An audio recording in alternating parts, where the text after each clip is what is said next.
With the 13th pick, the Miami Dolphins select.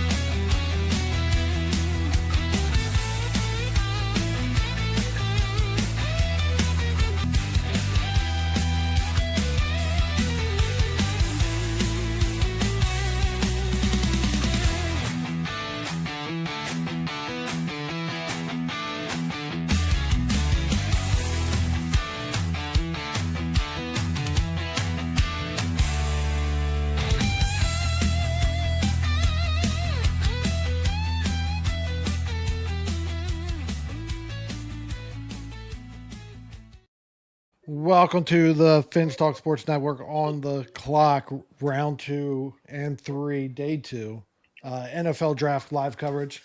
I'm here with Evan, FinStanza, and Russ Morgan from On the Deck. How you guys doing? I'm good. Josh, thanks for having us tonight. Fun to get going, talk a little draft, talk some picks. It's good. It's a good night. There's a lot of sports on, so I'm pretty pumped to be here. Thanks for having me tonight. Yeah, that's what Evan was saying earlier. Yeah, it's amazing. There's baseball right now. I have a massive hockey playoff game. I'm double duty here. But honestly, the draft was so much fun last night, and I bleed aqua and orange just as much. And you know what? I'm not missing the draft. It's a lot of interesting things. I hope there's more action.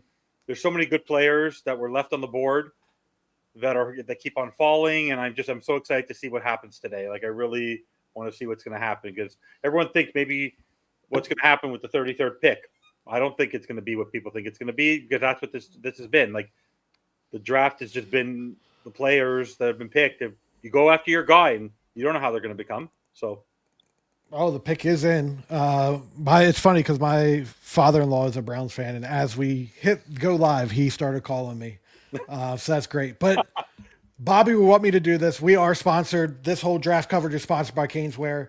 We are giving away a $25 gift card. Well, Caneswear is giving away a $25 gift card to their store. So one of the commenters is going to be given that $25 gift card. Yeah, we're excited about that and excited for this Browns pick being in. Who do you think it's going to be? let's see the draft board. Yeah. This draft board. So I don't think Browns- Shedeur. I don't think it's Shedeur. That's something I do want to talk about, but I don't think it's going to be Shedeur either. They took Mason Graham, so they got a defensive tackle. They do need a quarterback. I said Mike Green from Marshall. That's good. There is talks around cornerback as well for them getting Travis Hunter. It could just be because Travis Hunter is Travis Hunter. Yeah. But they're coming out. Joe Thomas is coming out to make the pick. Yeah, it's going to be more interesting. It's more fun now with the Tom Goodell anymore, right? So it's a lot more fun. Yeah. I kind of like the commissioner coming out and doing the picks. Yeah. It just reminds me of like the old school Radio City Music Hall, going there and watching that. So yeah. Can you see them going running back here to replace Chubb? No, maybe they went with. That's what I thought last night. Do you have the pick? Carson I can tell you the pick. Schwarzenegger. They just announced it on Carson Schwarzenegger. Yeah. Wow. Out of UCLA. Yeah. Linebacker. They're really shoring up that defense there. Yeah. I mean, if it was me, and Coach Vogel is joining us as well. Oh, is he ready? He's never ready. Canadian Bacon's never ready. Is he ready? Are you awake? I was born ready. I was born ready. Born ready. Maybe not awake ready, but born ready. Awake ready. He woke up early this morning and he was like, go back to sleep. Oh, that's right. You're up late last night, dude. Yeah. We were. Yeah. I stayed up even later. I had to watch all my Cowboys side of stuff. Yeah, I mean, for everybody's team, where do you guys want to go in the second and third round, Josh? Where do you want the Cowboys to go for your picks? We could really go anywhere. We can go running back. We can go receiver. We can go cornerback. We can go defensive line. Really anywhere. Um, I would love to see a running back. I don't like. It's going to depend on who it is. Um, Henderson would be a great pickup here. I think he would be the only running back I'd take right now. Um, I'm a as a Georgia fan. I don't see why Trevor Etienne is so late in this draft, going like potential fourth, fifth round. Yeah. I wouldn't mind having him and just having like a huge committee in Dallas as well. Luther Burden as well. If he kind of gets to Dallas, I wouldn't mind him being the selection as well. I mean, would you want to wait and maybe take a Quinyon Junkins, who's kind of the mold of more the athlete than just the back? I mean, that guy's a freak, and I mean, he won't go second round, I don't think, but that'd be a solid third round pick. Yeah, I mean, I'm down. I just want a running back because last year it was ugly. I mean, we have the offensive line now. I mean, it's we're going to be mauling people along the offensive line. I think our lightest offensive lineman might be 320. So we got big guys up front. We're going to be able to make the holes. So I want to see an actual running back behind this, kind of like what we had when we had Zeke in there and running. So that'd be fun to see again. The Houston pick is in though. Houston. How about yourself, the Jets? I think they need to get at least one skill player. So I was happy with it. It's not a sexy pick, but it's the right pick. I wanted either Warren or Membu. Still young. I think he's still barely 21, so he's got some room to grow. I like him. Offensive things that will be solid. I'm behind everyone. Wow. Same here. That's a top wide receiver off the board. Jaden Higgins. Yeah, that's a good pick for them. Well, they lost Diggs, right? So between Nico Collins and they need that's a good pick. They're trying to stir up things like the Bucks did last night, right? They just don't want to. They want to have three good wide receivers because they suffered last year when one of the receivers went down, right? When Diggs was down and Nico was still in. Who was the third one there? Jeez, who's the third one for the Texans? Tank Dell. Tank Dell was out, and so that was a nasty injury. Yeah, so when those two were out, they only had to rely on Nico Collins, and he was on an island by himself. So they need to certify. So I mean, Higgins is a good pick. Did they need a receiver? Nico Collins, John Mechie, Christian Kirk, Braxton Berrios, Tank They Dell. want to surround. You got to trade. Around C.J. Stroud he had a little bit of a drop off with the. Ooh, is this Shador for Seattle? Maybe they have. No, I mean, could be one of the other quarterbacks. Who'd they trade to Seattle? Yeah, I could see them going defense here. It's Mike McDonald. that's true. I could see them going green. Yeah, there's some. I'm surprised at some of the names. Mike Green on the board. Will Johnson still on the board. I think Mike Green. This is a defensive pick. Listen, Burden. You know, yeah, they wide went Gray receiver? Zabel. They went Gray Zabel. They have Charles Cross at their left tackle, so I don't see offensive line here. Maybe corner. Could we see like a Trey Omos? Will Johnson go here? yeah. Because I think Will Johnson's still going to continue to fall. I love Josh Jobe coming out, but I think he's more of a nickel corner. So I think they need that outside corner. So I could see like grabbing a cornerback here. Trey Amos, I think, is probably the top corner on the board. O-line, wide receiver, cornerback, safety, D-line. Cornerback and wide receiver. Could they go Borden? You think there's a run on wide receivers here? Because they lost Locke and they lost Metcalf, right? So Yeah, that would be the reason that I would consider a wide receiver here is because you lost two? Yeah, you lost two wide receivers. Had to Best go. wide receivers. I mean, we would be wrong. So Seattle, their pick is in. While we're waiting for that, we haven't talked about the Dolphins yet. So we had some sleep. How do we feel about Kenneth Grant becoming a Miami Dolphin? I still love it. Yeah. Like I said, watching him more. I actually watched more of his tape today. I love what the guy is capable of doing. He's going to be a solidify your nose tackle, run stuffer, but the guy's super athletic. So I really like the player. Like I said, do I love where they took him? But maybe if you look at when I look back at the draft, I mean, you see that Trenches represented 14 of the 32 picks. Like that's insane. So they may have had a sense on what the run was going to be, and you want to know what? You take your player. So if the Dolphins come out, for me, that what it solidified for me is that they and my coach. I don't know if you agree with me here. I want to see 3 picks tonight. I don't want to see 2.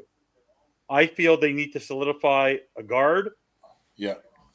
They definitely have to take a guard and a corner, but I believe if they can get either another D tackle, or they get a corner, if they can come out with a corner, a safety, and a guard, no one on the Dolphins will complain. So right? Seattle gave up their second 52 and a 3rd round pick 82 to get up here. They really want this player. Like, who's after? Yeah. You know what's weird? It's the Browns again. Right. So that's that. That's why I don't get it. The Browns aren't going to take another. Well, They could take a quarterback. You think I don't see they get Shador after paying Sam Darnold. Exactly. That'd be a shock. If they get Shador, what are they? But Matt Flynn going to get Russell Wilson. Like it's not unknown for Seattle to do this. Yeah.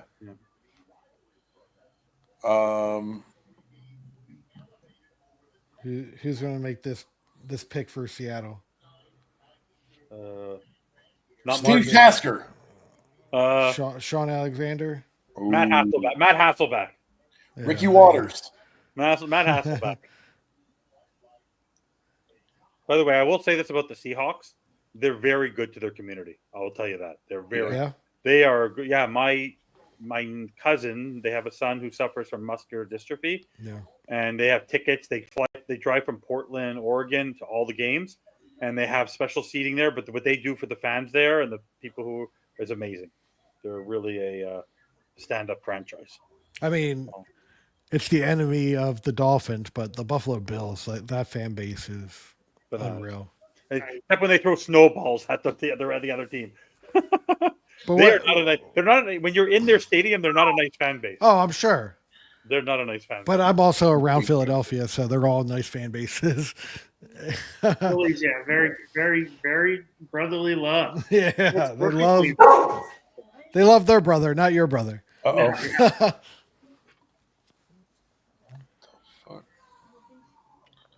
Are we announcing the pick or we're not? Oh, here we go. I wonder what they did. Was that okay? I was wondering what that countdown was. Richard Sherman. So they might have traded the 3rd round pick they got for Geno Smith from the Raiders. Yeah. I mean, and they also have 50. So. Wow, Sherman. Well, he did it. Oh, Rich. Remember him after that San Francisco playoff game.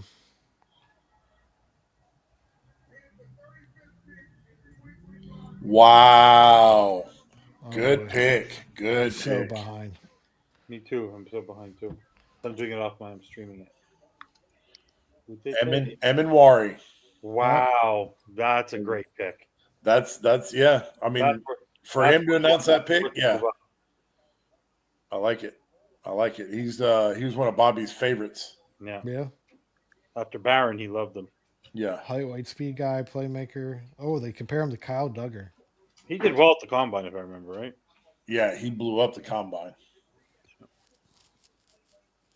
I thought that was the only reason Bobby fell in love with him. Then I watched the tape and I was like, oh, okay, this guy's legit. Nice. I want it. So PSG has some words for Buffalo. He's a big Aaron Rodgers fan. Or maybe one letter. Aaron Rodgers to the Dolphins. Favorite Buffalo. DSG, Your favorite right? team is Buffalo DSG. Here's one letter for Buffalo. Friendly. Yeah, it's the secondary. Rick Woolen trying to get that Legion of Boom back together. Yeah. Browns That's a good pick. QB, O-line, running back, wide receiver. I could see Trayvon Henderson going now. Don't you think? I can see a Trayvon Henderson going now. Don't you think? Maybe. So let's talk like Shador Sanders. He fell out of the first round. Yeah. Where do you see him going?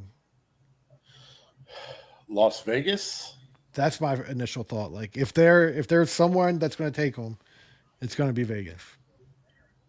Because New England's got a quarterback, Chicago's got a quarterback, New Orleans doesn't have a quarterback. But I don't think he's a New Orleans quarterback. Yeah. I think honestly the Browns don't think they're going to win a lot this year. Then I think they're going to just fill it in the gap and see from there. Do you think Shook can go before Yes. Sanders? He could. Absolutely. I was surprised with Jackson Dart going before either of them because I had Shador and what's his name? Hugh? Ooh, Quinshon Judkins. There he goes. Quinshon Judkins. There you go, Russ. I guess he's not going to be a Cowboy. No, I mean, watching. I watch a lot of college football. I watch more college football. Wow, I got the wrong guy. I picked the wrong guy. Yeah, I agree. I watch a lot of college football. This dude, Sony Michel. as you Oh can my see, God. he ran all over Notre Dame. He was a dude at Ole Miss, tearing up the SEC, and then goes to Ohio State. Yeah. So What do you think? I mean, it's a solid pick. What do you think happened to Sony Michel going into the NFL? Because you watched Sony Michel at Georgia. He Dude, was better than Nick Chubb. I saw Sony Michel. I was at the Rose Bowl game, Oklahoma, Georgia, and it was him and Nick Chubb going was insane. Yeah. And you watched their senior year? Sony Michel was the guy. Like Nick Chubb was just that change of pace back. Don't get me wrong, Nick Chubb is my guy. Like he's one of my favorite all-time Georgia running backs. But Sony Michel was like the person. He was just home run after home run after home run. And then he gets into the NFL and he just falls flat. I think this is where I think the Raiders now. What do they need? They need Everything. the running back, wide receiver, corner, O-line, linebacker. I would go on line. For me with them, I could see. Did they I really? don't know. I think there might be a quick run on running backs. I'm going to stick with Henderson with them For who? for the Raiders. Not for Raiders. the Raiders. They got Genty. Yeah. Oh, I got Genty. What am I saying? Sorry. I don't What am I saying? know. Sorry. I don't know. Oh, that's true. Why am I saying that? Oh, so they can go defense. They can go. Why am I saying that? By the way, when you look back on the overnight, do you think that was an early pick? That he went too early? Genty? 6, yeah. Do you think 6 is too early? When I think for a running back, yes. I don't think you asked this question last night, and I don't remember coaching. If Gibbs and Bijan were in the draft, is he still the first running back pick? no. Whoa, whoa, whoa, whoa. The Dolphins are on the clock. Hello. What? Dolphins are on the clock. Yeah. No, they're not. You're lying. I swear to God, round 2, Yep. pick 37. Miami Dolphins are on the clock. No, they're not. Shador Sanders, here we go. Okay, let's talk quickly, buddy. Letall go, Vogel. Vogel, right. what are we doing? I have no idea. Why do you make this pick? Who's Will Johnson? I could see Amos or Johnson right now. Ooh, yep. Or do they shore up the line and they want Darius Alexander? Because on the offensive line, Ooh. they're not jumping to go get Tate Ratledge now, are they? Who's your guy, Vogel? Who's your Sabanea. offensive lineman? They're going to get Mine Sabanea right is- now. Yeah, They're that going to get if Sabanea they right got now. Sabanea right now, I would be. They're going to go get Would you, Sabanea would now. you and go I'll be very happy. corner? Guy from Florida State, or was it Amos from Ole Miss? Yeah. No, I think they're going guard. I think they're going to go get Jonas Sabanea right now. I like Trey Amos a lot. So do I. But would you be happy, Vogel, with Sabanea right Oh now? my God, dude, are you kidding me? I mean, I know that he's lower on the board, but this would be the Tell one. Bobby we don't need him, Tati. Yeah. Tell Bobby just to hang back. We Take got the night off. He's good.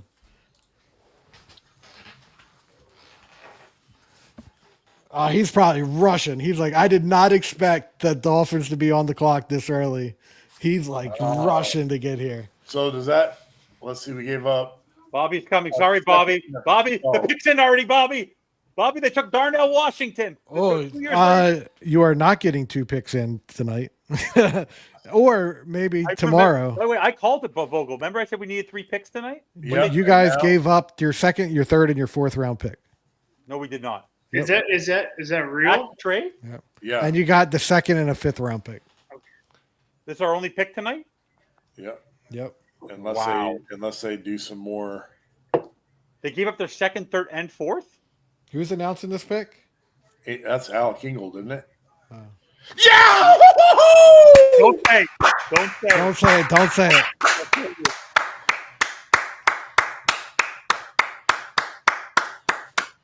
There we go. There it is. I love it. This is better than the 1st round pick. Woo-hoo! Let's go. Oh my God. I love him. Mike, you potty. But can we cut Liam now? Can we cut Eichenberg now? The big Samoan. So You think Tua's happy? before we get your guys' reaction, because we haven't got that one yet, I would love to hear what Russ thinks about this pick. By the way, this is no more Kelly pick. I think it's a good pick. It's a need pick. Sabaneto's good. Did a good job protecting that line in Arizona. I'm an Arizona guy, so I think that's a solid pick. You can never really go wrong with the. No, by the way, you're wrong. Sorry, you're wrong. We still have our 3rd round pick tonight. I thought we had. It says what? Yeah, you're right. 4th and 5th. No, it's a 2nd, 37, and a 5th round pick, and we gave up the 2nd round 48 and the 2004 4th. So we still have our 3rd 98. They put it on TV. There was the 2nd, Wrong. the 3rd, and the 4th. Schefter just confirmed it. He put it on X. It's 2nd and a 5th for a 2nd and a 4th. Hey, let's get Doll in here. Is she happy? I've never seen so many guys get jacked up over a pick of the guard. Oh, no. You have no idea what we've been through. If you No, you're talking to the wrong guy about line. You're talking to the wrong guy about the line. We had 35 different combinations last year. Not that 2 years ago, 2024. I mean, our line's been a problem for a long time until recent. Without ESPN can't make up its mind. It says 90, 48, 98, 135, but then on here it says something else. Like, what is the truth? Did we lose our pick or not? Jets have one of my favorite offensive linemen, and Elijah Vera Tucker, AVT. Oh, I love Vera Tucker. Oh my God, love Vera Tucker. You guys have so much talent on the offensive line. I think with Greg, I don't understand you, dude. I don't understand. Greg, why are you such a hater? Stop for a second. Now I'm getting a little bored. You need at least, honestly, like I agree with him. We need to do the secondary, but these are 2 monsters. Well, these are monsters on the lines. I reached out to my guy, Ben Albright. And I know Ben. Yeah. So I reached out to him, and because Cowboys are talking about we don't need to worry about some of these positions you guys are concerned about. We have a pretty big trade coming down the pipeline. That's what Jerry Jones has been saying this whole time. So I reached out to him, and knowing that Dolphins are looking to trade a cornerback, Dallas needs a cornerback. I was like, hey, what's the rumors around that? And he said they're shopping him, just very little market for the guy right now. So, wow. Yeah, now they're saying it's not including the 98, but I can't get the truth out of anybody. Everyone's saying something different.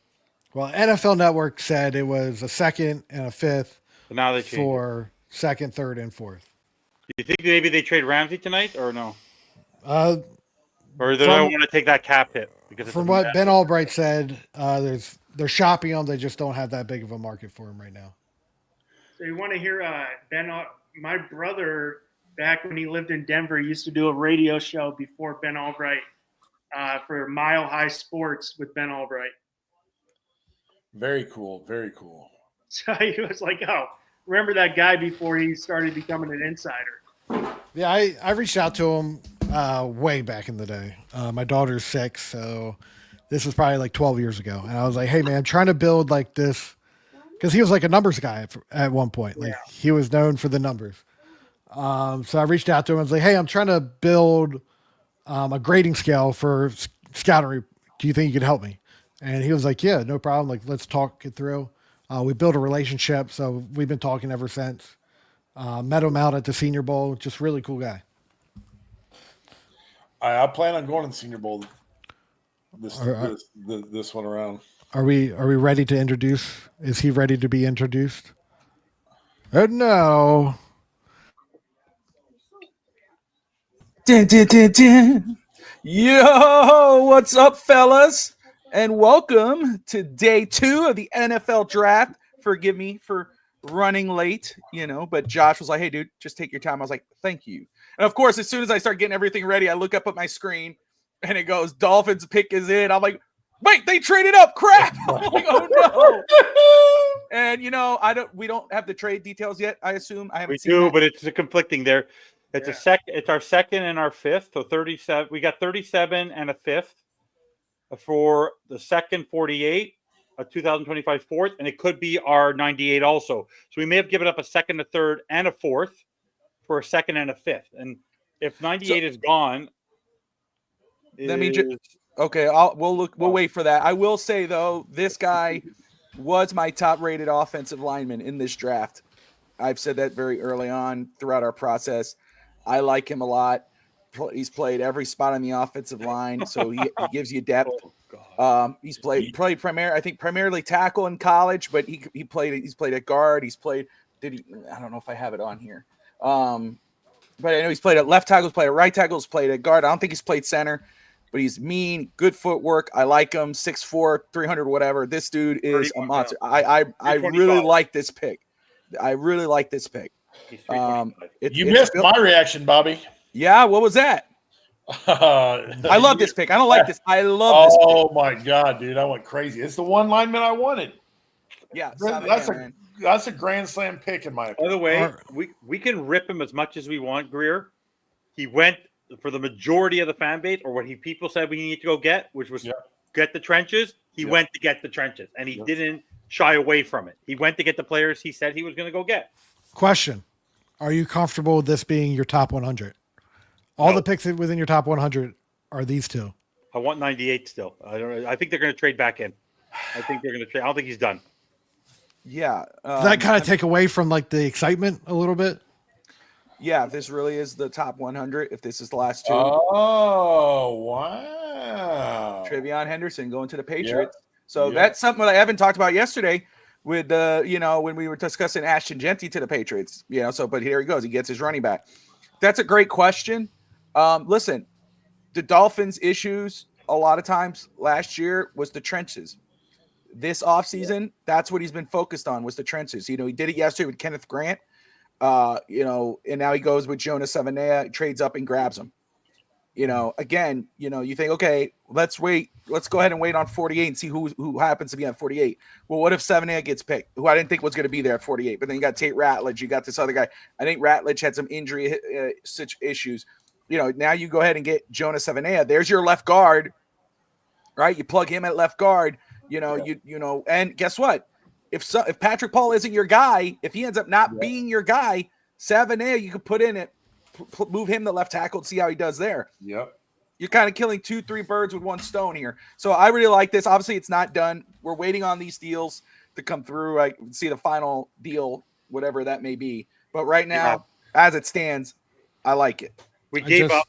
We got the 37 and a fifth for our second, our third, and our fourth. So we're unless the Dolphins trade back in, this is your top 100. Is that final? Yes. Okay. From NFL Network, yes. As he confirmed, I confirmed the draft board, and it's already been updated. And So this is our top 100, and now he doesn't have a safety or a corner in the top 100. I could see him compiling these fifth round picks because what does he now have? Like I think now between 115 and like 150, what do we have? Like 4 picks now. If I look, like it's pretty insane. Like our picks now in round 4. Right now we have. We still have a 1-4. We have 116. We have 1-4. How many 5s do we have now? Jeez. One. All right. So Evan, say that again. We gave up 48, 98, and 116. No, 120 something. 120 something. Can't remember what it 35. was. Yeah, something like that. In the fourth, we gave up. I'll tell you which one we gave up in the fourth. It wasn't our 116. It Okay. was. Our other round 4 was 135. Compensatory. Yeah, we gave up 135. So we would have pick 116, 150. That's it in the fourth. 160 in the fourth, and then we have 3/5. We have so 3/5. 150, 155, and then whatever one we got from whoever that was that we traded with. Yeah, we have no 6-rounders. And 3. Now we're left with Bobby. This is what we have. We have literally we have 3/5 and 2 7ths now. It was a good deal, though. 3 7ths. We have 6 picks left. 3 in the 5th, 3 in the 7th. I see him moving. He's not going to stay with 3/5. He's going to do something with that. Like he's going to trade up into the 4th either tomorrow, or he might compile 2 of the 5th to move into the 3rd. Maybe package Ramsey in there. Like, I don't know what he'll do, but I don't see them. They can't be done. They cannot be not picking to 116. That's insane. This is nearly the most fair trade possible, like through the trade value chart. So Yes. Yeah. there was 2 points that the O-line, D-line, Vegas safety, got. tight end. I feel like as soon as Henderson was taken, I turned on the Cowboys war room, and I'm just waiting for them just to smack everything off their desk because I feel like he was their guy. So the Bears now. O-line, Bobby, what were you doing exactly when the pick happened? Mike Green? I was getting ready to sit down. Sit down. You were not. Yes, I was. My wife was actually working at my desk. Yeah. And when she's like, Bobby's coming. Bobby's coming. While we wait for this pick, I actually wanted to ask the 4 of you the question because I go through it on overtime all the time. So the big I go through this every day, and I want to hear from Wingate because I want to hear from you, Coach, and I want to hear from all of you. The big fight about the team, and I said it last night, was what are the priorities? Go get the secondary players, go get the premium positions, or fill the trenches. So there's a very different, distinctive mindset on how you build a team. Right. So you have very intelligent people in Brett and Greg who look at it from an analytical perspective, and Greg is an O-line guy originally. Yeah. And then I have the perspective where I like both, but I felt what the need was here to protect Tua, this and that. I do see that we do need some secondary players. I don't trust the safeties in the corners that we have. But why do you think there's such an imbalance on what people think is more of a priority, whether it's the trenches or whether it's the premium positions in the secondary on the defensive side of the ball and wide receiver? Why do you think there's such a distinctive mindset and a polarizing feel between Dolphin fans right now on what they truly need? Because a lot of these people aren't going to like the fact that they just gave up 3 picks. Yeah, they're not going to like, and they wanted to keep all of them because I think people feel like it's just like you just said, right? I feel I am an O-line, D-line guy first, and you're a work backside up, right? You like the cornerbacks, DBs. So I think that's a lot of it, right? So the Dolphin fans, like myself that went trenches the first 2 picks, I'm ecstatic. The guys that feel like you need like Greg was not happy with that pick at all. He hated it. Because he believes now the game has changed. And I want to hear from you and then Bobby. And then obviously he sees it center down. When the quarterback looks up, he sees what the safeties are doing and sees what the corners are doing. You can always get people in the 3rd or 4th round to fill those holes. I think these holes were so glaring for the Dolphins. And I think in theory, though, Grier actually listened to the fan base. Like, not what the analytical people said. He listened to the fan base because the fan base saying we have an awful O-line. We have no defensive tackles outside of Zach Sealer. Go fill those holes. Right. Josh, what do you think? Why do you think there's such a... It's chicken or the egg. It really is that type of conversation. What the true answer is, and my belief is I want to get that offensive line, defensive line looking right. But it's a beautiful combination of all the above. Yep. I believe, so my thought process is, and I would ask this question to anyone just to get their mindset. If you started a team today and there was a star quarterback and a star left tackle, who would you take first? I'm taking the left tackle because I want to make sure that the quarterback that I get is going to be protected. That's my mindset. I want to protect my assets so they can perform well. Right. That's just my mindset With how I would build a team. With the caveat that you have to get your quarterback next. Right? Like you can't do like the Dolphins did when it took Jake Long and be like, hey, we got a left tackle, and then we don't have a quarterback that can. I think you need to invest in a quarterback, but until I'm a believer in I want to build out my offense and then put my quarterback in there because I want to put him in the best scenario to play well. Yeah. Russ, what do you think? You're coming from because you guys have also gone route and you've never been able to shore up your O line. You have a good D line. So what are your thoughts on the mindset of like if you were looking at the Jets, are you about a premium guy? If you thought you really had needs at those trenches positions, that would be your focus. Like when you heard that you got Membu yesterday, and by the way, fix your light because you're like in the dark. Sorry, I'm gonna close. It's sundown, so I'm gonna put on my lights. Okay. So Bobby, while he's coming back, what are your thoughts? Because obviously you love these players, you really like them, and you've analyzed them. But you were a Jahdae Barron guy. You also like premium positions in BPA. I personally love the players. Do I love the picks? Like I've always said, I may not love the position because I feel like there's better players available sometimes. But I'm now, when I wake up tomorrow, I'm going to be a very happy man knowing that Liam Eichenberg is not your day one starter. And that you don't have to go get an age. Also, the team just got younger on both sides of the ball, and you have day one starters. The last time we picked premium positions, outside of Jalen Waddle, none of them were our starters. Like when we tried to go get premium positions in a lot of these drafts, none of them were really day one starters the last number of years. These are 2 day one starters.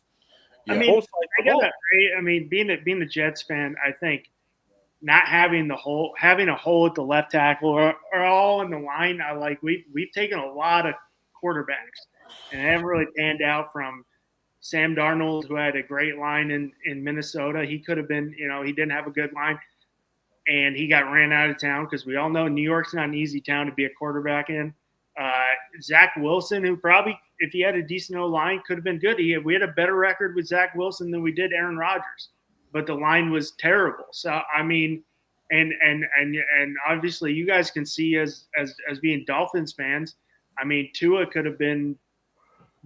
was phenomenal at Alabama with that arm strength. He had a solid offensive line to keep him upright. It would have been a different story. I mean, it took Geno Smith. It took him a long time to figure it out too because he didn't have a strong offensive line in New York when he was there. So I'm with Josh. I think.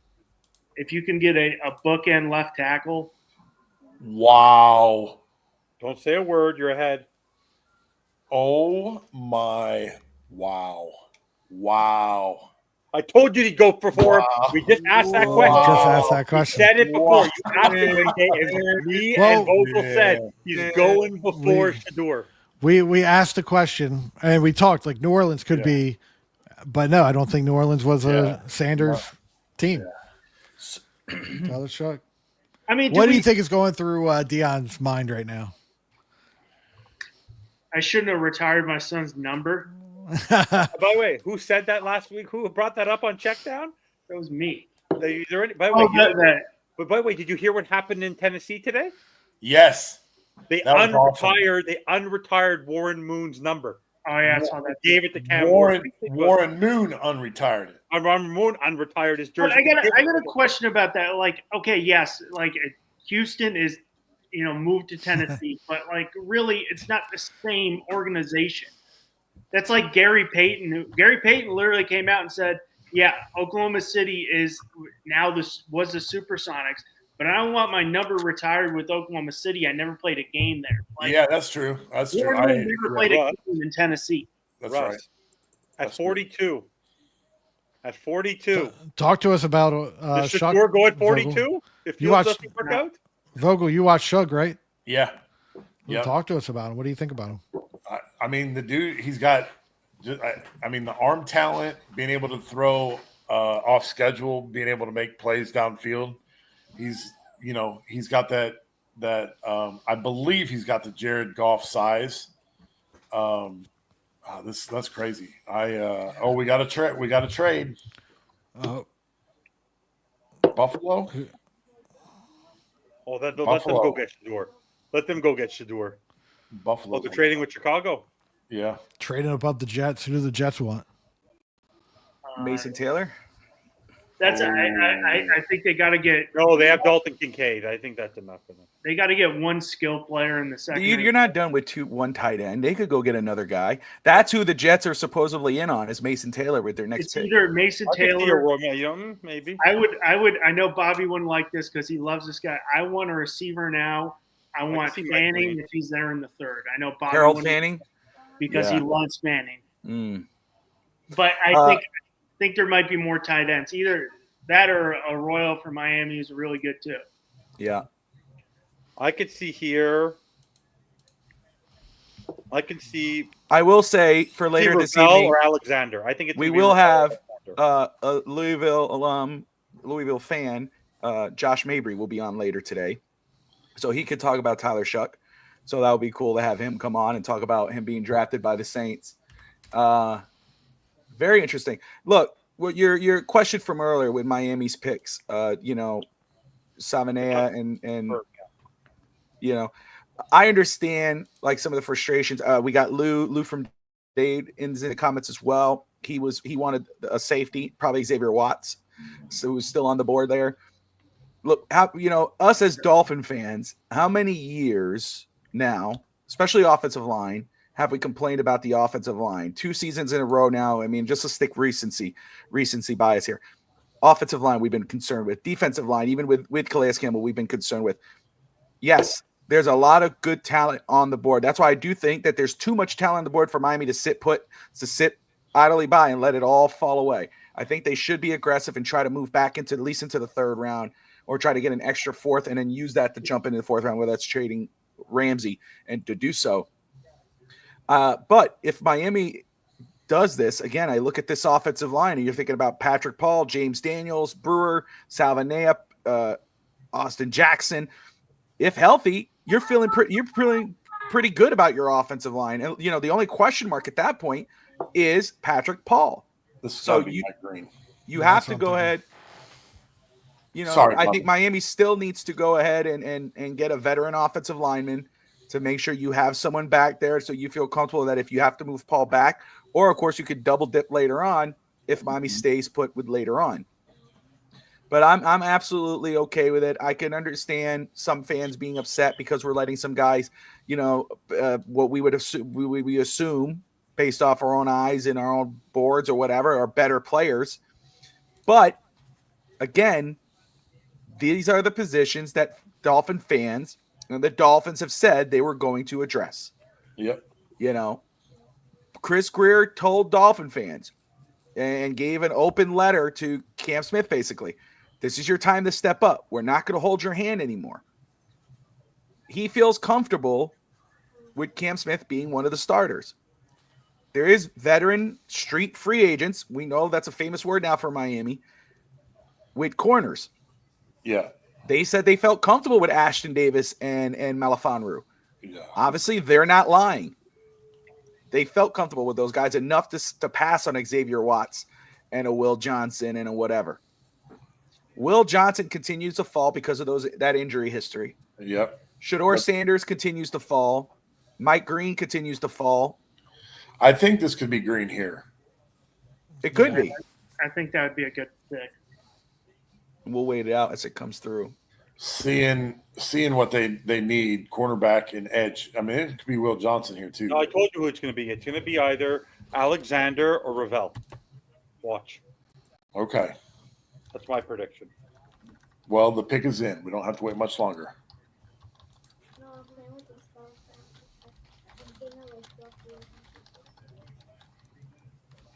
Tell me if I'm right or wrong. Don't tell me if I'm right or wrong. Obviously, because you're ahead.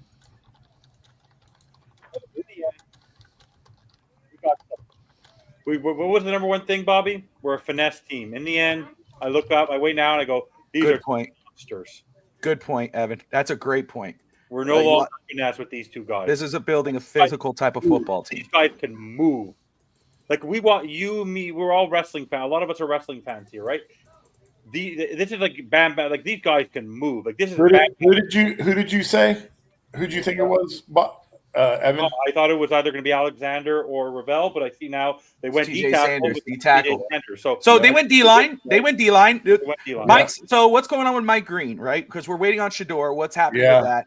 But Mike Green, what's going on? I read earlier today was that he has some off the field concerns. He didn't interview well, and there's some kind of case against him that came up late in the process. Now that's pushing him down. Yeah. We know Will Johnson is the injury concerns. Shador Sanders, supposedly he didn't interview well, whatever. Look, I didn't think about any of that when I graded Shador Sanders. I don't think any of us did. We all looked at the film. When I saw the film, I did not see a first round player. That's it. And again, he could light it. He could get in the league and light it up. Man, this is probably his best. This is probably what's best for him right now. What's happening? He's going to come into the league and he's going to have a chip on his shoulder to prove you should have took me in the first round. Whoever gets him. Which could be the Raiders at 48. That's my inkling. What did I say? The fear is. It's less about the player. It's more about the concept. So I said this to actually a buddy of mine today who's a massive Lakers fan. When Lonzo Ball was drafted, the hell that team had to deal with, not about Lonzo, but his father. Yeah. Associate Dion is a lot. I don't think Lonzo and Dion are similar. No. You don't. What I'm saying is that you don't think Dion, you're not playing my son? You don't think Dion's going to pick up the phone and drive that team bananas? You don't think I don't think he would. Oh, yes, he would. I don't think he would. Deion Sanders. It's not Emmitt Smith. This is not Jason Taylor we're talking about. Like, we're talking about Deion Sanders. It's all about Deion. You think if Deion was not the coach of the Colorado Buffaloes, that Shador Sanders' name would be up in lights? Come on. Of course.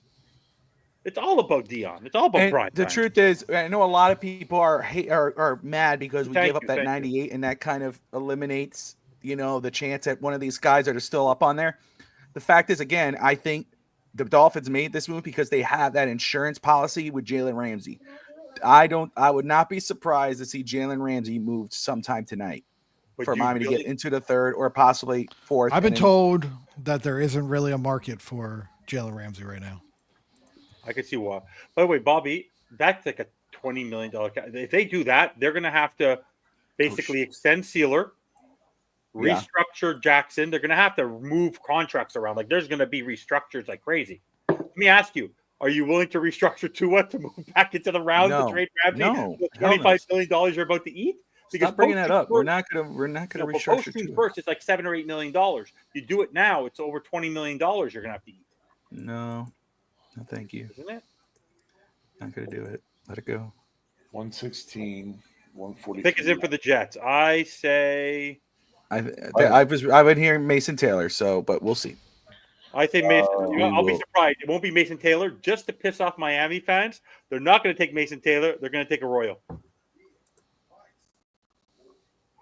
They're going to take a tight end, but I'm going to go off the board and take Arroyo. Arroyo's a stud, dude.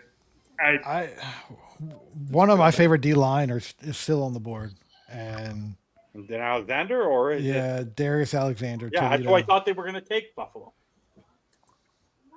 He's a great player.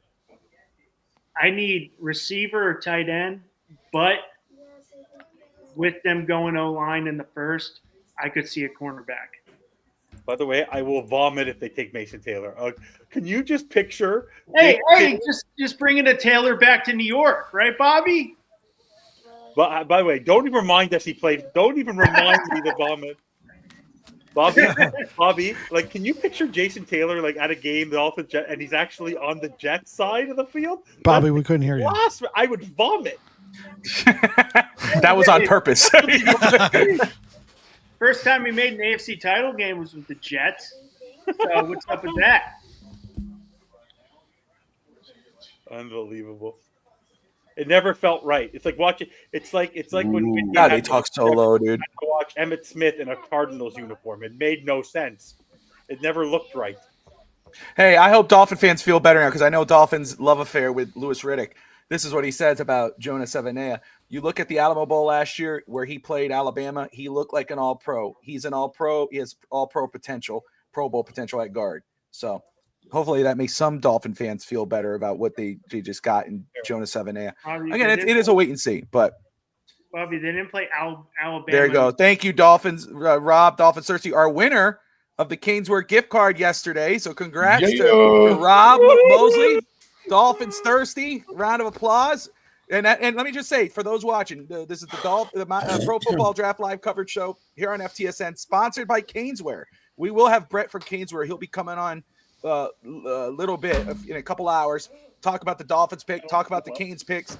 And then today, throughout the show, we'll pick another winner for the Caneswear $25 gift card for those who are tuning in. But shout out. He says, Grier said that Savanea is a starter. He will play guard, and he will explore trading back into the third round. Great. We'll see how it plays out.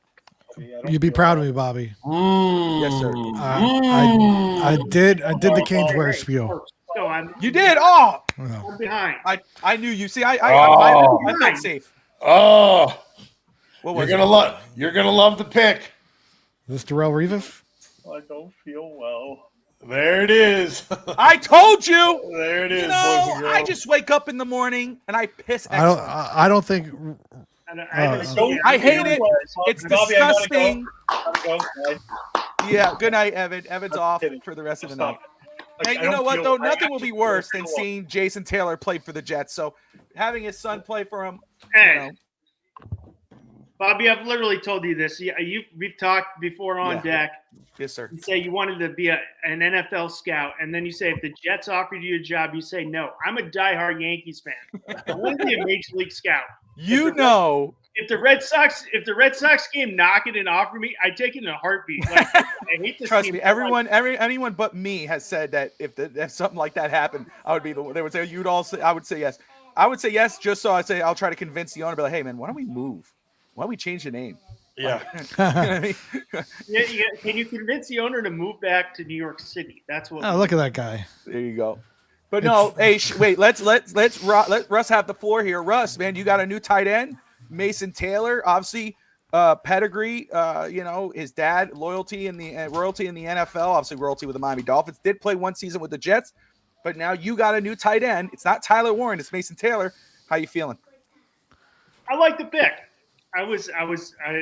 Before you came on, I said we need a tight end, we need a wide receiver. One of the two, and one of their picks today. I'm happy. I was thinking they'd go wide receiver, but the wide receivers came off quicker.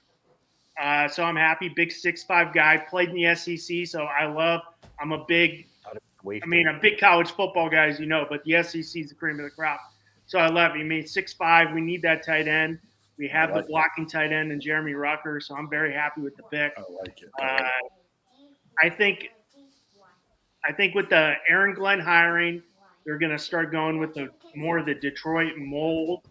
With hopefully they can use, the tight end more like they used with Laporta. Use Breece Hall more like they used Gibbs, which they should do because that's what they did before Aaron Rodgers came. So I'm very happy with the pick. They need more skill players, so I'm happy. 6'5" can't go wrong there. Give me a nice little guy who get a nice little jump ball in the end zone. Dallas is sticking and picking.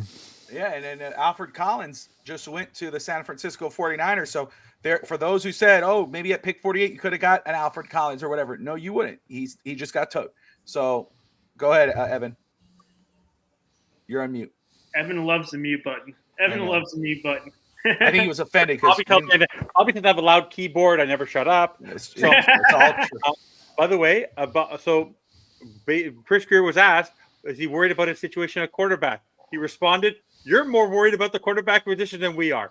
I'm kidding. Oh, I was about to say, did really? Not over. He said the draft's not over. But can you imagine he actually said that? Stop. Wait.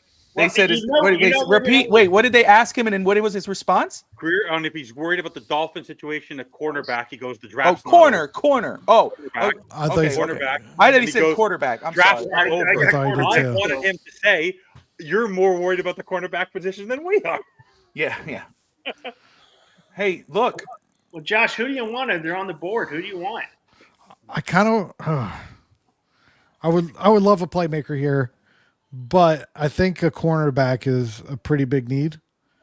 I think it's what is this trade that Jerry Jones keeps talking about? There's a trade for a player that he's been like feeding into for like the last week. I'm curious what that is. If it's a receiver or a corner, I don't know. I think it's going to be. I'm going to go with Trey Harris. I think you're going wide receiver. I don't know. Shador. This is Shador, man. No, I'm just kidding. I'm just kidding. No, I mean, I would not sleep on it. But the Raiders, again, I think at 48 is the team to watch for the Raiders. Do we see him falling to the third if he gets past the Raiders? Yeah. Will Johnson look like I don't what is Will Johnson's off the field issues? He's just injury history. It's not off the field. It's injury. I think I have that. Hold on. I could tell you. Really pull good. this up. I do have his injury stuff here. He's really good. So his injury history includes a broken tibia, a concussion, an ankle sprain, a hamstring injury. He also underwent knee surgery in the spring of 23 and 24. He suffered a shoulder injury that forced him to miss the game. He later missed the remainder of the season with a turf toe injury, and he was ruled out of the Michigan Pro Day due to a hamstring injury. So I was reading because everybody deals with injuries, but I read up because I was trying to figure out like how is he fallen this far. Supposedly the rumor is the reports are that it's a chronic issue. Whatever his injury is, whatever part of his body, it's a chronic issue. Well, so somebody's going to get it, dog. Oh, a special guest. Oh my, Josh Wingate, do you want to introduce your special guest? Oh no, that bum can stay in the background. We got Josh Kimmel of Real Talk guys? Wrestling and No Holds Barred. What's up, Josh? Lightning your down to nothing. Yo, I don't need to hear that harassment today, FinStanza. All right. By the way, my Habs are down 2-0 too, so don't worry about it. Want to have a hockey podcast right now? No, I do. I'm so over everything about hockey right now. But How let are me they tell you, blowing this? I'm getting 2-0, baby. 2-0. I'm getting Chuck's texts about back. how the Dolphins just messed up everything and traded up for a guard or something. Yeah, absolutely. Dang. Don't Dang. dang. That was a grand slam pick. All right. Cowboys defensive line coach is on the phone. Oh, Could this be Mike Green? Yeah, I mean, what they've had a history of taking guys with questionable. What are you drinking, character. Kimmel? A man of the people, Josh. What are you drinking, Kimmel? Water. By the way, is he wearing an actual shirt? Is that Kimmel just Listen. wears shirts now that Kimmel's he actually has wearing a rebranded? This is a whole new Listen. Kimmel rebrand. there's Listen. like buttons on that shirt. I'm a professional broadcaster, and I don't appreciate the slander right now. What are you drinking? I'm actually drinking. This was supposed to be it's just a black chocolate stout that probably my mom got at Total Wine. I did it because I haven't seen you in a while. Beer and sports. We're having fun, I'll man. be right back. Mute myself. Oh, Chocolatey, Josh. Tastes good. I like. I don't mean the to. pick. I like the pick. Travis Frederick. I haven't seen the pick yet. I'm not going to tip it. Let's see.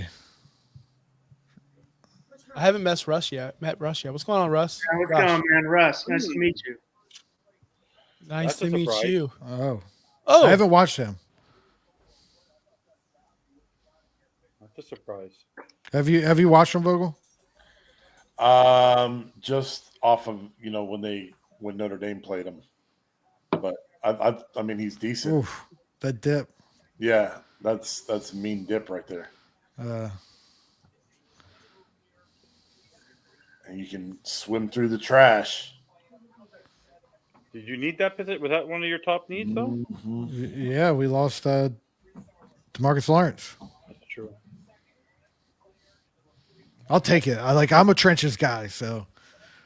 And Dallas likes to have that rotation of pass rushers, so let's go. I'll take it. Colts pick is in. How do you feel like the offensive line pick is going to do for the Cowboys fantasy football? Kimmel? Offensive lines don't matter for fantasy football. Oh. It's true. If you don't know, anyone watching, I'm a host of Fantasy Now Plus here on the FinStanza Sports Network. We were live earlier today at noon. We talked about the NFL draft yesterday, the busts, the funds, everything great. Offensive lines don't do anything for me, guys. Oh my God. Yeah. What do you think about? We need to start our own fantasy league with just defensive linemen and offensive linemen. There you go. Oh, we did a all 20 all we did a all we did one on PFF that had offensive linemen in it, Yeah. and guess who won the championship? Because You? people didn't pay attention Your to boy! it. Did you? Did I pay attention to it? No. I drafted though. I drafted my whole team. Didn't Yeah. draft an offensive. I drafted. You know what I did? I'm not even joking. I drafted offensive line every single pick until I had them all full. Yeah. My first, second, remember that? And then I'm like, I can pick skill players. I can figure shit. that out. Yeah. Sorry, guys. I heard what I thought my son knocked at the window or my wife, and I'm like, who's knocking? And everyone's like, I didn't knock. I swear I heard a knock. So I'm like, what the hell? So I had to go run around my house and make sure. All right. So, Whoa. it's an edge rusher. Edge rusher. Okay. Yeah. Did you watch him? I don't remember watching him. No, not. I don't even know how to pronounce his last name. Let me see here. Edge. So here's the Colts. The Colts pick is in. Yep. Oh, Ohio State. Yep. Hey, can I, Wingate. Yeah. LA's on the board. Is this a possible landing spot? I don't see Shador going to LA. I don't. Pete Carroll. I don't think Pete Carroll. I don't cares. think that franchise looks at him and says, "This is Geno our quarterback." Smith, they just re-signed Geno for a couple of years. I don't see it. That's the Rams. Rams. Oh, the Rams. Sorry, the Yeah. Rams, not the Ravens. No, they're not going to go with it. No. can I ask you guys a question, professional drafters? Because I don't really pay attention to the draft. Who's the best running back, not Genty? Because I need to know this for my leagues. Oh man. Like, I have my opinion, but I'm asking Josh Wingate specifically Okay. because he knows running backs pretty well. I didn't really watch this draft too well, but one of my favorite guys is Trevion Henderson. Yep. That's my Followed by, favorite too. I think Trayvon Henderson, but then follow by Bobby's guy because I did watch a little tape because Bobby liked him. I like Ollie Gordon. I do like him when he gets taken in the third or fourth round. Yeah, but Like- is Ollie Gordon? This is my thing. Okay, so I love Ollie Gordon for Miami. And I think he's gonna be a good back for any team. Trayvon. However, you're thinking fantasy football. First off, Amarian Hampton is a good one. He's a real Yeah. good player. Scatabo might be that gem. Yeah. If you're thinking fantasy, I He think can poor do man, he's everything. really good. I don't want to say poor man's anything, but I don't mean in that way, in a bad way, but poor man version of Christian McCaffrey. Running, receiving. I mean, that might be where, I don't know where he would fall in because I may be draft expert, but I'm not a fantasy draft expert like Josh Kimmel is. But for me, fantasy wise, I'm thinking receiving, running, all of the above. That's your dude. Scatabo would probably be a good hit. That or Quinion Junkins. Yeah. You So- want to steal Etienne? Oh yeah. Trevor Etienne is okay. going to be the true. And hey, we're talking about I give you multiple things there. Between receiving and running is the kid from TCU. What's his name? I have his name somewhere. The hell is he? He plays receiver, but he could play running back too. Is it the kid who had his brother die on New Year's? Wasn't he TCU? I don't know. No, it's not him. Sorry, Bobby laughing over here. I'm sorry. It What was is so he- deep. Did it come I'm too like, slow? Jeez. It's so Well, I'm going good. to say Sorry. my favorite running back only because I played NCAA. Savion Williams. Sorry, Savion Williams. Oh, okay. Oh, there it goes. Damn it, coach, you Dylan's- got me messed My up. bad. My bad. Dylan My bad. Sampson. Is it Dylan Sampson? Yeah, from Tennessee. Yep, Tennessee. Dude's a Yep. stud. I think Tennessee on NCAA. Yeah, you damn right, dude. You see- I currently Rock got- Top, baby. I currently got RJ Harvey's nice too from UCF. I got a whole season going right now. My brother-in-law lives out in San Diego. He's Navy. I'm Army. 3 Oh, national you- championships. You got the game? Yeah, bud. Let's go, brother. We're if you want to come on the live stream, we're doing 24 hours. We're gonna do a 24-hour live stream. At 2 a.m. I'm scheduled to play Justin NCAA. Do you want to jump in? Really? Yeah. 2 we are. a.m. Yeah. Bobby, That's way too Bobby, late. there's a picture of Kenneth Grant with the members of his family, and you're going. You know how like you met me for the first time, and you looked up like it runs in your family. This guy is all 4 members of the people that were with him combined. Like these small people with this ginormous. Like he towers over his own family. How did one of the founding fathers of fantasy sports now get the 2 a.m. gig? Justin, I didn't want to do 24 hours. So I said, what you got? Like, what's not taken? He goes, 2 a.m. I said, I'll be there. And it worked out perfectly because our biggest guest is going to be on at that time, too. So, honestly, we didn't plan it that way. So, it's going to work out just fine. Revisiting. Two-time guest. Yeah, I don't want to spoil the name because I don't know if Justin announced it or if we did or not. But he told everyone in the Discord, don't tell anybody. Breaking news. Josh Kimmel's going to be breaking news today on Who's the guest? We have an NFL Network analyst coming on our 24-hour stream. Just NFL Network analyst. There you go. Oh, At that's 2 big in the time. morning. Yeah. You're on at 3. Prime time. 3. It's okay. midnight. Actually, 2 a.m. is a really big, you can kind of guess it off of that. He's a West Coaster. He's a fantasy analyst. Yeah, he lives in California. Oh, I thought he lived in Chicago. And he's a big wrestling fan, too, so it's going to be working out for me. Remember last time he was on our show? We just talked wrestling sometime? I Yeah, know. awesome. Couldn't wait. My last DM with this person was, I DM'd him. Yeah, I don't care. Was Seth Rollins going to walk away with Paul Heyman, isn't he? And he said, maybe. And that was our last conversation. He did. He absolutely did walk away with Paul Heyman. Josh framed his conversation up on his wall. So who do we think the Rams go with? What position do you think they go to? I think they go offense. I think they go defense. Let me see. Thinking what their needs are. Yeah. Man.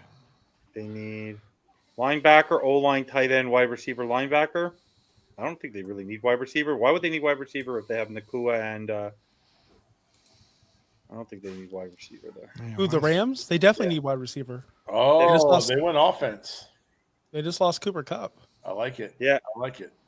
But they replaced him with what do you call it? Devontae. And Pass Devontae catcher. Adams? A pass catcher. Are we saying Devontae? He's like 50 years old, though. Do they go Jack Betch, Jalen Royal? Nope, that's not who they went. Terrence Ferguson, tight end out of Oregon. Interesting. That's interesting. Damn, Bobby's just spoiling everything. I know. Ain't my problem. I got better cable than you. Damn. I'm on my I'm on my computer. Like 40 seconds. Oh. Fourth behind all you guys. That flyover state internet, Josh. Flyover state. Well, so Devontae Adams, they have Nakua. Who else do they have over there for Stanza? Tutu Atwell's not the elite guy that we think right there. could have been. Oh. Puka Nakua, Devontae, Terrence Ferguson, Kyron Williams, Whittington, Matthew Stafford. They could use another wide receiver, though. They definitely need one. Yeah. So could the Dolphins, but we didn't take one. Oh, I wish they did. They got Drake Stoops, though. We're relying on Malik Washington. Johnny The Smith. same way we rely on a 125-pound running back to run the A gap. Explain that to me, Vogel. One day, Vogel and I are going to have a show. Why we take a miniature running back and run him up the middle? Yeah. Wark Dunn did it very well, brother. No, they did not. The game, though. That's why they had Mike Allstott. Yeah, Wark Dunn still got his numbers. And when they I needed miss that Wark chunk Dunn. yard, it wasn't him. It was Allstott. Oh, it was Allstott for sure. 1,000%. It was Allstott. It's definitely Allstott. Could they go guard here? Offensive line. Cardinals? Go from. Okay, good. Yeah, I could see O line Very there. good also. Or do they double down Breaking on news, wide John receiver? Cena is coming out on SmackDown. Just throwing that out there. Breaking news. John Who Cena's cares? coming out. Oh, he is. Hair Oh, he is? transplant boy. It started Patrick 15 minutes Peterson. ago. Never seen Thanks for the update. 17. Thank you. I can't wait Never till seen Sunday. 17. I know. Oh, finally Who's Will gets Johnson? drafted. Will Johnson off the board. Arizona. There it is. That's This not is As really- Patrick Peterson makes the pick.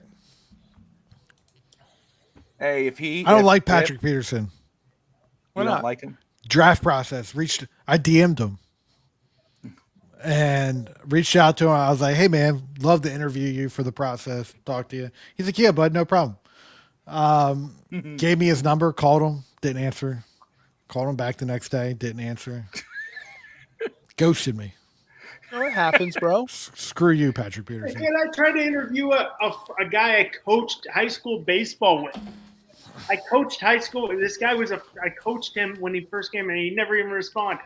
It's just a life. Patrick Peterson. If you're not going to do it, just ignore me. Oh, we got a trade. Is Yeah, Texans Vegas trade moving back up again? with the Raiders. Yes, they are. They're like- hey, I'm telling you, Shador. They already is know who their- they're taking. Yeah, they I'm already know who telling they're you, it's taking. No one else is going to take them. Shador. They know he's going to slip. It's Shador. I'm telling you. Who's Shador? They're just picking up all of the picks In all the in the draft meantime. Yeah. Now, Tom I can Brady's in see. there. I was going to say I can see Brady doing that. Hey man, we want Shador. Nobody seems to be interested in him, so let's just keep drafting or keep going backwards. Didn't the Raiders? Didn't it? No, the Texans are picking now. Yeah. So the trade is Texans trade 58 and 99 for the Raiders 48. Now How do do they you- go wide? Now why do they you- go. Why do you get rid of Laramie Tunsil? I don't understand. That man has been traded for more picks. Yeah, no shit. For a draft, like more than one draft. Your mic's going in and out, Evan. Just Mine? FYI. Yeah. Sorry, better. No, you're good, man. I just Am I better now? It's that Canadian Wi-Fi. We put too many tariffs on it. By the way, you don't have tariffs on us anymore. We have tariffs on you. Oh, Yeah. All Everybody's right. complaining on that. Like we started it. I'm like, you guys are tearing. The tariffs started. Everyone's like, I'm like, they've been tearing Yeah. it up. I'm like, please, Yeah. like, do some research. It's coming from both ways. What do you think the Texans see here? What do you think they're seeing on the board? O-line, wide receiver, D-line, cornerback. Who is still? For my understanding, if you go into a Canadian grocery store, they have flags around their food now, so they can identify which one's American made and which one's No, Canadian there's made. an app. There's no flag. There's an app that can scan it and tell you where it was made. Wow. You know who I can see going here? Can you see? Jack Betch. No. Can you see? Whoa, D-line here? language. Can you see D line here? Betch. Maybe Mike Green? Alexander or see Alexander here. Mike Green. Mike Green. Maybe. That's the best. Ronnie Orton selling he needs children, and that's why he's a heel. No, he didn't. That's awesome. That What? is so By the way, freaking. can I- Ricky. By the way, is it Randy Orton gotten like 20 feet taller? He Taller was- and He's wider, ginormous. Yeah, and still has abs and looks and jacked. chiseled. The What guy team does Randy better Orton play now. for? It's like wait, no, it's like Wingate last night. Andy Reid looks like a snack. It was like- you saw Wingate perked up. What team he played for? What team was he? Randy Orton doesn't age. He does not age. Josh loves. Wingate loves it. Orton, right? You're a big Orton guy. Yeah, defense end. What'd you think about Braun Breaker aligning with Paul Heyman? In Seth So Rollins? cool. I thought that was a pretty cool thing. Who's going to be the fourth member? I think it's going to be Um, Kaiser. Becky Lynch. Becky Lynch. Who's the third member? I know we're all doing the Shooting, you're shit. saying I'm thought sorry, it I'm was gonna be hijacking. Sting. the- I won't be here much Hijacking longer, the guys. It's show. almost my bedtime. I won't end the stream either. But Yeah. Keep your finger out of that area. I will. You know I will what's say this amazing? because is he coming Go back? ahead. How long? You know who would be fitting right there? Tsunami. If Tsunami comes back anytime soon, I'd put Tsunami in that group. Really? You know, Chris Johnson Crawford just Reed said in that. that group. Oh my God. Chris Crawford on Real interesting. Talk That's Wrestling just a said that good- about 30 minutes ago, and there's no way. 2 big men on one team? No way. Why not? We already have Braun Breaker. He's already a killer. We don't need another killer. We already have one killer. One it's a spear we? and It's a one we? tsunami. Are you on that team? That's we? Okay. Yeah. What do you mean? Yeah, I'm You're on. like, I'm we on already team, have that big. I'm Okay. on Team Seth. I'm Okay, a got you, visionary too, brother. Heck All right, yeah, brother. dude. Heck yeah, dude. All right. But when I are they got going to you. ban the women's titles? That is the biggest waste of time I've ever seen. It is. It is. But you know what else? You know what's not a big waste of time? You want to go over to fantasysportsnowplus.com. Did you Well, kick us? You are such a marketer, Josh. I want to say this before I get out because All I'm right. going to go to bed. This is dead Yes. serious. If you really want good content for fantasy football, the only person in Tampa, by the way, the local market, they were complaining. No one said Mbuka to the Tampa Bay Buccaneers. Not one mock draft had him. They're complaining. They're not happy with the pick here. One person did. His name was Josh Kimmel on Fantasy Now Plus. I had the Ohio State receiver going there. I clipped it. It's on Blue Sky. It was an awesome pick. What's So if you Blue want more Sky? content, It's it's the it's the not He Twitter. knows what it is. He's I No, know I he does. don't. I know he have does. no clue what it is, to be Really? honest. with you. Really? Yeah, I have no clue what Blue Sky is. It sounds like a narcotic. Hey, Bobby, the reason I don't have kids because I spent 25 years raising yours. For the last 25 years, I've been a better parent to your kids than you could ever be. That's right, kid. Your dad's a loser. That's why I've been policing brats for a quarter of a century. I gotta watch it. This is genius. This is That's whoever pretty good. writes this stuff is phenomenal. That is so That's funny. pretty- That's pretty John good. Cena, guys. Yeah. offensive tackle. Did they go tackle? They win Yeah. again. Attack. Okay, yeah, it Why are makes you sense. telling I us? get it. Which tackle did they go? I'm not telling you. I'm not Can we going wait? to. Can we wait on that? I'm not going to tip it. But anyway, let Josh pull it. Let him put his plug. From William and It's Mary? fine. Just one more last thing. Yeah, stick your plug in. FantasyNowPlus.com, right? Live on the FinStalk Sports Network every single Friday. We're live every day, every Friday at noon. When the season goes on, we'll be 7 days a week. Whew, it's going to be a long season. But yeah, check us out. Real Talk Wrestling and No Holds Barred Sunday. I don't know what time, Bobby. You got to tell me. But Sunday, I'll be there and we'll talk WrestleMania recap and Raw after Mania. I'll let you guys get back to the draft. I'm going to sleep. It's been fun. Josh, I love you. Before you FinStanza go, by the way, always Kimball, What's before you going go, before you go, Raw after WrestleMania could have been better than night one of WrestleMania. It was definitely by far better than night one of WrestleMania. So Night one of WrestleMania was one of the worst night ones of WrestleMania I've ever seen. and it was the worst main event in WrestleMania history. Coach Vogel, nice to see you as well. Russ, Good nice to to see you, meet buddy. you. Bobby, I'll see you to Sunday. See you And Sunday, Josh, brother. Does lightning strike a third time? Peace out, Cub Scout. I'm over it. Man of the people. Bye, There you go. guys. Josh Kimmel of the Fantasy Now Plus podcast and No Holds Barred and Real Talk Wrestling. He's just all over the place. But happy that he was able to join us. As we continue here, offensive lineman Azari from Minnesota going to the Houston Texans.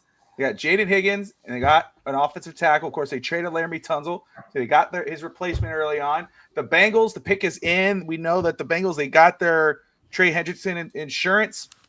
I'm going to go Demetrius Knight Jr.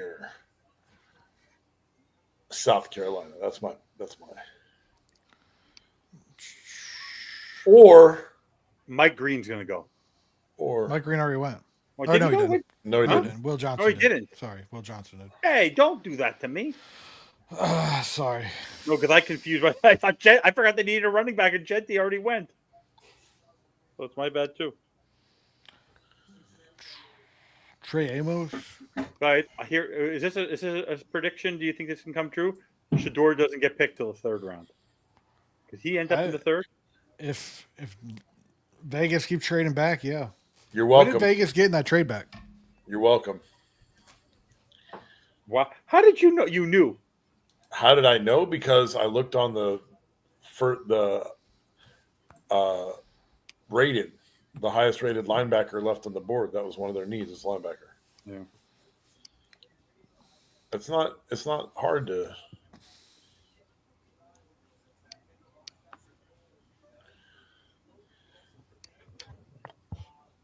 Try and watching hockey at the same time. Seattle's back on the clock. 2 1/2. All right, Seattle. What are we doing this time, Seattle? Hold on, wide receiver.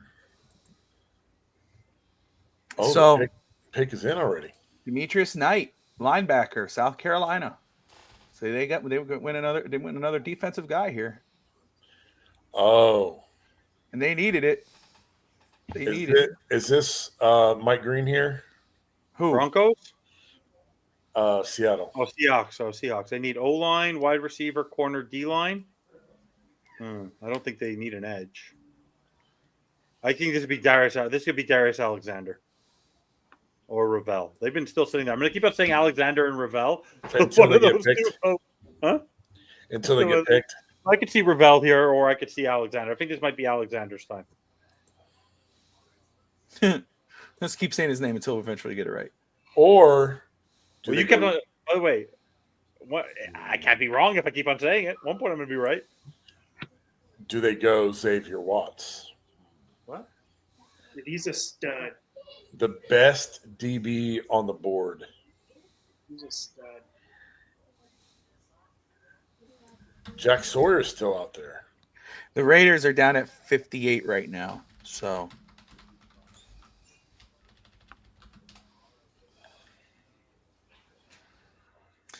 let me make sure here. All right. Wingate will be back. We wait for the next pick, which is the Seattle Seahawks. For those who are just joining us and tuning in from wherever you're watching, whether that's Twitter, Facebook, YouTube, we appreciate you watching. You're watching the NFL Draft live coverage show here on FTSN, sponsored by Caneswear. Make sure you hit that like and subscribe button. The Miami Dolphins, who had pick the start round 2, had pick 48 and 98. They trade up, pairing up, obviously using those 2 picks to move up to round 1 and round 2, and grab my number 1 offensive lineman off the board, Jonah Savanea out of Arizona, the offensive lineman who could play tackle. He could play guard. He will be the starting guard, according to Chris Grier. So Miami addressing the trenches, going Kenneth Grant in round 1 and Savanea in round 2. Of course, obviously, with Miami fans, can't expect much but mixed reactions, and you're getting it. Miss Fins should be on tomorrow again, but Dahl, who will be on tomorrow as well. I'd love to know her reaction to Savanea because we know how. Okay. We'll get her reaction tomorrow because Miami went offensive line here, so we know how much she wanted that. Just to be honest with everybody, of course, there are guys there that, I'm looking at it. I'm going, if we would have stayed at 48, we'll see who's there at 48 once they get there. But, actually, we got there. But I liked it. I like it. And, again, these are 2 positions that you needed, but 2 positions, again, 2 guys that were highly rated on a lot of boards. Savanea was my top offensive lineman on the board. He was above Calvin Banks. He was above Campbell. That's me. What I saw on film, what I watched. Everyone else can have a different opinion. What I saw was a damn good football player. Again, powerful, strong footwork, motor. He had it all. Miami picks him up in the second round, trading up. I love it. By the way, Tua better pick up Jonas Savanea from the airport. Bobby, you better pick him up from the airport. I'm gonna slide out for a second. My dog needs to go potty. Of course, brother. Go ahead, man. See you in a little bit. He has to go potty. No, my dog. It's okay. Go ahead. All right. So we got Coach stepping off for a little bit. Josh stepped off for a little bit. When Josh comes back, what I want to do when Josh comes back, let's see if we could get some film on for Savanea, and that way everybody could kind of take a look at him and go from there. We're waiting. Josh Mabry will be joining us at the start of round 3. We will have Brett of the Caneswear podcast and Caneswear the shop, who's sponsoring this draft show. He will be on shortly as well to discuss Cam Ward to the Titans, the Dolphins pickups, how he felt about him. Let me see. So around 9 o'clock he should be on. So we'll wait on that, get him in here as we await to see who plays here. We got Seattle on the board. Seattle will make their pick. We'll see where that goes. Let me see here. Shador Sanders still falling down the board. 3 quarterbacks: Tyler Shuck, Jackson Dart, Cam Ward, all off the board. Shador Sanders still on it as he continues to fall. Let's see. Denver Broncos are going to trade their pick, it looks like. Is that what's happening here? They're going to trade their pick to the Panthers. Seattle. Arroyo. There you go. Second Kane off the board. Elijah Arroyo goes to the Carolina Panthers. Wow. I love it. They get some help there for Bryce Young. So they got 2 rate. They went McMillan in the first. Did they go McMillan? He went Seattle. Oh, did he go Seattle? I'm sorry. Thank you. Sorry. They're on the clock right now. Carolina's on the clock. Okay. So Seattle goes Arroyo, and then in Seattle, who did Seattle get in the first? That's a hell of a pick, dude. He was Cam Ward's dude this year. Yep. I mean, if he needed an out, he'd hit Arroyo. Gray Zabel. They took Gray Zabel, Bobby. I didn't like the North Dakota State slander we had yesterday when I was listening. I went to school in North Dakota. North Dakota State is fucking, excuse my language, fucking dominant. Hey, you know what? Take your Jets language out of here with that, man. Oh, yeah. Let's be clean, bro. Jet fans cussing. What's the matter with you? But yeah, no, Gray Zabel, dude, he's legit. He was legit. He's a good player, man. I think North Dakota State, in my opinion, should be an FBS. It's FCS. Please just move up. Let me ask you, Russ. I don't know if you did say this, and forgive me if you did. I was trying to get everything prepared. What do you think of the Savannah pick on the outside looking in? Because you obviously, first off, not only does our On Deck Baseball podcast, but also is one of the co-hosts for the Touchdown in Paradise College Football podcast here on FTSN. So you watch a lot of college football. I don't know how much you did see of Arizona or Arizona's offensive line, but Savannah as a prospect, what did you think of him? Well, first off, I did because actually my college football team is Arizona. Okay. Because I follow Arizona in basketball and baseball. I know I'm weird. I watch college baseball, so I like it. I mean, he did a hell of a job.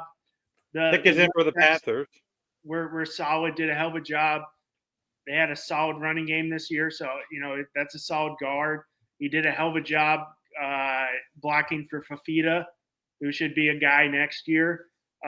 So I mean, that's a good guard, good pick, guy with position flexibility, which is always great to have, especially if you have a questionable offensive line, guy who could kick outside if he has to. But I think he's more of a guard. But I mean, I think that was a pretty solid pick for the Dolphins. I'll be a non-biased guy on that, even though I hate the Dolphins. I think it was a good pick. I mean, you get a good guard at a position of need. So I mean, that I thought that was a good pick. There you go. Nick Scorton, edge rusher, going to the Carolina Panthers. The Tennessee Titans on the clock.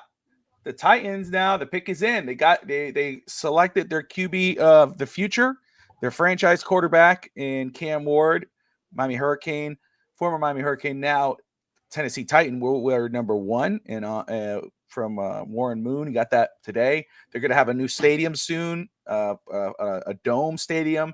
They got their franchise quarterback. So here they go with their second pick at pick 52 here. Where do we think they may go? Does anybody have an idea? Titans. I don't know. What do they need? Everything. Yeah. This is Bobby's second favorite team. Tennessee Titans. He's got 2 teams. Josh, Russ believes in having second teams in every sport. Yeah, definitely. He's a Dodgers Yankees fan. Oh, whoa. He's a Jets Giants fan. Yeah, and we support New York, Bobby. Just support New York. I got you. Yeah. So Alurafemi Aladejo, UCLA edge rusher, goes to the Tennessee Titans. So the picks are kind of coming in pretty fast here. So now they go defense. And they go edge rusher here. Breaking news: the Toronto Blue Jays, Vladdy Guerrero just finally hit a home run off the Yanks. Because our pitching staff is garbage. we got one pitcher. That's Max Fried. Yeah, and he wasn't your pitcher. You have to go get him. Yeah. I'm telling you, Yankee fans, I'm like, can you imagine if the Yankees ended up signing Juan Soto and then Garrett Cole goes down and Luis Hill? That pitching staff would have been terrible.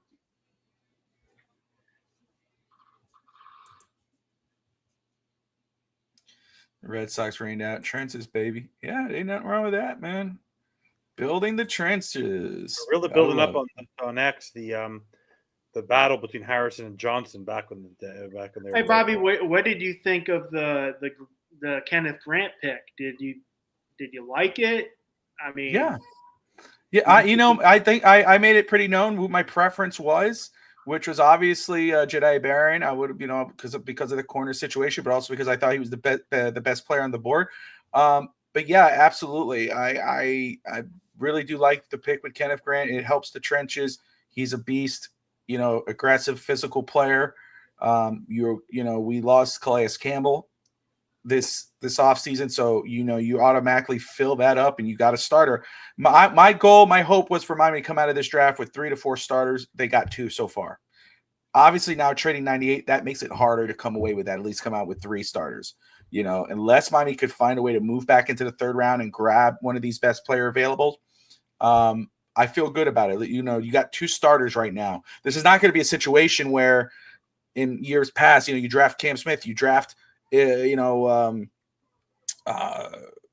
Tindall or whomever, and you're like, man, why are these guys can't see the field? What are we doing? Why are these guys on the practice squad? Why are these? That's not going to be the case. Kenneth Grant and Jonas Savannah are going to be starters for the Miami Dolphins, and I think impactful starters. So I'm happy with it. Yes. Are there players I would have preferred? Sure. But I'm happy with it because I think these guys would be very good players. But you do the big board. You got it in your rankings. Where did you rank him? He was like my 24th overall player. Like behind above Nolan, and was it Harmon from Oregon or? Oh, you're talking about in regard to D tackle? He was my second D tackle. Okay. He was my second D tackle. He's my 24th overall player. And Savannah was, let me see if I have it I should have it on my list. He was above that. He was, I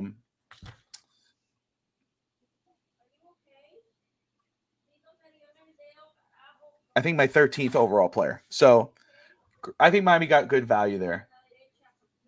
Okay. Get some notifications here. What percentage of snaps is Grant going to play? I don't know. I guess history. We'll have to look back on history, Greg, and see what they usually do with that. Just like 500 and something snaps, like 14 games this year. He was constantly on there. He was, starter. Like he's going to be on there. The only time he may not be on there as much is when they play as a nickel package. He may not always be out there, but when they play 3-4, he's going to be out there all day long. Probably, right? On running plays, he'll be out there every play. Every running play, he'll be out there. But I'm right. Yeah. But I see in the 3-4, he'll be more active than in the nickel package. Tampa Bay is on the clock. The pick is in. Let me look at best available. Who's best available? Obviously, Mike Green's still on there. Darius Alexander still on the board. Sure. Look, talk about corners, right? Let's say somehow, some way. Something and there, Rob coming in the clutch. He has a number. He has a percentage, 82.5%. There you go. I'm rolling with Rob's number. Let's go with 82.5%. I'll say 1% into the clutch. Get the lowest number. So, but look, let me just say something very quick. So we're talking about a lot of Dolphin fans. We're concerned. Hey, Miss Fins. Look, there you go. Yeah.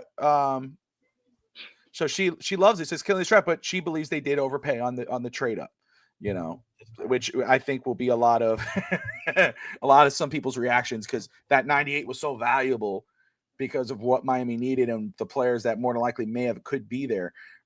And again, I think that Jalen Ramsey, which Chris Grier has said, they asked, can you mend the fences with Jalen Ramsey? He says, we're not closing the door on anything.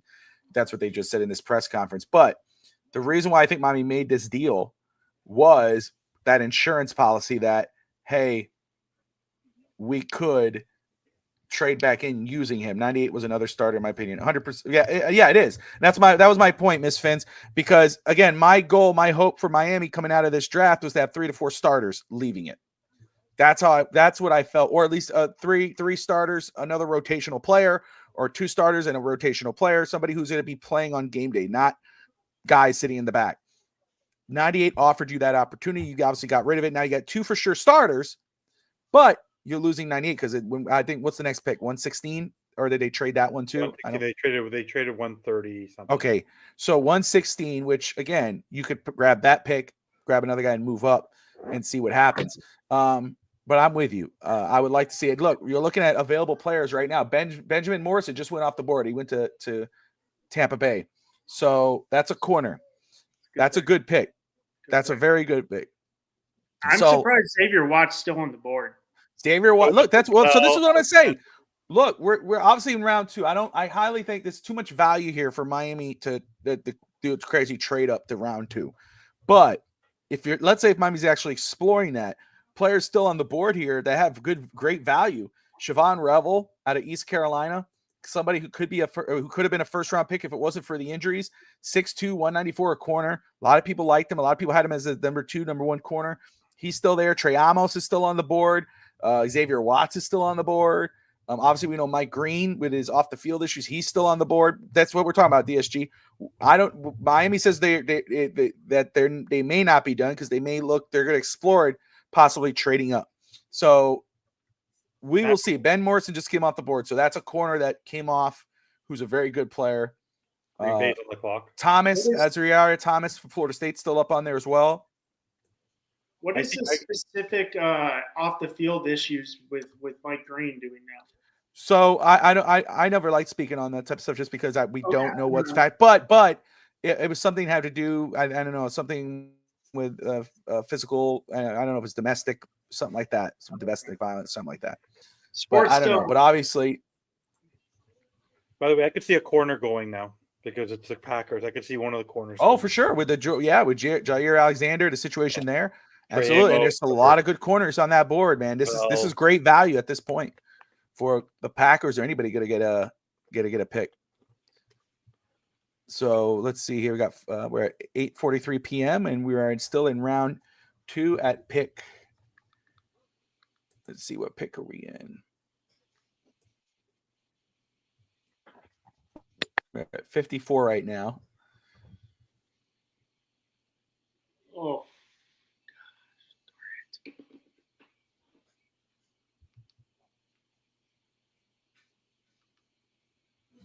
Let me see. Let me tell her 8:30.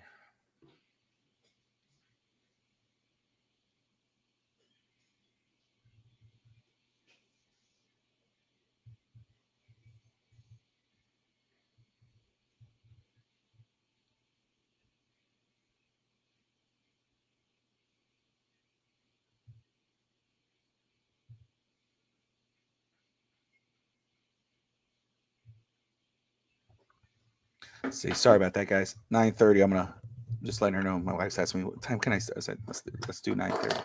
Anthony so 9:30. I'll walk for a second. Okay, offensive tackle, right? North Carolina State. Okay, Anthony Belton. All right, big body dude, big 6'6", 336. So there you go. They go towards the trenches. If they trade up into the 3rd this year, take up a second and rounder in 2026. You want one? Do you want a cookie, DSG? Here you go, buddy.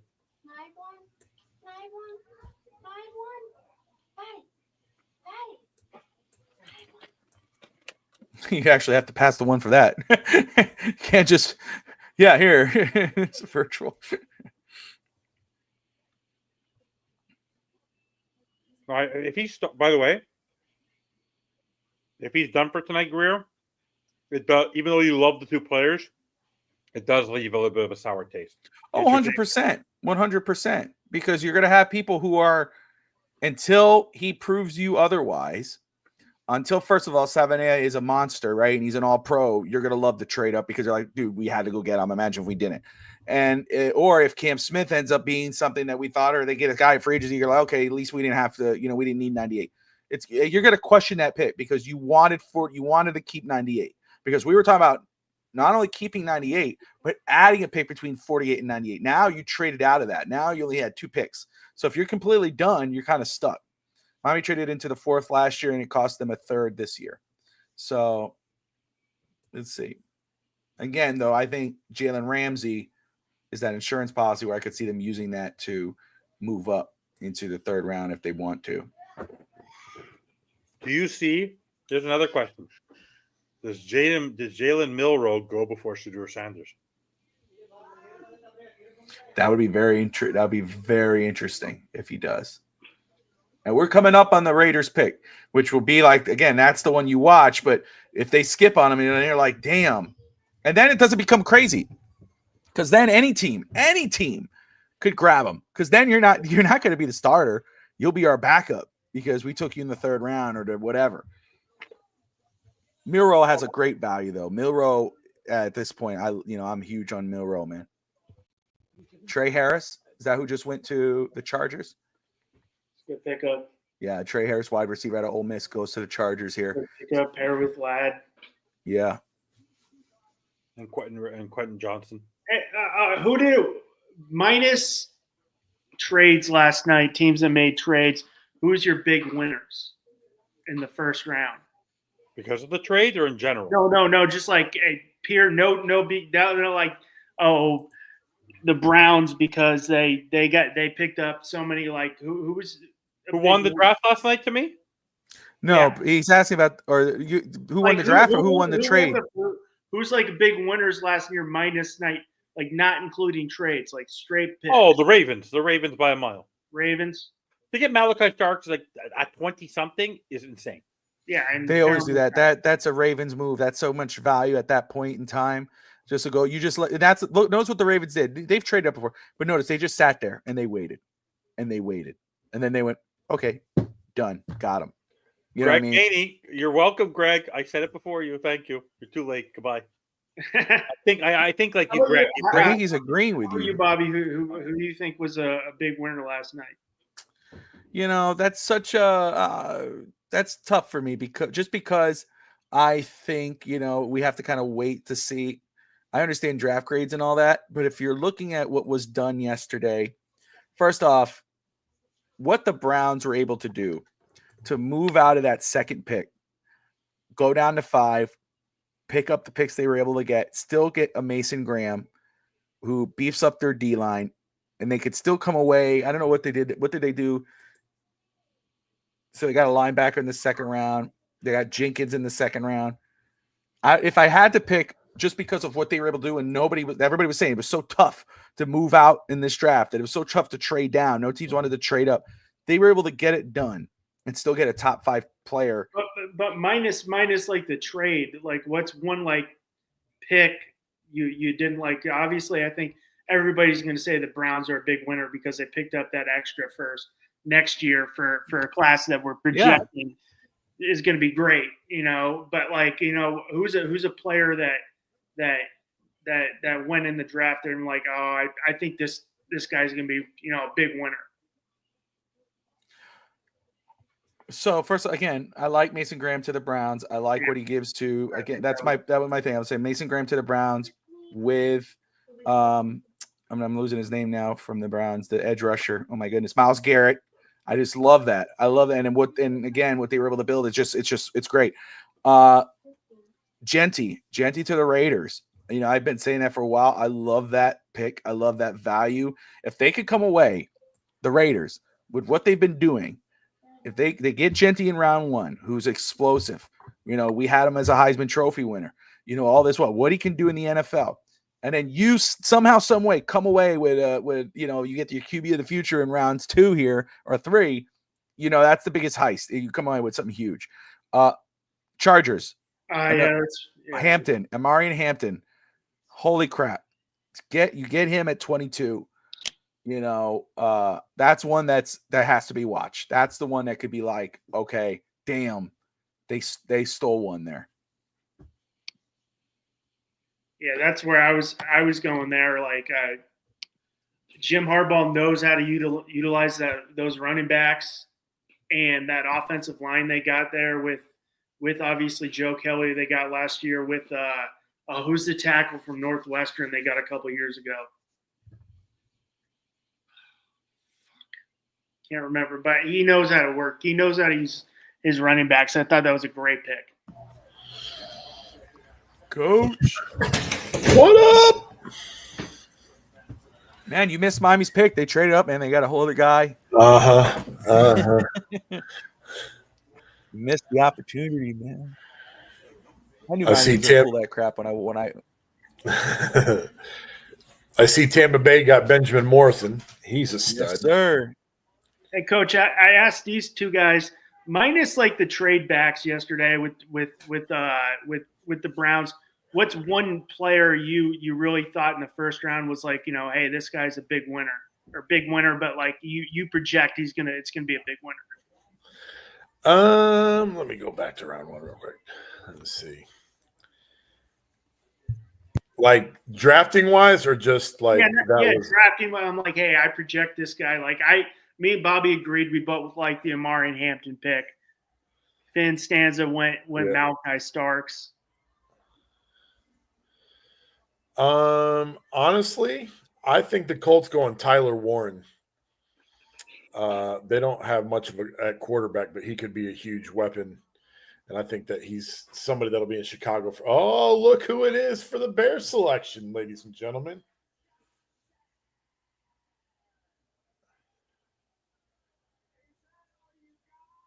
Seth Rollins. Oh, Seth Rollins? That's hilarious. Yeah.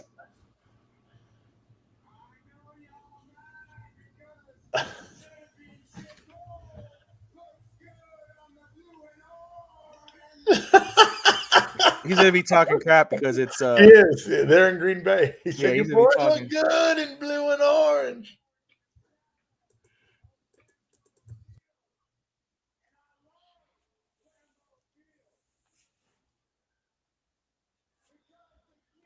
I'm with that. Tyler Warren. I mean, I know you're a Notre Dame guy, right? Yeah.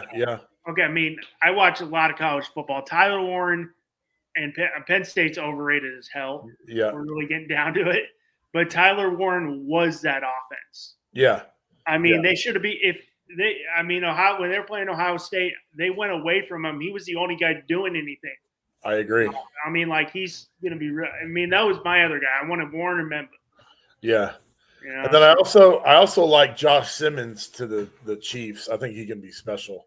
So if this proves correct, what I'm seeing here, the slide will work. The what? Okay, hold on a second. So, sorry, can you guys hear me? I don't know why it broke up there. Yeah. From what I'm seeing here, it looks like that slide's going to continue for Shador. So, by the way, Dahl said, I have a friend in town visiting. I haven't looked at the draft. Oh, okay. Don't ruin it. Don't ruin it. He already did. Wow. I did not. I never told her what the pick was.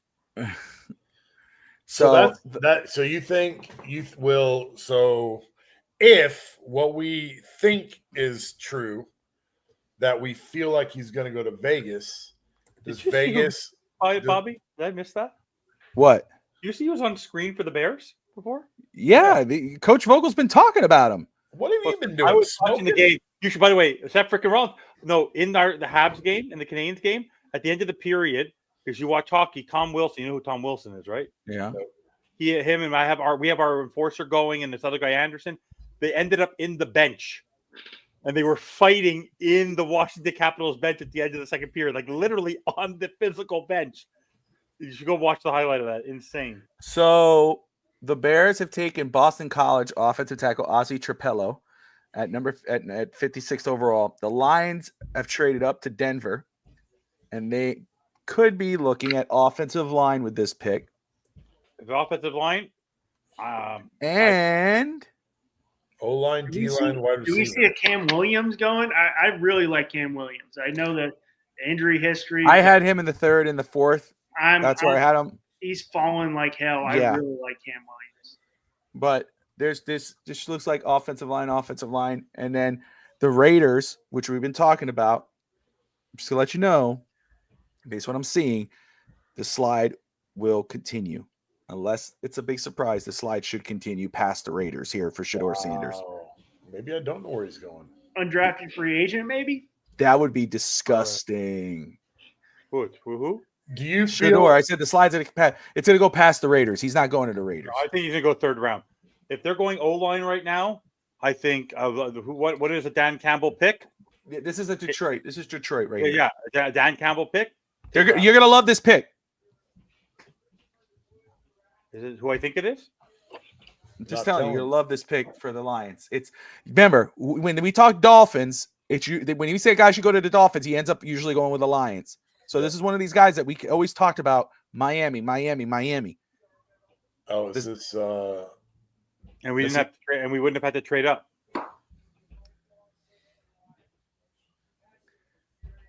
Coach, can you guess? is it Ratledge?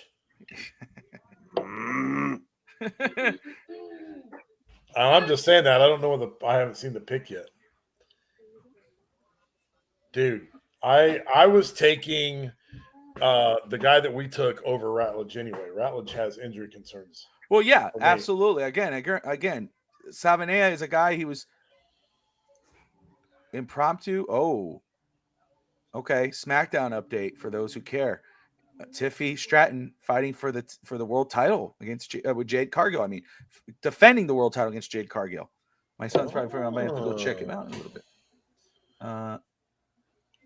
That woman is fit. Oh, you know. Cargill, yeah, dude. She's Oh a my beast. god. She's a beast, man. And she, I like her. I think she's cool. She just doesn't. She doesn't know how to perform. She's raw. She's still raw. Yeah. I mean, considering she came from AEW, who doesn't know how to develop anything. Damn right. So this is going to be Tate Ratledge to the Detroit Lions, the Georgia guard, who if he was healthy, all health issues aside, wanted a better offensive lineman in this draft. Yeah. I loved him coming out. I would have been happy with him at 48, but again, I'm with you, Coach. What concerned me a lot, and that's why when I was thinking of Georgia guys, even though I liked Ratledge, I kept leaning towards Dylan Fairchild because of the injury concerns. But again, Savanea for Miami, I know it's a great point by FinStanza. We didn't have to trade down. Here's the problem. Savanea probably would have been picked way before Fairchild. If you like Ratledge. Yeah, but Coach brings up the point of the injuries, and that was a huge concern for me. So anyway. By the way, Bobby. Yeah. Just FYI, quote: Savanea to Coach McDestroyer. Tell Tua to get ready. Yeah. He said that. I love that. I told you, Tua better pick him up at the airport. Tua just bought a new home. He better let Jonas Savanea live with the man. And I will tell you this: I don't think Miami. I think will go another offensive lineman in free agency, one or two, depending, because Savanea again offers you that versatility on offense. That if somehow, some way, Patrick Paul, which again I think I'm gonna have trust in that. But if he doesn't, if he ends up flopping or getting hurt, coach or whatever, Savanea could be pushed out to tackle. Yep. That's the versatility and the options he gives you. I like it. I love it. I'm so excited for Savanea. I really am. Yeah. Bobby, what do you think about Savanea? Yeah. Hilarious. Right position, wrong time to take him. Just kidding. That was last night. That was. But again, as Coach has said yesterday, and he said this morning, and he'll say, you get them when you can get them. No one's offering you a trade up. You get what you get. Right, Coach? God dang, people. We could have got him in pick 24. Nobody was willing to trade with you. Nobody wants to trade with you. If nobody's going to trade with you, then you take. And I will say this. We don't know that. No, we don't know that. Biggest time. That's who I thought they were going to take. Nice. I hate that. Being a baseball guy, every time it's like, oh, the guy's on first, he stole second, tried to steal second, gets thrown out, and this guy gets a hit. It would have been first and third. I'm like, hypothetically, yes. Right, but exactly. You don't know what's that called? Speaking in absolutes, I hate that when somebody goes, oh, that dude's going to be a bust, dude. We don't know that. That was my biggest pet. It is my biggest There you go. Jack Beck to TCU wide receiver off the board now. Oh, no Shedeur. I mean, like That's it. hypothetically, Grant could have been there later in the draft, but you don't know that. Yeah, Right, right. We don't know that. So, and let me say again, we all know this because, and that's not like FinStanza was saying yesterday. And even though he's saying, good player, not whatever. FinStanza likes the player. I love that. We all like the player. We love the player. He's going to be a damn good Miami Dolphin. I think he is. We don't know for sure because we won't see till game day for both these guys. But I think we got two legitimate, good to great players in Miami. And I will say again, Miami's had luck with pick 13 with their players, Christian Wilkins and Laremy Tunsil, two very good players that we got at 13. Now, can we keep them? We'll see after 4 years.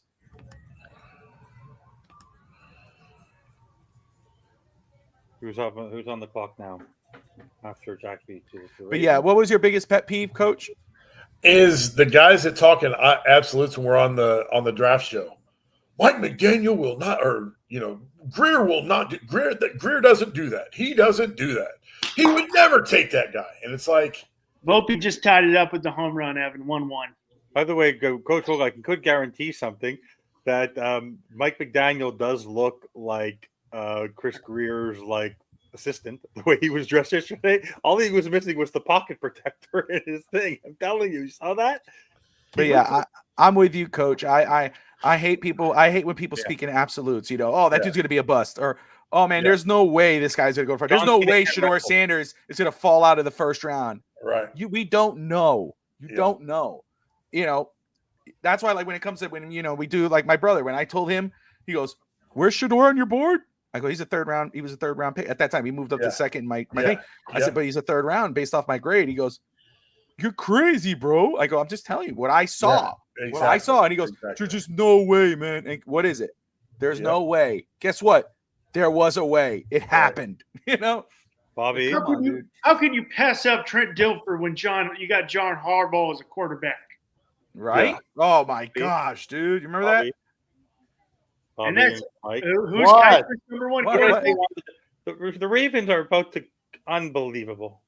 All right, we'll see. Who's They now don't Kaiser's even number have one? to move. John Harbaugh doesn't even have to do anything, and he gets players. Yeah. It doesn't make any sense.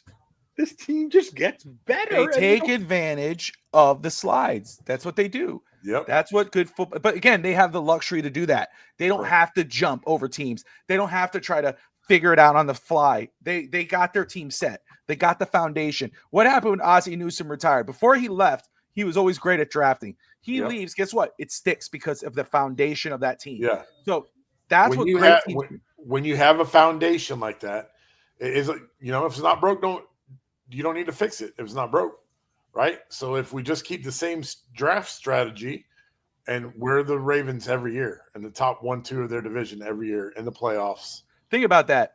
This guy, for instance, they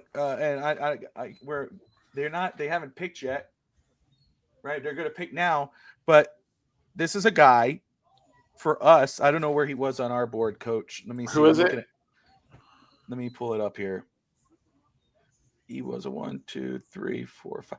The fifth best player on our draft board was Mike Green. Man is here. Mike Green's about to go to Baltimore. Yeah. Now we know he's been pushed down because of the off the field issues, but that's why Baltimore is Baltimore. They could afford to take this guy because of who they are foundational wise. Exactly. And that's why again, the rich get richer. But are you going to welcome the myth, the legend? We got the man, the myth, the legend, the one and only, the host of the Caneswear podcast, Caneswear himself, Mr. Kane, Brett. Let's get him in here. Cheers, sir. guys. How are you? I am fantastic. How about you guys? And we're doing good. I'm chopping over your shoulder. Yeah, right. I'm chopping over your shoulder. There you go. I appreciate it. You don't have any Notre Dame stuff. As a matter of fact, I think it's all packed away. Will you have You got a Catholic First Convict shirt in there or something? I mean, I was. Tim Ruddy and I go way back. He was my assistant coach. I coached this with his son and him and my son and the Cub Scouts too. So. I mean, I guess I do have some Notre Dame in me in there. And there you go. He was a great Notre Dame player that was the center for the Dolphins for a long time. So that's awesome. We can merge those two together. There you go. There you go. I didn't know Nick Monicani that well. I think he was at Notre Dame as well, right? Yeah. So we got Brett of Caneswear again, guys. I've talked about Caneswear so much. We'll do it again. If you're watching this and you're a diehard Dolphins fan, if you're a Hurricanes fan, Panthers, Marlins, Heat, they've got it all. 2655 South University Drive in Davie, Florida. 15 years, right? 15 years in business. Absolutely, Bobby. 15 years. We started out in a little warehouse in 2010 for 4 years, an un-air conditioning warehouse where people would come in, and everybody that still shops with me from the warehouse days, they always say, Brett, I'm OG. Let's get that OG t-shirt. I mean, it was no air conditioning. People would come in and just be a great time. And now we're obviously in a bigger store, and it's been a great run. Doesn't matter if you're Dolphins, Canes, Florida Panthers, Miami Heat, Inter Miami, Florida Marlins, or Miami Marlins, whatever they're called nowadays. We will go ahead and we've got you covered. So it's exciting stuff. So and here we are at the draft, 2025 draft. Awesome. I love your shirt, Bobby. That CW is very strong. I love this shirt. It's clean, and I'm very clean. I tell you look like a total mensch if anybody is following me. You look awesome. You're talking to the token Jew of the network, Canadian Jew, and I bet you I have spent more money in your store than the other three schlubs over here combined. I hope. I hope so, FinStanza. I hope so. You know, Zygazund, we appreciate it, my man. No problem. Well, Brett, first off, we're gonna talk about the Dolphins, obviously, but I have to ask you. I have to bring it up. 2 Canes off the board right now. Arroyo went to. Did he go to the Seahawks? Elijah Arroyo. Yeah. And of course Cam Ward goes to the Tennessee Titans. Number 1. Your reaction, my man? I was working yesterday at the quarterdeck for the Panther game, selling over there on location, but the draft was on as well. Watching my TV, but I'd heard from a lot of people that ESPN didn't give Cam a lot of coverage. I guess is that true? Mm-hmm. So they just went ahead and they were more worried about what Shedeur Sanders who's still on the board. He has not been picked. He's not been picked yet. So I'll go with my thoughts on that in a minute. But yeah, Cam Ward, great pick. I wanted the Dolphins to trade for him. I wanted us to give away basically our whole draft picks, or at least 1 and 2. I heard the Giants actually offer their number 1, which was very high this year, and next year's number 1, and another big pick. And they said no to that, Tennessee. So they really wanted, obviously, Cam. Yeah. Sounds like they were set in stone there. They were set in stone. And I like that pick. Tennessee, I like they went out and got Lockett as well. Yeah. He's a good possession receiver. We'll see if they're going to pick anybody else this year at Tennessee. But I think Tennessee is going to be a lot better than people think. I think Cam Ward is ready for the NFL. I don't know I doubt – it's hard to believe he'll have the Jaden Daniels year, but – I will say this. I was talking to Cam's dad the first time he came to the store. Amazing family, Calvin. Talking to him when he came to the store before the season started. And I had said, it's a good thing he came back because Joe Burrow, if he would have gone to the draft the year before they won the championship, he probably would have been a 3rd-round pick. And now, look, he's number 1. Yep. I said, wouldn't that be great if it could happen to Cam? I don't want to take the credit, but hey, he went number 1. I live in Nashville. I live in Franklin, Tennessee, which is right outside Nashville. It's like Hialeah for Miami, for those who don't know or could need the distance. But I have a lot of Tennessee Titan fans who, of course, they came up to me after before even the draft and even today. I mean, and they're like, Cam Ward, talk to me about him. I was like, you're going to love this kid. You're going to love him. You think about it. He was a 0-star athlete coming out of high school, got better every year. And really, and Brett, you could speak on this, he elevated Miami. Miami was here at this point. They weren't doing anything. As soon as he comes, he elevates everybody, puts Miami in prominence again. Now, of course, they got Carson Beck after the Cam Ward effect. Mm-hmm. That's what they're getting. They're getting a kid who always has a chip on his shoulder, who's he's a player's player. He goes there to play. He goes there to win. Great character, everything you want in a franchise quarterback. That's what he is. We'll see what happens as a pro because somebody could be great in college and then fall apart. But history alone, when you're looking at his resume and you looked at what he's done, he's going to do great in Tennessee. And they got that new stadium. It's a home run hit. I think it's a great pick. If you look at him, Cam was all about football. Everyone I spoke to said he was just super focused. I remember after we beat the Gators, first game of the season, they asked him, he said, okay, I'm going to celebrate for a few minutes, and then it's on to, I think, Bethune-Cookman, whoever we're playing the second game. I'm going to focus on them. And Cam went, as we all know the story, from a 0-star, which I didn't even think is possible, to the number one draft person in the draft. And I think that's no one's ever done that. But I think Cam's going to be awesome. I think then Elijah Arroyo was drafted by Seattle. And that's an amazing story because Elijah really only had 1 year that he was relatively healthy. He is a beast. And the Seattle Seahawks, like the Baltimore Ravens, and there's, I think, another team, but they love Miami Hurricanes. If you know Seattle, you remember they drafted DJ Dallas. They drafted Travis Homer.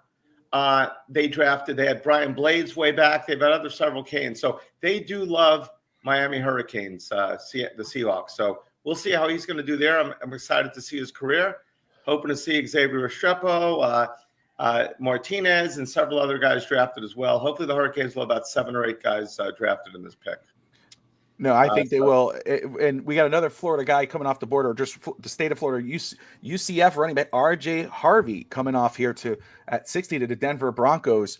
He had a big year last year at over 1,500 yards, almost 1,600 yards, 22 touchdowns. So a Central Florida guy going off the board. Wow. That's that early. That's cool. That's a great story. That's awesome. I like to see what any kids from the state. I mean, I'm a competitive rival with all those teams, but I like to see kids from the state that come down to Florida, no matter where they play, get drafted, end up in the NFL.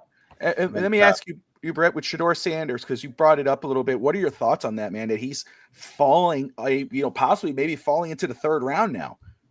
I think Shedeur, I know there's a lot of people upset about it. I know Mel Kiper is ready to commit Harry Carey right now. How can they not listen to him? Mel Kiper, I even saw him play Tom Brady was drafted in the 6th round. Johnny Unitas wasn't drafted for a lot. He's picking everyone. He said the Dolphins picked, they went with the offensive lineman instead of Matt Ryan. We picked Jake Long. Yep. He's saying, all these different players that are picked, in quarterbacks. So he's trying to justify his reason. I believe, the Shedeur Sanders, I think, is obviously athletic. He's got the same exact trainer as Cam Ward. There were 3 quarterbacks that had the same, they trained together. Shedeur Sanders, Cam Ward, and the quarterback for Virginia Tech, who had a great game against Miami last year. That was Cam's cousin. I forget his name. But all 3 of those guys trained together. I think the biggest problem on Shedeur Sanders is the NFL is a very tight-knit group. And anyone that's not – Deion is not an outsider, but Shedeur only played for his father in college, correct? Yeah. Yeah. Did he play for his father in high school too? Yep. Okay, so he's never anybody else. Yeah, he's only played for his dad. And I didn't know he played for him in high school. I didn't know that. Yep. So he's never played for anyone else. And when he came in, they said, who do you want to interview with? He only picked 5 teams, correct, to interview with? And all the other ones he said no to. I don't need to interview with you. You're not going to draft me anyway. So he limited 5. There was no humility. He wasn't humble. Look at Cam Ward. I mean, guys can wear their big chains. It doesn't matter. I mean, Jalen Hurts, it doesn't matter. But Cam Ward is just, he just not braggadocious. He's not anything like that. But Shedeur, I think people were scared. First of all, it's like those people that go ahead and start, are teaching AI. They're teaching something that may replace them. What coach wants to bring in Shedeur as a top round pick when they know the dad is going to be gunning for their job?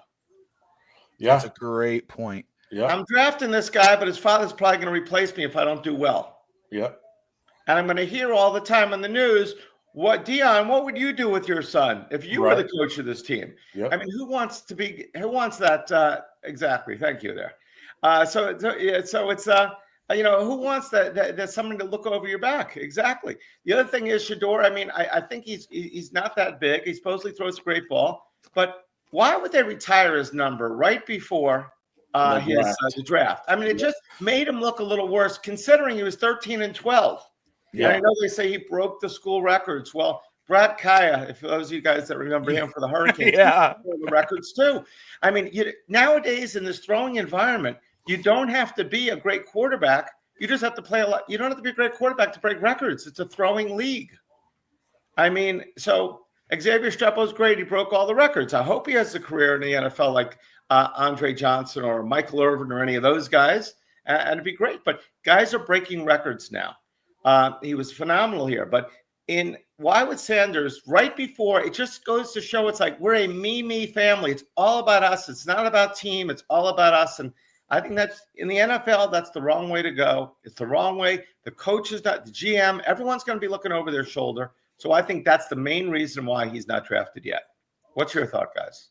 No, first off, it's a great point. I will say, and you brought it up too, interviewing only with 5 teams, telling other teams we're not going to do it. But then there's a report that even those 5 teams or whatever teams, they were not impressed with his interviews. That rubbed them the wrong way. As he continues to lose money, you start to limit to, I don't want my son playing for the Browns. I don't want this. I don't want that. You really limited even before all of that. I brought that up. Even before, I don't pay attention to any of that. I was just watching film, Brett. We have the every Sunday in the offseason, we have on the clock the Miami Dolphins draft show. I do it with Coach Vogel and Josh Wingate, and we watch film. And we're watching film on these players. Before all that outside noise, I don't look at that. I watch the film. And for me, and I got into it with a few people, or they got into it with me because I don't like getting into it with anybody. I don't care. But I said he was a 3rd-round prospect. Watching film alone, I did not see this guy's a 1st-round talent. I didn't.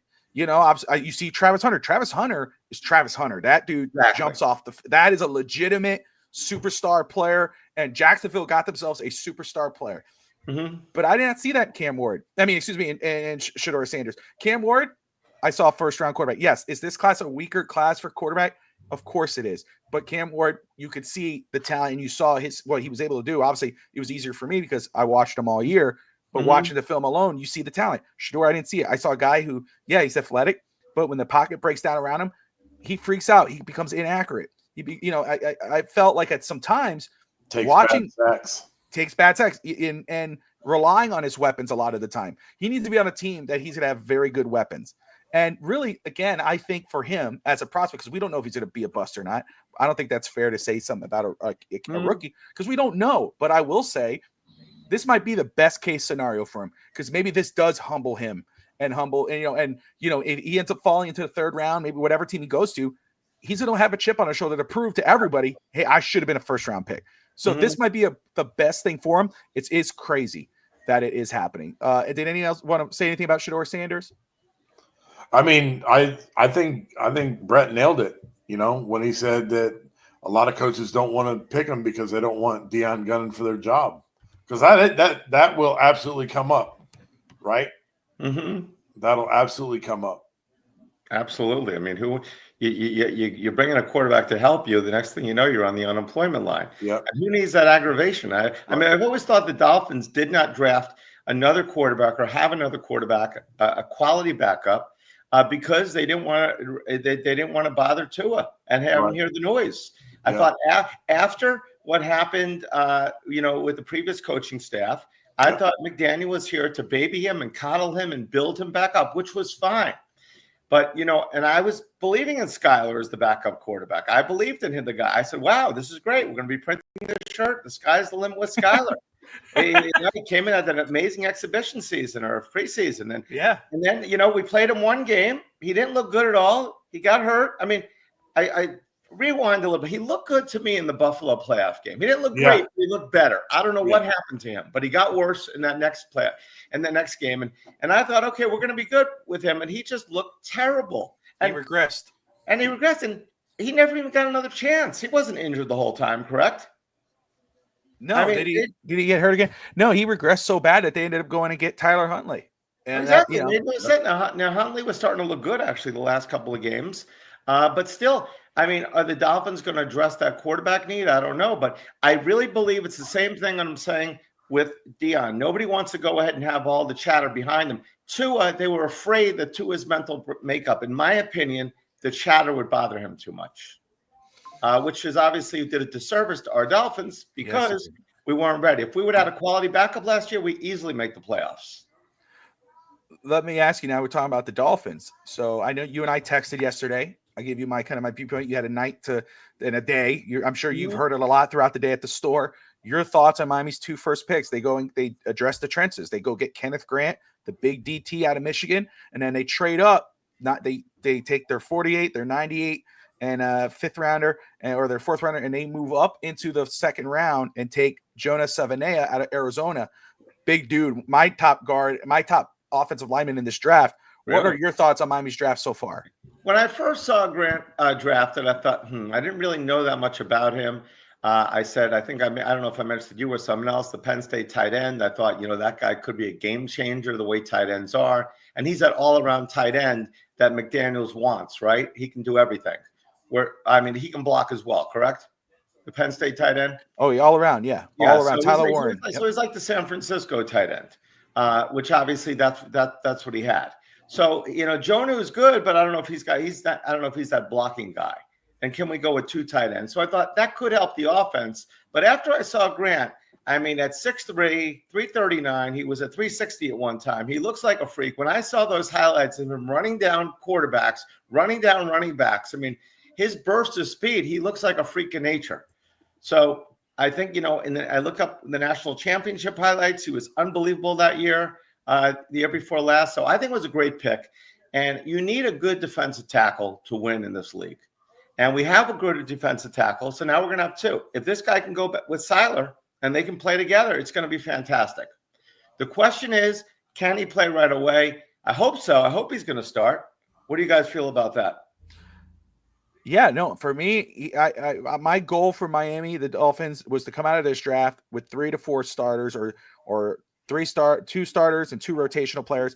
Obviously now trading away 98, that kind of burns a little bit. That sucks because that kind of takes that opportunity away. But I think with these 2 guys right here, you got 2 starters, 2 guys that, potential starters, because we don't know. Again, a guy could come in preseason and look like a total flop, but Miami doesn't have anybody else but Kenneth Grant next to Zach Sealer. So he's going to have to step up. And I think he will. Yeah, we lost Wilkins. It was such a big hit to us. The only thing is Wilkins took really a couple of years to get going. It's not so easy in that position to start off and be great right away. How long is this coaching staff and this, and Grier have together? I don't know. That's the question. That's the thing right there. I will say again, and the same thing with 7A. Obviously, he's gonna. I love that pick. I love that pick. I love it. I love it. And again, he's obviously Chris Grier has already said he's the starter. He's our guard, but he could play tackle. Patrick Paul, we still don't know what's going to happen with him, how it's going to play out. But this kid right here, you got him. You plug him in at left guard or even right guard. He's a beast. He's a monster. He's powerful. He's strong. Great feet. Good footwork. Has it all. Plug-in starter. You got 2 starters right here. And like you said, we'll see how Kenneth Grant, both of them translate into the pros. But I think Kenneth Grant's going to do really well. I think Miami fans 2 years from now, the thing is, of course, when we get into that 4-year range, Brett, FinStanza, coach, and then Brett, just FYI, Russ is a Jets fan. He does our baseball show here on FTSN. So, but that shows you how I am. You know how you are, Brett, with your Canesworth team. I'm like that here. You know that with FTSN. I welcome everybody. Absolutely. He's our charity team. And they got Jason Taylor's kid. They got Mason Taylor, so he's part of the family. Pick. I really wanted him. Mason Taylor, great pick by the Jets. Obviously, Jason played a little bit. He had a cup of coffee with the Jets when he left Miami. So it was an interesting pick. I thought it was a great pick. He's going to be a player. I followed him since high school. But I will say on the Dolphins' second pick, what I read, 425 blocking opportunities and pass blocking, and he did not give up 1 sack. He's big. He's fast. He's going to protect to his blind side. He can protect. So I think it's a good, but we gave up a high 3rd round pick. That's the scary thing. So are we rebuilding? Which I don't think we are. But when you're getting rid of someone like Jalen Ramsey and you're looking at talking about trading Tyreek, we're rebuilding or not? Because I don't think Stephen Ross wants to rebuild. That's why he kept Grier. That's why he kept McDaniels. I'm a giant Dolphin fan. I've always been, but I do have I was a lot higher on McDaniels 2 years ago and 3 years ago. So we'll see what happens. Hopefully these guys know what they're doing. Yes. I got a quick Cam Ward question. Russ Morgan, I do the on deck here. I do Touchdown in Paradise College Football. Where do you rank Cam Ward? Like, hey, yeah, it was the #1 pick. He played for Miami, but this guy played, 2 years at Incarnate Word. Nobody probably even knows where that school's at. It's in San Antonio, Texas. He played at Washington State, and then he played at Miami. Yes, he's a Hurricane #1 pick, but he played 1 year at University of Miami. How do you rank that? It's like, hey, we got the #1 pick at University of Miami, but I'm like, this guy played 1 year at Miami. Where do you put that in? Well, I'd say, the biggest thing is like when you're recruiting, a lot of people said when he came to Miami, this is where quarterbacks are going to come to die. Mario Cristobal. We know it. Justin Herbert. Justin Herbert got better when he was with Cristobal, but he never really did as well as they said in college, or he would have been the number one pick. But I think, we made this kid better. I mean, he said he'd never been more prepared for a game. So he was always ready. I mean, the team, they made him, if he would have came out last year, he would not have been the number one pick. And he was coming out because he left Miami to go to, he said no to Miami. He was going to go in the draft. And then he came back and said, no, I'm going to come to Miami. And so he did. But I think, a lot of people say Canes will never win because he's the greatest quarterback we've ever had. I say, you know what? We've had quite a few maybe quarterbacks that weren't as good, but we won 5 championships with those not so good quarterbacks. And we had a pretty good lineage. Jim Kelly, Vinny Testaverde, played for your Jets for a while. Bernie Kosar, Craig Erickson, Steve Walsh. So Bernie Kosar, Ken Dorsey.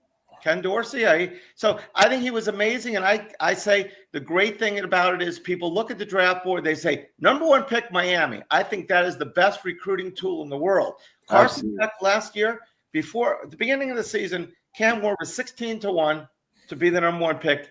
Beck was like 4-1. So Beck was probably one of the favorites to be the number one pick. Now he's coming to Miami. Can Miami get 2 number one picks in a row? That'd be amazing. We can go back to quarterback U like we used to be called. So I think it was great for Miami, great for Cam, because he became number one because he played for the Hurricanes. If he would have gone last year, he would have been third rounder. And I will think he's great. The second I saw Cam the first game, I said, "This is Patrick Mahomes." That pass in the back of the end zone against Florida. Oh my God, that was amazing. He can run. He's so calm. He's always calm. His dad told me, when he brought them back against California, somebody said we always taught him, do not look at the score. The scoreboard doesn't matter till it's 0-0-0. Just keep playing. Just keep playing. I mean, he's got nerves of steel. I think Tennessee is going to be awesome. So I'm a Dolphin fan. I've been a Dolphin fan since before most of you guys were born, probably since 1970. And but I'm going to root for Tennessee and Cam as well. Not against absolutely, Dolphins, of course. Yeah. And I will say this very quick. I'll be right back, but I just want to say we are out. We've just finished the second round. We're into the third round. Shedeur Sanders has fallen completely out of the second round. Wow. Just a retouch here. Tate Ratledge going to the Lions. Jack Beck from TCU going to the Raiders. Mike Green, the Baltimore Ravens. UCF running back RJ Harvey going to the Broncos. Commanders take Trey Amos, the corner out of Ole Miss. Shamir Turner, D tackle, going to Chicago. Tennessee, defensive tackle, Omar Norman Lott, going to Kansas City. And then safety out of Texas, Andrew Makuba, going to the Eagles. And then Darius Alexander is the first pick in the third round from Toledo. He's going to the Giants. So there you go.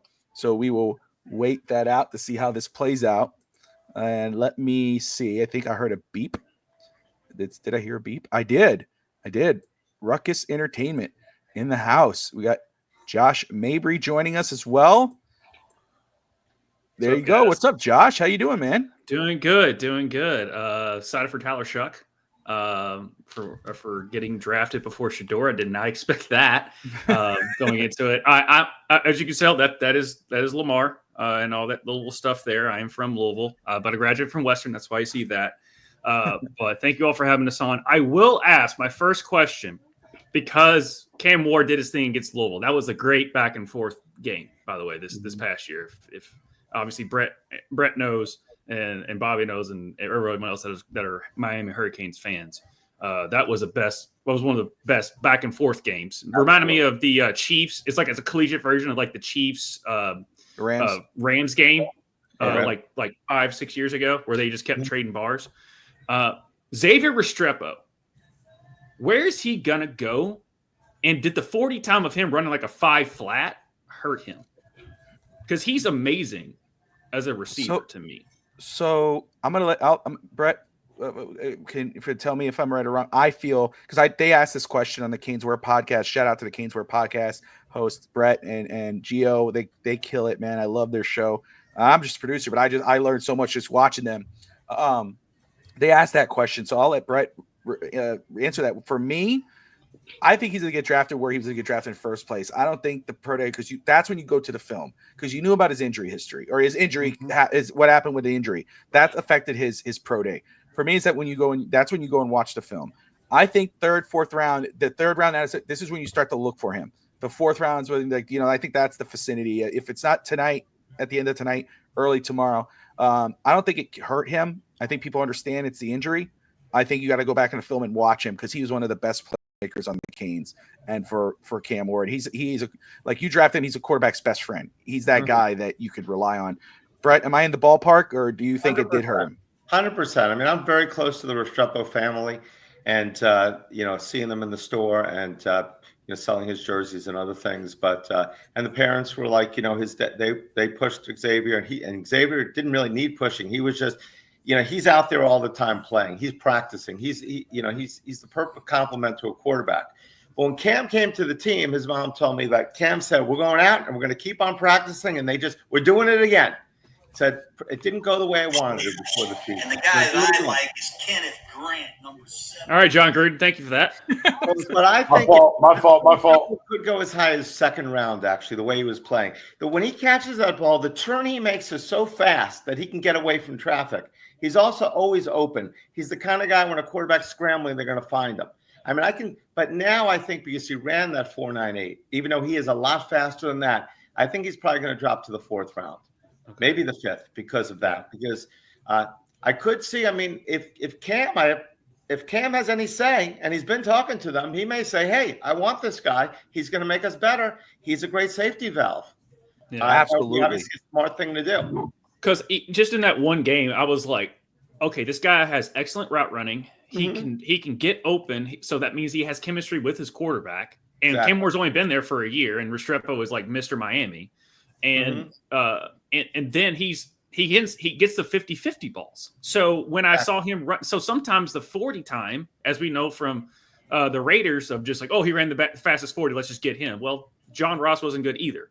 So, sometimes you have to have a lot more tools than just running a fast 40. Now, the 4.9 is weird for Restrepo based on what I've watched.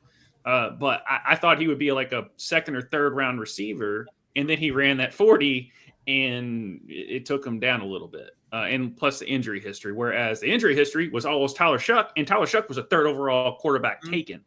So it's just weird how certain things happen. By the way, for years, Louisville's been like, my dad and like people here, I'm in Nashville now, but people in Louisville would always call our football team Miami North because obviously Howard Schnellenberger is born and raised in Louisville, and then helped save our program. Like, we were about to be just nothing. And then he came back, saved our program, and basically brought all that jazz back to it. And then obviously Teddy Bridgewater, Eli Rogers, like all those, and Lamar, just, it's just crazy how much every time I'm like, what's Miami doing? Because where's those Miami guys going? Because that's a lot of the talent that Louisville, before the transfer portal and all that shit. But that's kind of how it was. Definitely a connection there, for sure. I know Lamar. He does our show. He does his podcast on at our store, and great guy. But he always tells me about the Louisville days, how he brought in, with Lamar and Bridgewater and everything like that. The Lamar Thomas I'm talking about. Lamar Jackson recruited. You had, what's it called? You had, so it's there's definitely some kind of synergy, Miami and Louisville together there. But you're right. Howard Schnellenberger did turn that program around, or brought it back. I literally have a picture of me, Howard, and my grandfather at a book signing. Oh, do you really? Yeah. So that's awesome. I mean, we had Howard in for a book signing when I first opened a new store in 14. There you go. It's me, Howard. Great guy. Oh, there you go. Excellent guy. He's got the L there. Yeah, because they both, my granddad and who's still alive, he's 90. But him and Howard went to the same high school together. Oh, damn. Okay. Yeah, and he was the head meteorologist for the National Weather Service, and so when he was running practice at Louisville, Howard would call my grandfather, be like, "What's the weather?" to figure out as far as how he's going to run practice. So wow, cool story. That is really cool. I will say, first off, for those who are tuning in, we're at around like 270 right now. People watching live, wherever you're watching from, whether it's Twitter, YouTube, Facebook, Twitch. We appreciate everyone tuning in. You're watching the Pro Football Draft live coverage show, rounds 2 and 3 here on FTSN, sponsored by Caneswear. You got myself, got FinStanza, Russ Morgan, Coach Vogel, Brett from Caneswear. You got Josh Mabry of Ruckus Entertainment. Josh, I got to ask you, because you are a Louisville guy, and you were someone, as I was, and and just full disclosure, Josh and I work together. So, we see each other on a daily basis during the week. So, but he would come to me and he said, Bobby, and I got to get it right, Tyler Shuck, Louisville, watch this kid. Watch him. He's an older rookie, but you're like him about, and I did. I loved him. And I know Coach liked him a lot watching him. So you see he gets drafted. He's the third quarterback off the board.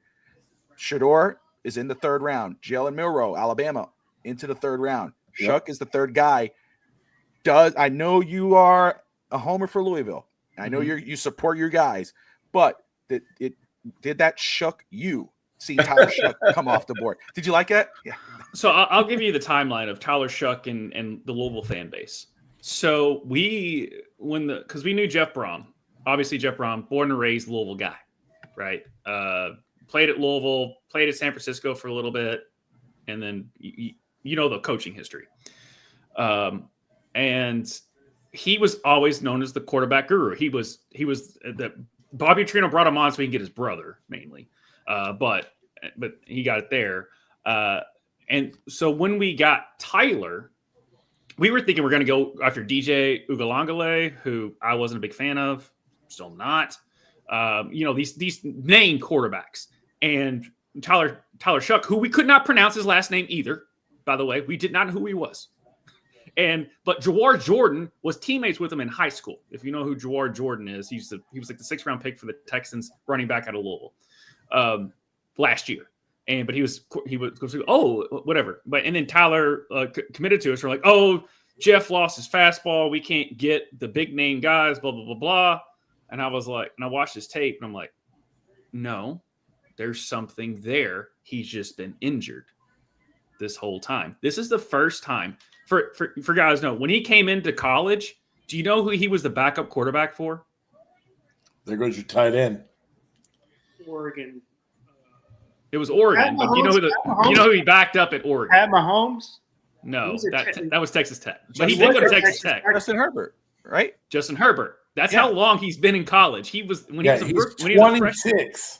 Yeah, he's 26. Well, he'll be 26 in September. Okay. Fannin Jr. is off the board. Bowling Green tight end. My dude. I love that kid.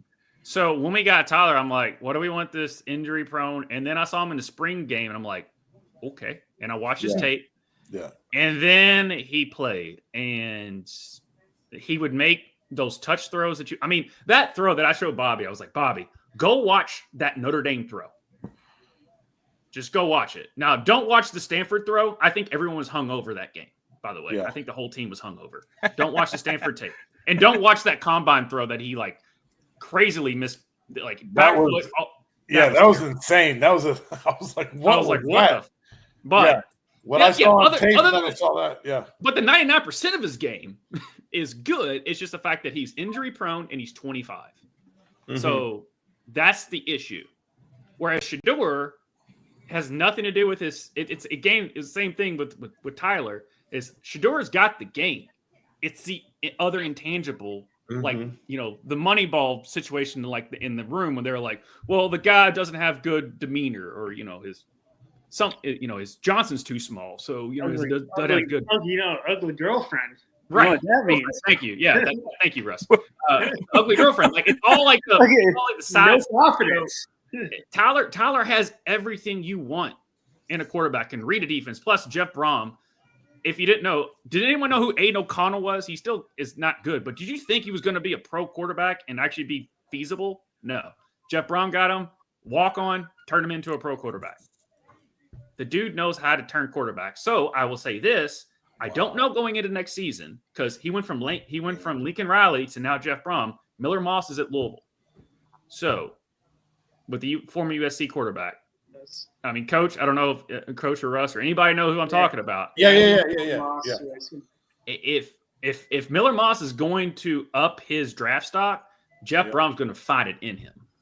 Yeah, he wasn't good at because he was at Southern Cal, wasn't he? He got benched last year. He was started not good. off. He started off pretty good, and then it went downhill. Yeah. Darian Parter Jr. From Iowa State just got picked by the Raiders, so they went defensive back here at 68. Yes. And everybody just thought answer a the long Raiders were question gonna there. draft him. He did Sorry. SC play right off the bat. Sorry, Brett, what were you saying? I said, everybody, the Raiders have had so many opportunities, and they were the heavy favorite to draft Sanders at the beginning of the. That's they right. were the heavy favorite, and then the Steelers and the Saints, and they've all passed over him, and he met with the Raiders, and he met with these teams, and they still now looking at it. Forget the teams he didn't. He met with 5 teams. He thought maybe the Steelers, the Raiders, but wow.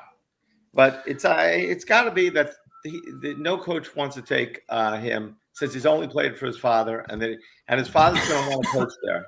And obviously, as you can see the way ESPN is talking about him, and he's been on the networks, they're all going to be pulling for him, his father, to get the job. It's good TV. Absolutely, exactly. You got to me. If you draft him, you have to be willing to deal with the media circus that's going to come with him. Even in the later rounds, it's going to happen, right? I mean, now, because in real world, if you draft a guy at this pick here, it's a safe pick because it's good value. This guy could have gone in the first. You get him in the third, and it's safe because you don't have to force him into the starting role. But again, this is still a Sanders. This is still Deion Sanders' son, and when whoever their starter is, once he struggles, the first game he struggles, they're going to be banging the table for Shedeur to come in. They did it with Tebow, they did it with Kaepernick. When the Neal thing, they're always going to bring up Shedeur Sanders. You got to start him. And it's a media circus. So whatever team grabs him has to be willing to deal with that. So again, the Raiders make a lot of sense sometimes somewhere in this draft. I know the Cowboys. Stop it, Bobby. Josh Wingate will be on. I know, and Mabry's a Cowboys fan. That's a team that I always see that star, and I'm thinking that this is a Jerry Jones move. I can see, even though they traded for Joe Milton, who I like a lot. I love Joe Milton, but I could see them going, just pick up Shedeur. And then, in the 4th round or something and have him sit there. It's media circus, but we'll see. The Patriots are on the clock now. Jerry Jones likes headlines. Yeah, he does. But, oh, God, you're making me depressed now. I just think we're going to get Shedeur Sanders and all that other stuff. Did you know that direwolves existed, got extinct, brought back 10,000 years later before Dak Prescott made an NFC championship? Oh, wow.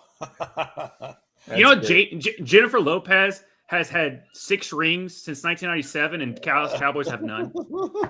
This is the misery I have to go through. Yeah. Guys, for Kyle Williams. I think Kyle Williams just got drafted. I think the Dolphins, I know a lot of people don't talk about it, but I think Zach Wilson could turn his career around here. I mean, that's going to be, I think he's like a 1st-round draft pick the Dolphins got this year. I mean, he had a couple of mediocre years at Brigham Young. He was at Brigham Young, right? Yeah, BYU, yep. And then that 3rd year. Yeah, that great 3rd year. I know the Jet fans aren't going to like him, but you know what? A lot of quarterbacks have not done well at their first place. I mean, Darnold, obviously, he was not. I mean, he's not that great. I think he's a little overrated. He was playing with the right offense, but it takes a lot of maturity to play that position. It's by far the toughest position in sports. And if you don't have an offensive line, I mean, Aaron Rodgers did not do great with that Jet team last year, and he had a lot more talent. Isn't that correct, Russ? Zach Wilson did better. They were 7-10. But my thing and we won't go on the Jets fact because I think he wasn't set up to. Evan, I'll be right back. Same thing with Darnold, set up to succeed. Zach Wilson's last year before he got drafted, was the COVID year, and the best team they played was Coastal Carolina, and they lost. So I love the NFL. I'm a college football nut. I'll watch college football more than I watch the NFL. Yep, 100%. Yep. I'll watch one game on Sunday. I'll be watching college football every Saturday. I'll wake up at 9 a.m. to watch my college game day. But I'm a big guy on. Yeah, I don't care about the film or the pro day. What do you do in the game? Yeah. I picked I picked Miami to win the ACC and I got proven wrong. Yeah. I picked Cam Ward to win the Heisman. I still think he could have won it. Yeah. But I mean, like, if you're going off the tape, it's not unbelievable tape. I'm like, dude, I love Cam Ward. I mean, the guy's a gamer, and I think he's going to be great in Tennessee. He's a grinder.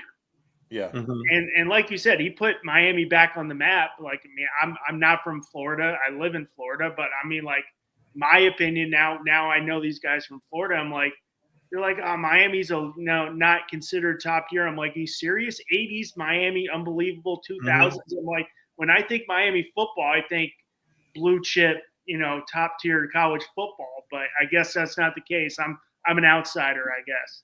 Not right now, but still, we've had more. I think we're at what tight ends have got more touchdowns. We've dominated a lot of the NFL, even the last 20 years, when we haven't even been that good. But that's because that 2000 team there was a streak we had like 150 NFL weeks in a row that somebody scored a touchdown from the Canes. It was unbelievable. It was like from 2010 to 2008 to 2013 or whatever it was. So, but Miami still gets a lot of players in there. They just haven't been great. But I think Cam is going to be special. There's no doubt about it. But you're right. But so Zach Wilson, you don't think he can make a comeback and be better? I think it was a little immature the way he talked. I think he's immature. I don't know. I think the Broncos system was good for him. I think he might be a little better now because he was with Sean Payton. Just look at Baker Mayfield. He did not look good originally at Cleveland. No. I think the 1 year. I think the downside for Zach Wilson was the first year Aaron Rodgers came in. When they traded for him, he was going to be the backup, and he had got the shit kicked out of him for 2 years in New York. And we all know New York media is, if you're not playing well, you're on the back page. And he went in, I'm going to be the backup. I'm going to learn, and then I'll take over. Well, what happened? 4 plays in, he tears his Achilles. That was the worst thing that happened to him. So him going to Denver, I think he's probably matured a little bit, learning under Sean Payton, having to sit there. I don't know if he'll be a starter, but a serviceable backup, I think he'll probably be fine. But, I kind of knew once he went to Denver, I'm like, well, Sean Payton probably will make this guy serviceable. No, absolutely. These guys, you go to a different place. Sean Payton is obviously a great quarterback coach, but like I said, Baker Mayfield, he didn't look good at all in Cleveland and Tampa. He's just signed a huge contract. I mean, he looks like the real deal. 100%. And I see them a little bit similar of players. I know Baker was the first pick of the draft for Cleveland, but which I thought was way too high at that time. But I do think that Zach Wilson. I mean, if Tua goes down, I think the Dolphins are going to be happy with Zach Wilson. That's my opinion. Guys make comebacks, just like we're saying. Sanders, they want to have a chip on their shoulder. This is probably the best thing that's happening to him. So he didn't get drafted in the first 5 picks. He's going to be better. A guy like Zach, you're number one. You're in New York. You're the hottest thing in the world. Everybody loves you. But we know how fast that changes. It doesn't matter. You're great. 1 minute they love you. The next minute they hate you. Especially in New York. Yes. Well, my biggest thing was when you take a young quarterback, right, and going through the COVID season from BYU, and then you put him in the hottest media market in New York, it was bound to fail. Exactly. Look, remember his draft? Like how, what the fuck? Well, am I doing this is why I don't like tape and pro days, because he got drafted off one pass. He made a 76-yard pass going the wrong way across his body, and bam, he blew up. I'm like, he's in shorts. What did he do in the game? He played nobody at BYU that year because nobody scheduled him because it was the COVID year. But still, I'm like, I want to see what he did in the game when some big 6'4" D tackle is coming down your throat. No, good point. Good point. He only had about 11 or 12 touchdowns his first 2 years, and then that last year he had 36 touchdowns for throwing 3 interceptions. But I think he's obviously got talent. What is he, 6'3" or so? He seems like he's smaller, but they say he's 6'2". 6'3". He's a little smaller. And he's athletic, correct? He's got a very quick release, doesn't he? Yeah, he's athletic. So, I just think, Coach Vogel's right there. You leave, you leave BYU and Utah, and then you go to the hotbed of the, where they're starving for a quarterback. They're starving for a good team, and they'll turn on you real fast. And he couldn't handle it. He was immature. when he's saying, I don't think, it's me. He had That was the story. problem. And, he didn't take any of the blame. There's few players, and even, I'm a baseball nut. I'll talk. I'm a Yankees fan, but I'll talk everything. I'll talk Miami Marlins because I'm a baseball scout, and I'll throw it out. But even Derek Jeter, who is God in New York, and he literally said right now, he goes, I would, and he was Mr. Perfect. He would never be in there. He was like, even nowadays, I'd be in the papers because of social media. It's so bad. It is. It's just on a whole different level. Totally. That's why I'm a 70s, 80s baseball guy.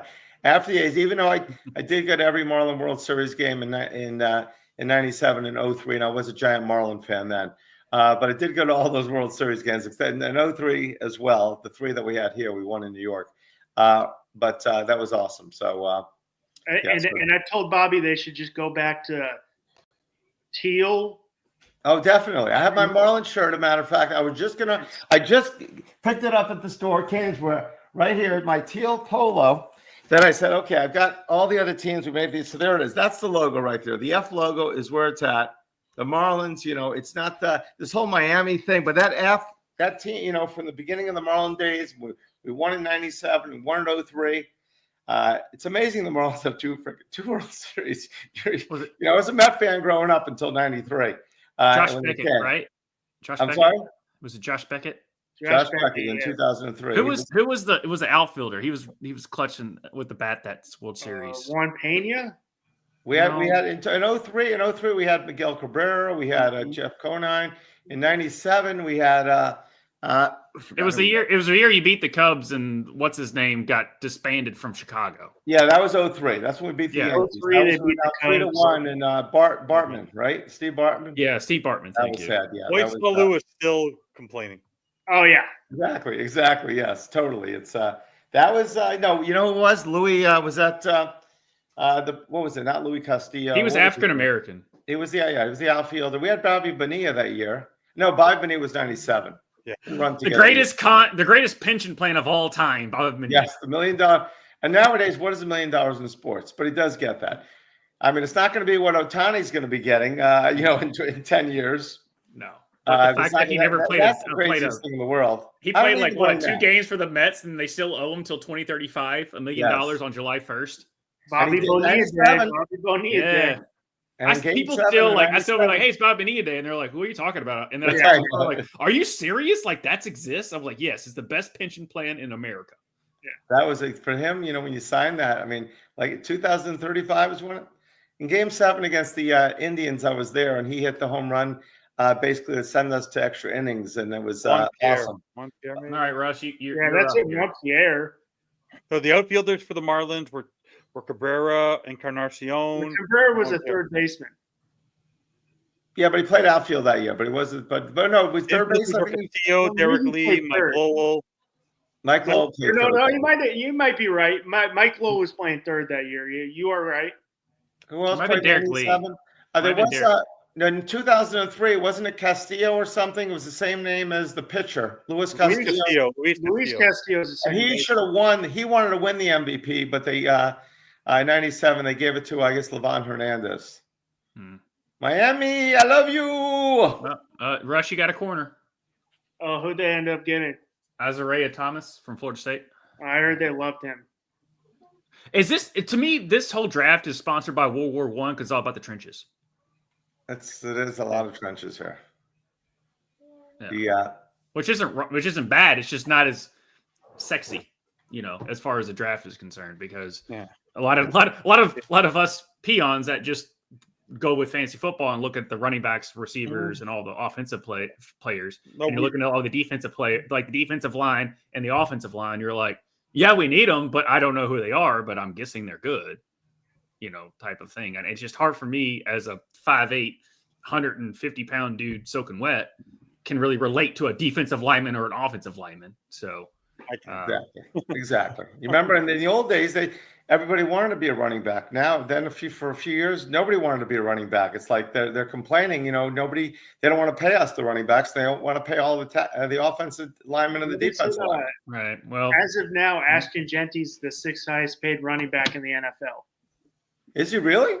Yeah. Just from his slotting? Yeah. Wow. Saquon is really helping the running back resurgence as far as like, Absolutely. oh, we're taking him too early. And then you see what Saquon did against the Eagles because, and you all kind of alluded to it before, this year in the NFL season told us it's not really about the player per se. It's more about the organization because Baker Mayfield has been awesome since he went to Tampa. Mm-hmm. Sam Darnold had a resurgence, even though he turned back into a pumpkin towards the end of the season, but still he had a resurgence because they were the right program. Obviously Saquon, like he's Saquon. Like we saw him in the year one, but you can only do so much. I don't care how good you are. So you see those resurgence of players that people have written off, and maybe it's because of the organizations and not because of the player. And so now maybe if you draft the right person. Now, by the way, as a fantasy person, I was all about Brock Bowers last year, and I was like, if there's one team I do not want him to go to, it's the Raiders. And he was still awesome. That's just how good he was is. awesome. He was awesome. And I was disappointed Elijah Arroyo, who left and is the second rounder, so it worked out for him. He didn't know Beck was coming, but if he could have had the year that Bowers had, Beck was his quarterback, right? At Georgia. Yes. So, but he's all world. He's all world, Bowers. He's phenomenal. And great season. He's only going to get better. Yeah. I mean, the fact that he was the number one receiver and Ladd McConkey was on that team. No, he was the number one receiver. Do you guys think Saquon was the greatest free agent pickup in the history of football? I mean, basically, if it wasn't for him, they don't win at all.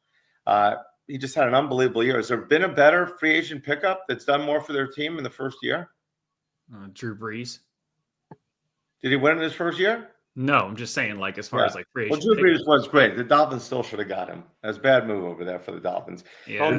Saban's fault. Yeah. No. Drew, I listened to that podcast where Drew was like, no, I was going to the Dolphins, and they just dicked me. Yeah, well, I always say if he would have gone to the Dolphins, everything would have changed because Saban would not have taken the Alabama job.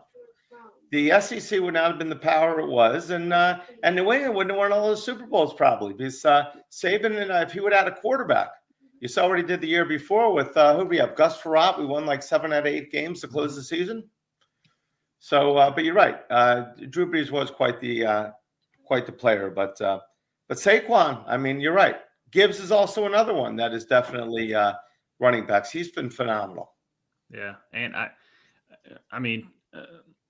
Ashton Genty, as a Dallas fan, I was like, all right, I'm in a rock and a hard place because I really want that guy, but I don't want to trade the farm just to get him. And for some reason, Jared was like, wait, I have to replace a first ballot Hall of Famer. Let's get an offensive lineman. Because here's a weird stat. Zach Martin has more all-pros than holding penalties. Wow. Yeah, 9-7. Because that's been accepted. So I guess he's held. But like Zach, that's how good Zach Martin was. It was crazy there. But so far, FinStanza, how's you liking your lineman? Was that the one that I know Coach Vogel was talking about it? But was that the offensive lineman you were wanting? He's on mute. He loves the mute. He loves the mute button. He loves the mute. He has to talk to his kids, and he's a family man. He has to conversate. Because every time I do something, Bobby goes to be shut up. So I have a special mute button on my microphone. You got a special Bobby button. Especially Bobby button. No, I'm sort of that person who's really in between as a Dolphins fan. Like I used to be the most positive Dolphins fan you could find, and now I became more negative because I'm basically, as you can see, McDestroyer. I've been anti-McDaniel since the Chargers game of 2022. But wow. No, I was down on him for that long. I just when I saw him not adjust to how Brandon Staley was calling that defense against our team, I couldn't believe it. Like I just and then after I gave him a pass on the 49ers game, but after that Chargers game and then how we faltered the rest of the year. But no, for me, I do other shows where I do with this guy Brett and Greg who are very analytical, and they were all about secondary, premium, best player available.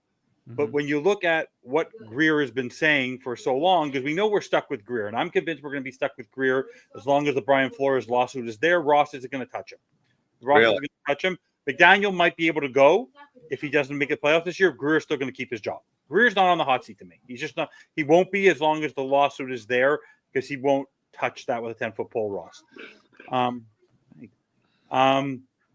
But no, in terms of the picks, I liked Kenneth Grant as a player. I would have traded back. The question was, when you look now back at the first round, there were 32 picks, and 14 of them were trench players. Like you were saying, it's been a trench player type of draft. So I love the player. I went to watch more film on him after, even though I had watched a little bit of film on him before. The guy is a monster. Like if you go watch, or he runs downfield faster than most of our corners will. It's unbelievable. But I like the player. And I think it fits, and I think Zach Sealer. I'm happy it's for Zach Sealer more than I am for anyone else. And we actually get a real nose tackle, a run stuffer. Mm-hmm. If we're playing a 3-4 defense, I love him in that format. When we play nickel, he'll come in on running plays. But I think to have him, imagine him and a healthy Phillips, a healthy Chubb, Sealer, and Robinson, that would be insane on a nickel package. But I really, as a run stuffer, I think he's much better an upgrade than Benito Jones. I didn't want to go in there with Benito Jones. The Sabanea pick, I knew that I would have taken a corner. Would have been happy with Jahdae Barron or Malik. I would have been happy. I would have been very happy with Jahdae Barron at 13.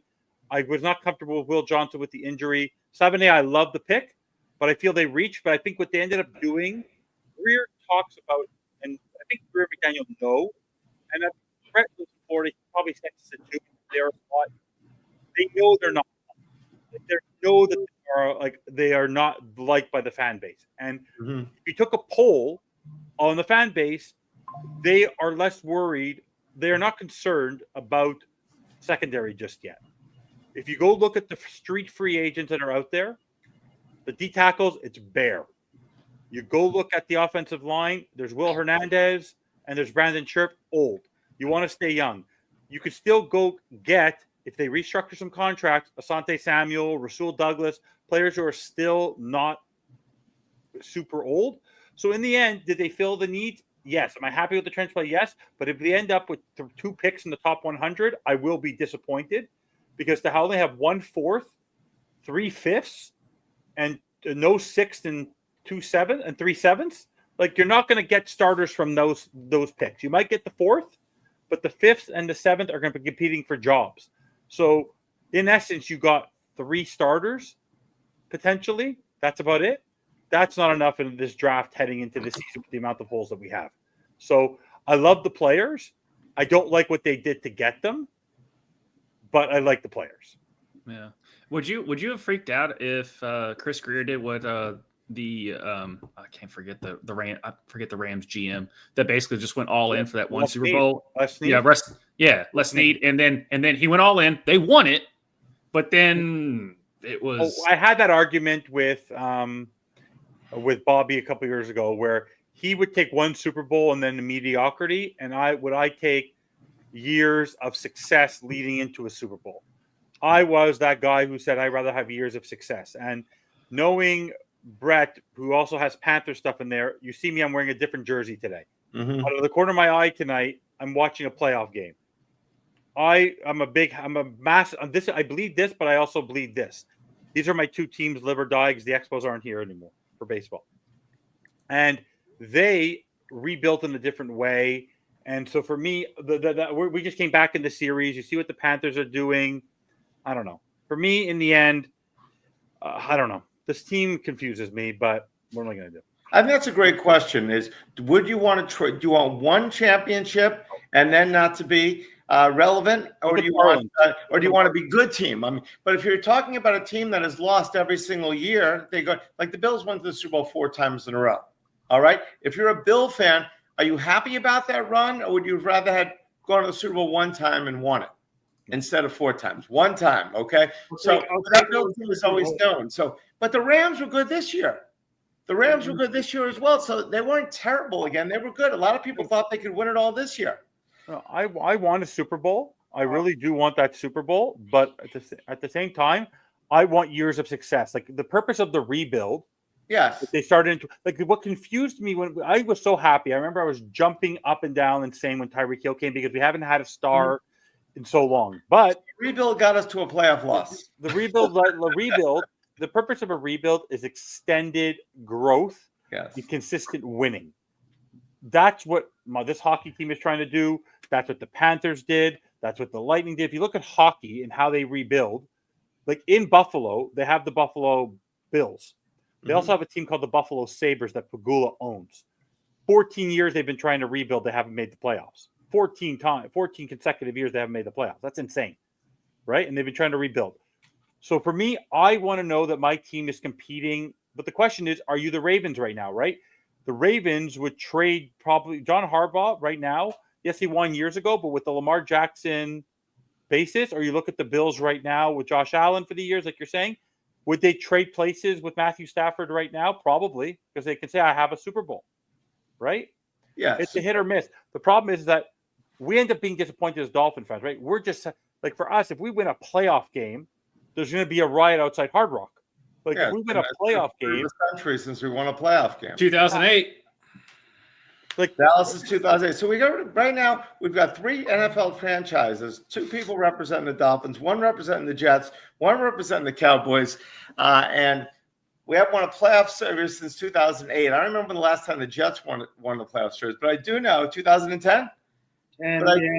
But I do know the Cowboys have won a playoff game. We just haven't been in an NFC championship since the 90s. Okay, so the Jets haven't won a Super Bowl since '69, I think. We went 09, 010 back-to-back AFC championship games. Oh, that was 10 when you had that with that Braylon Edwards where they beat the Patriots and they lost to the Steelers. I thought that was the Jets' year.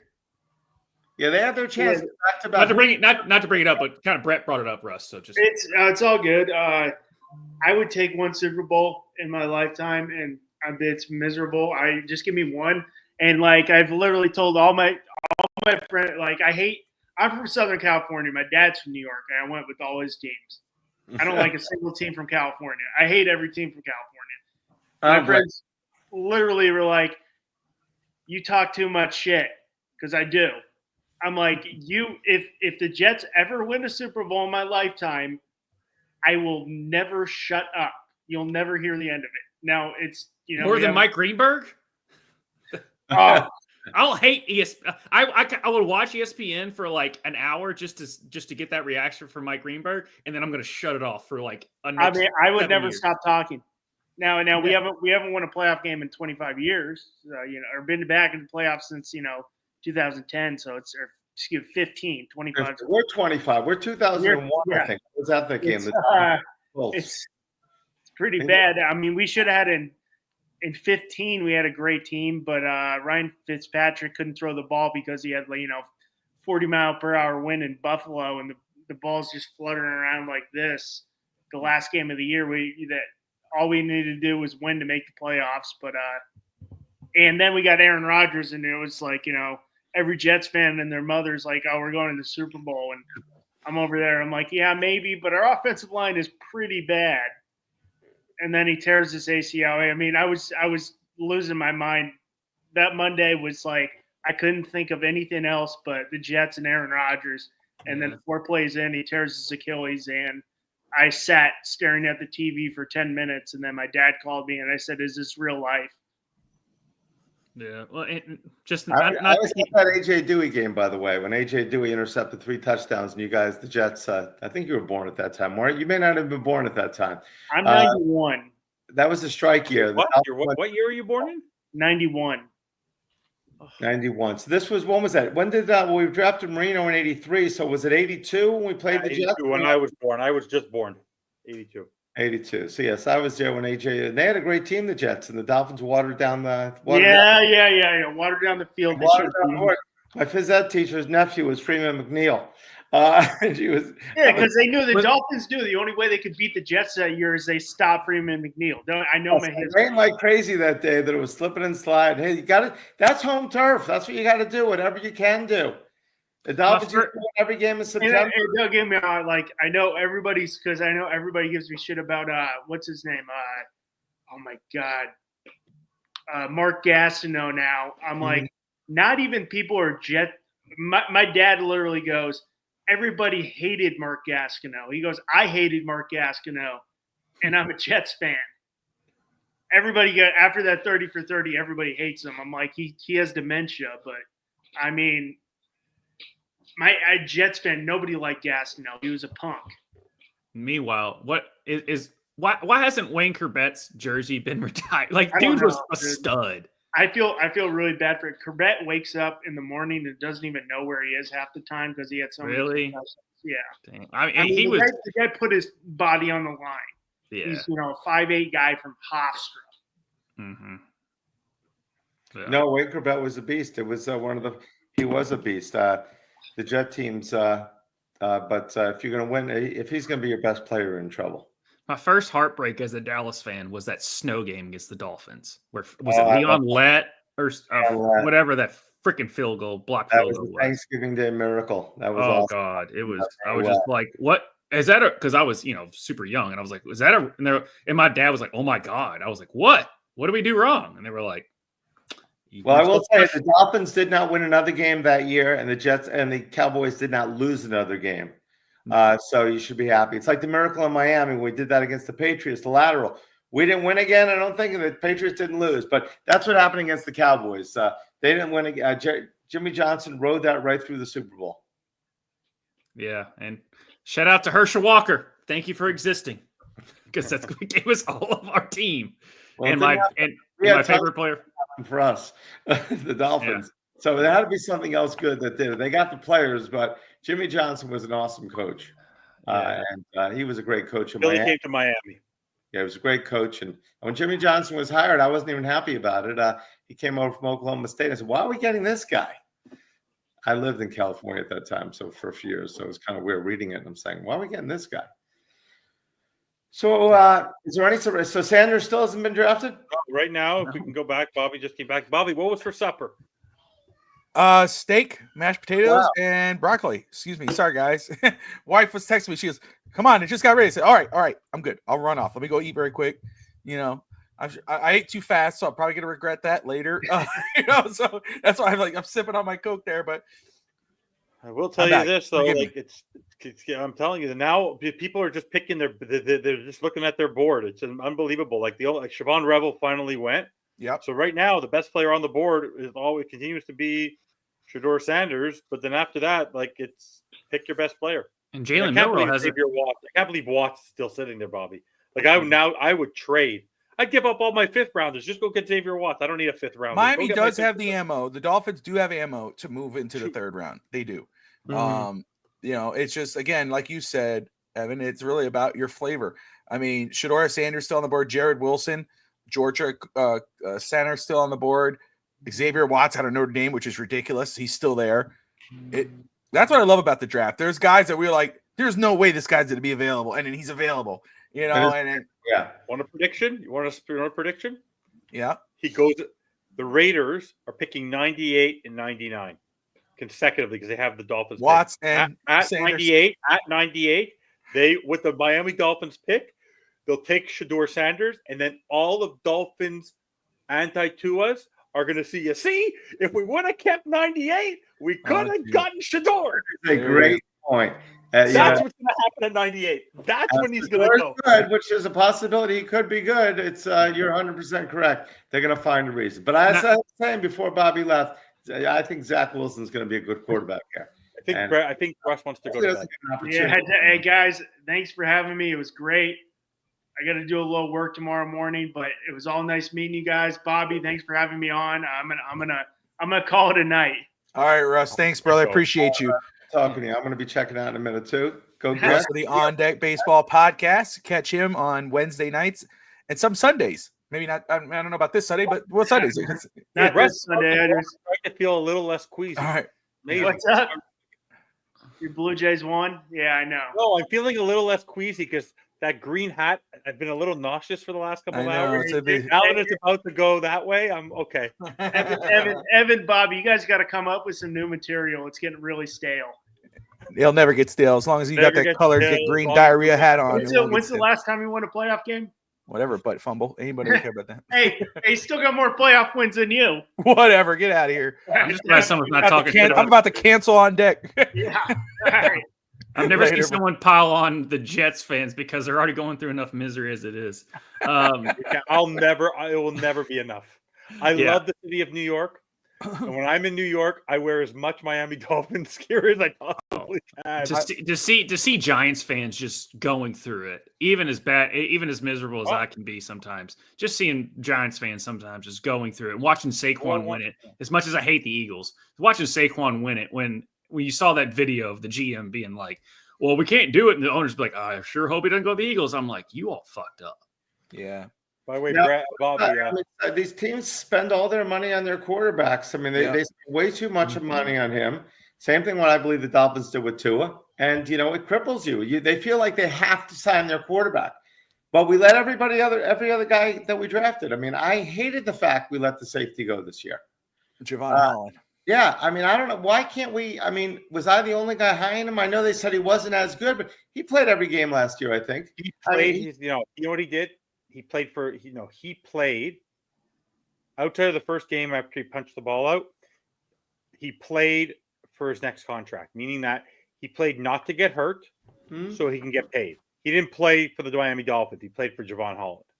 That was the problem. Then if you sign him for a long-term contract, you won't have to worry about him. But we cannot sign these guys we draft. We're in the draft today. I mean, so many of these guys, Christian Wilkins, Robert Hunt, so many others that we just don't draft them. When Lamar Miller was here, we just cannot. These guys are running great for us. I mean, Lamar Miller was excellent for us.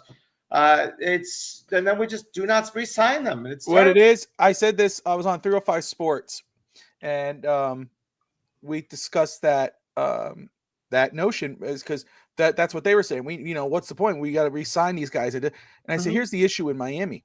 It's a foundational issue. It's all about when we signed Mike McDaniel as our head coach. That was a young team. That made sense. Even though I was about a veteran coach, you get a coach who's never done it before. Nobody else was interviewing him. We're the only team that interviewed him. They said, let's try it out. Let's get this young guy. You bring him in. Okay, he's there to pump up Tua. Perfect. But then you trade for Tyreek. You sign Teron Armstead. You trade for Tyreek. Then you trade for Jalen Ramsey. You sign Calais Campbell. The window becomes a lot shorter. Now all your money and everything is in draft capital is tied into that small group of people. And Miami does that all the time. Remember, they did it with Sue. They did it with Mike Wallace. They did it with Brandon Mark. They've done it through the years. It's always a recycle thing. And that's when we draft our own guys, Lamar Miller, Christian Wilkins. You got all these other guys that we drafted over the years. Rob Hunt recently. We can't keep because we can't extend those guys and give those guys a lot of money because that's what we have to go ahead and extend Tyreek for no reason. We didn't need to extend Tyreek last year, but Miami did. Now they're caught between a rock and a hard place. It starts from the very top. And I know it beats an old drum, but it's true. It starts with Chris Grier. I don't even talk about the owner because the owner's the owner. You can't change that. Exactly. It starts with the GM. That's the issue. They until you get it. That's why we look at the Ravens, and the Ravens get Malachi Starks just sitting at 27. They get Malachi Starks, and then round 2 they stay there. They get Mike Green, the top edge rusher. I was about to bring that up. It was like the Ravens just fall ass back into great picks, and it's all about the Aussies. Exactly. But what is it about? It's about that foundation. They keep the guys, they keep their players, they draft well, they keep their guys. And guess what? Now they could afford to sit back and wait and see who falls on their lap, or they could afford to go get a free agent here and there and not have it handicap them. It's possible. It's not like and in regards of quarterback, Brett, I think it's a great point. It's something I hampered on last year during the season before the season, before they signed to it. They need like a secondary cap for quarterbacks. I think it's ridiculous that signing your quarterback to a $60 million contract handicaps your team. Exactly. If it's going to be that much money, then it should be a separate cap space where you're like, okay, I'm willing to go ahead and give that money to the quarterback. Great. And then you fill out your roster. But it's crazy that you have to handicap your team for sometimes it's a mediocre quarterback, or not mediocre, but a guy that shouldn't get that amount of money. But it's the market. You got to pay him that because he could get it elsewhere. A team lower than you, they pick him up. So I would kind of counter that with the Ravens because they did pay Lamar a lot of money and they just re-upped his contract for more money. And when after he signed that contract, they added better receivers. He had the best and Derrick Henry. So They to did say that now, granted, that might have been an outlier of what you were saying, Bobby, but also going on to it, the Cowboys, Jerry loves to pay the players, which is why I have Micah Parsons jersey on under this hoodie, but Tyler Shuck got taken over Shador, so I had to rep that. But Dallas, like, Jerry takes care of the players that he drafts, which is an Achilles heel in itself, because he doesn't go out and get a Tyreek Hill. He did get he's on Buffalo now. The receiver. Amari Cooper? Amari Cooper. He traded for him a first-round pick, and then he traded him away for a sixth-round pick. And we're like, man, if you still had Amari Cooper and CeeDee Lamb, because Amari Cooper could still go. But he didn't want to pay him because he loves to be like, oh, I'm a genius because I found this guy. I was like, no, CeeDee Lamb just fell to you, and you could not take him. And Micah Parsons, you traded back. He just happened to not be taken because of question marks that people had about him, and he ended up being a stud. So sometimes it's better to be lucky than good. You still had to take him. But the thing is you let DeMarcus Lawrence go.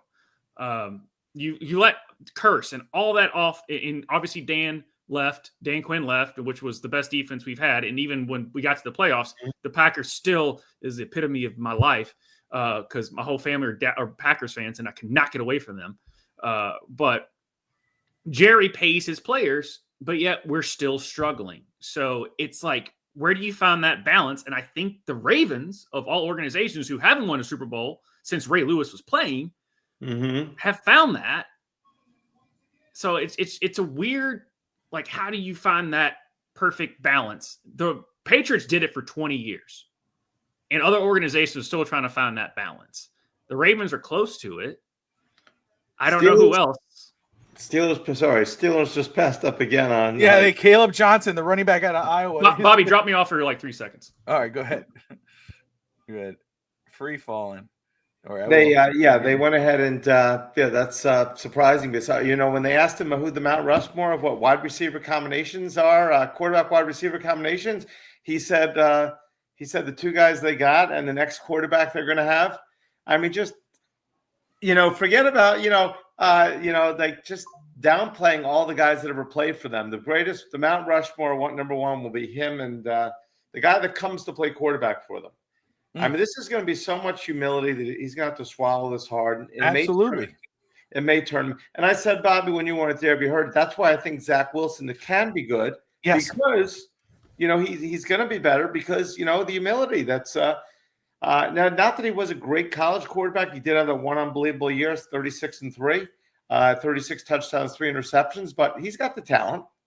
And he did better than Aaron Rodgers there. That's why for me, again, he's, I know a lot of people, obviously coming out of BYU's highly drafted, went to the Jets. And I mean, I know we were having fun on the Jets, but it's true. Nobody's really had success there quarterback wise for a while. The kid's only 3 years in, 2 years with the Jets, 1 year with the Broncos. Supposedly they loved him in Denver, even though he's the third string and they let him walk. Obviously they got Bo Nix, which is Josh Wingate's guy.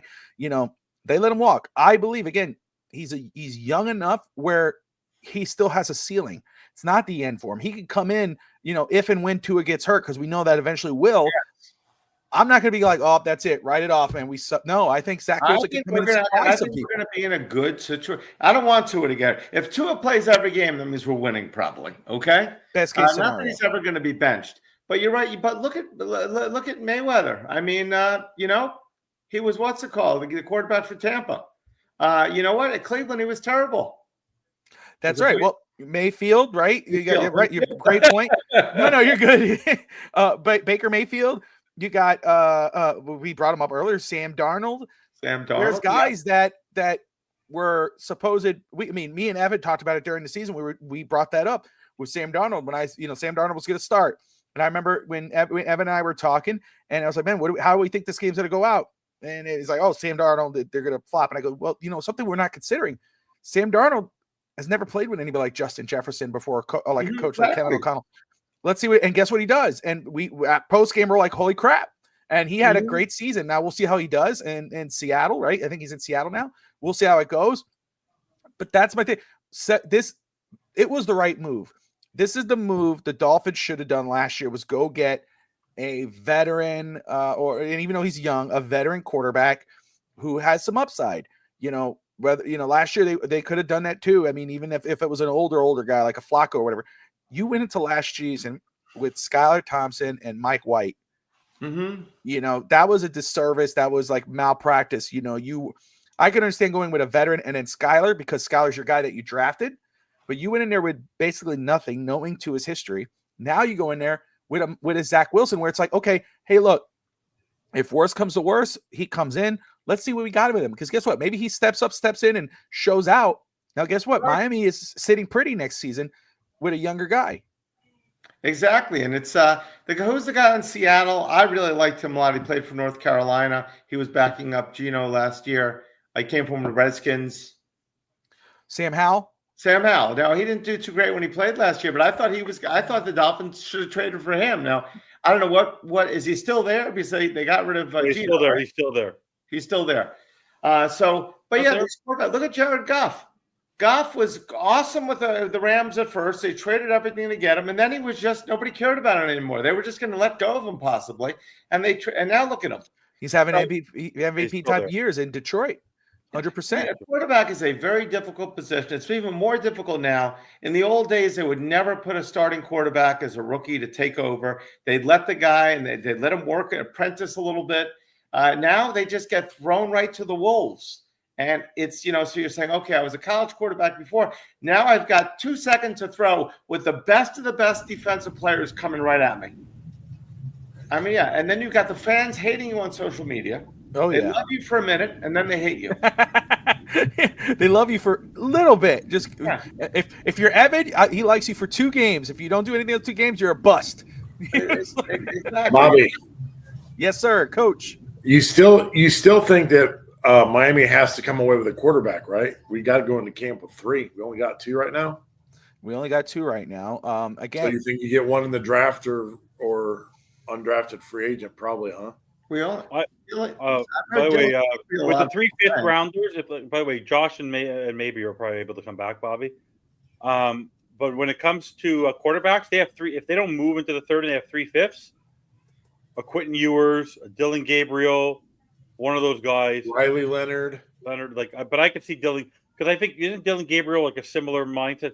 Well, they met with Dylan Gabriel. They met with Jalen Milroe, and he's still on the board too, right? He hasn't been taken. So just something about Gabriel I just don't like. He's 5'10". I agree.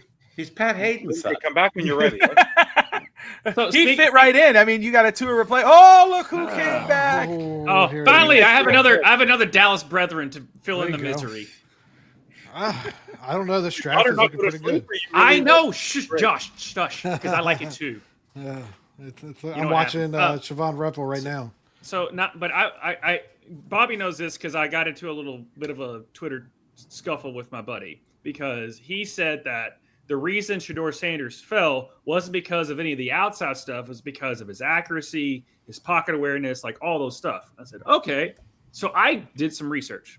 All right. So let's just compare 2 quarterbacks. All right. Quarterback 1 threw this is all last year, right? The quarterback 1 threw for 4,313 yards, 39 touchdowns with a 67% accuracy on 454 attempts. Quarterback 2 threw for 4,134 yards, 37 touchdowns with 74% accuracy of 477 attempts, both in Power 4 conferences. QB number 1 was taken number overall, and Shedeur Sanders still hasn't been taken. Okay, so that's how similar the stats were for Cam Ward and Shedeur Sanders.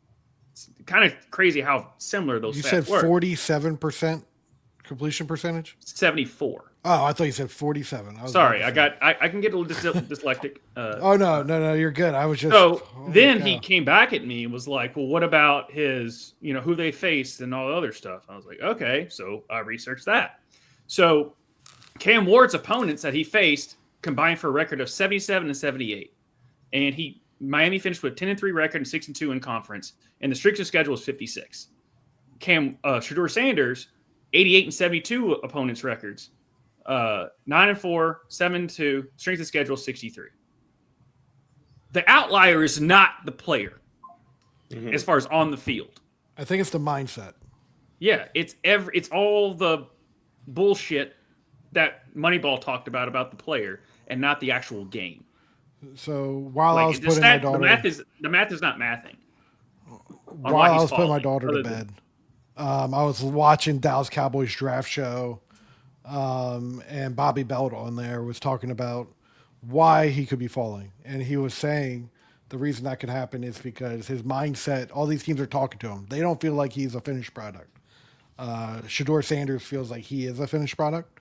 He doesn't need to improve. He's ready to start right now. Where they think he's ready, he needs improvement. He needs to go and work. And if you have that mindset, you're not going to put the work in to improve. So that could be why he's falling.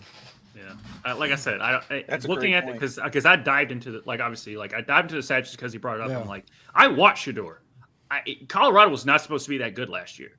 Shador had a lot to do with it. Their offensive line was ranked 94th. Miami Hurricanes top 10. Yep. Let me just very And Shador quick, still guys. put up those numbers. Let me very quick shout The out other to thing- Chris, who's tuning in right now.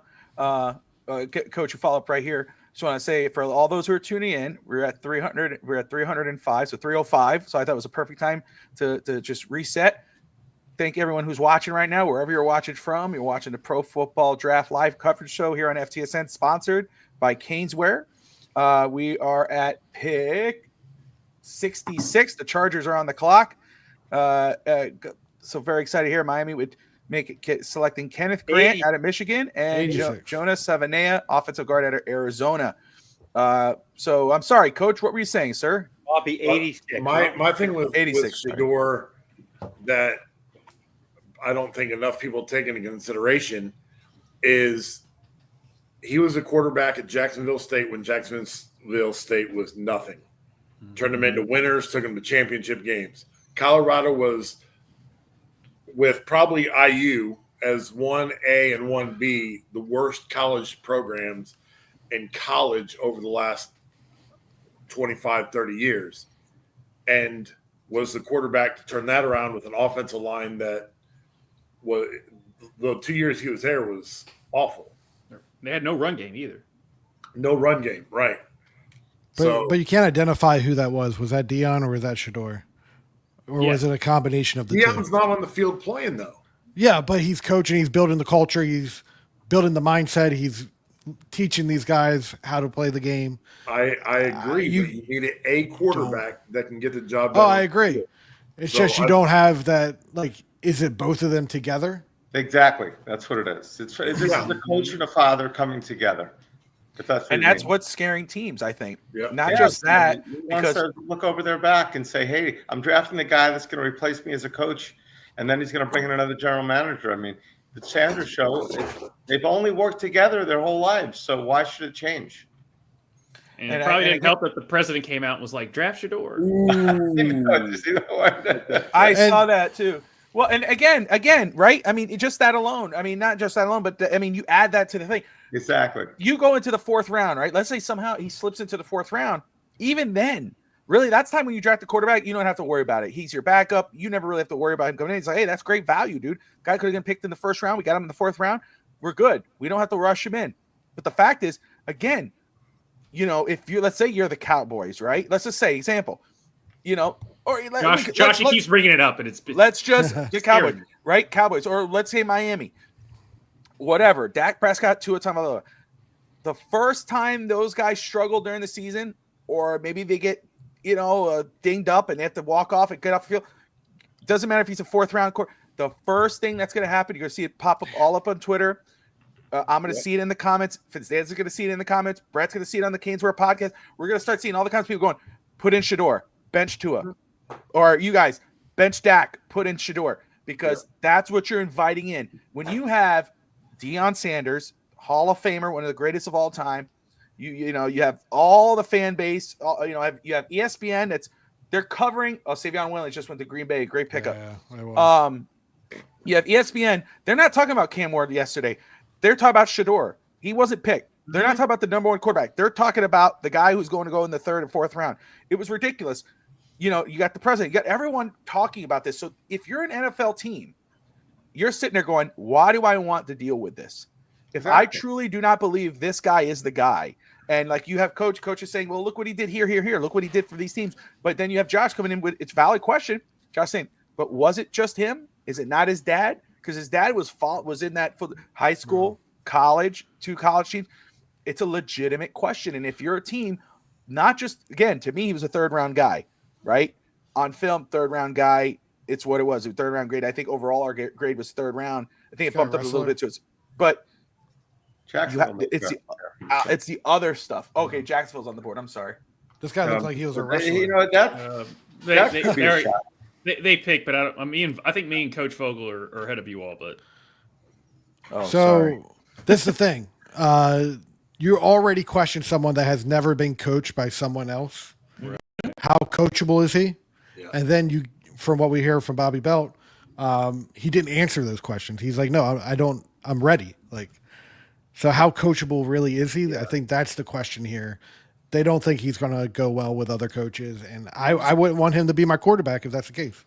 So let me ask you this: I'm gonna all the teams. He only said, I'm going to talk to 5 teams. All the other teams that wanted to talk to me said, no, I had no reason to talk to you. You're not drafted. So what college player is going to say that? He didn't throw at all. Did they even have a pro day at Colorado? Because he went ahead and he avoided any kind of throwing for anybody. He didn't want to throw. He was going to do it his way.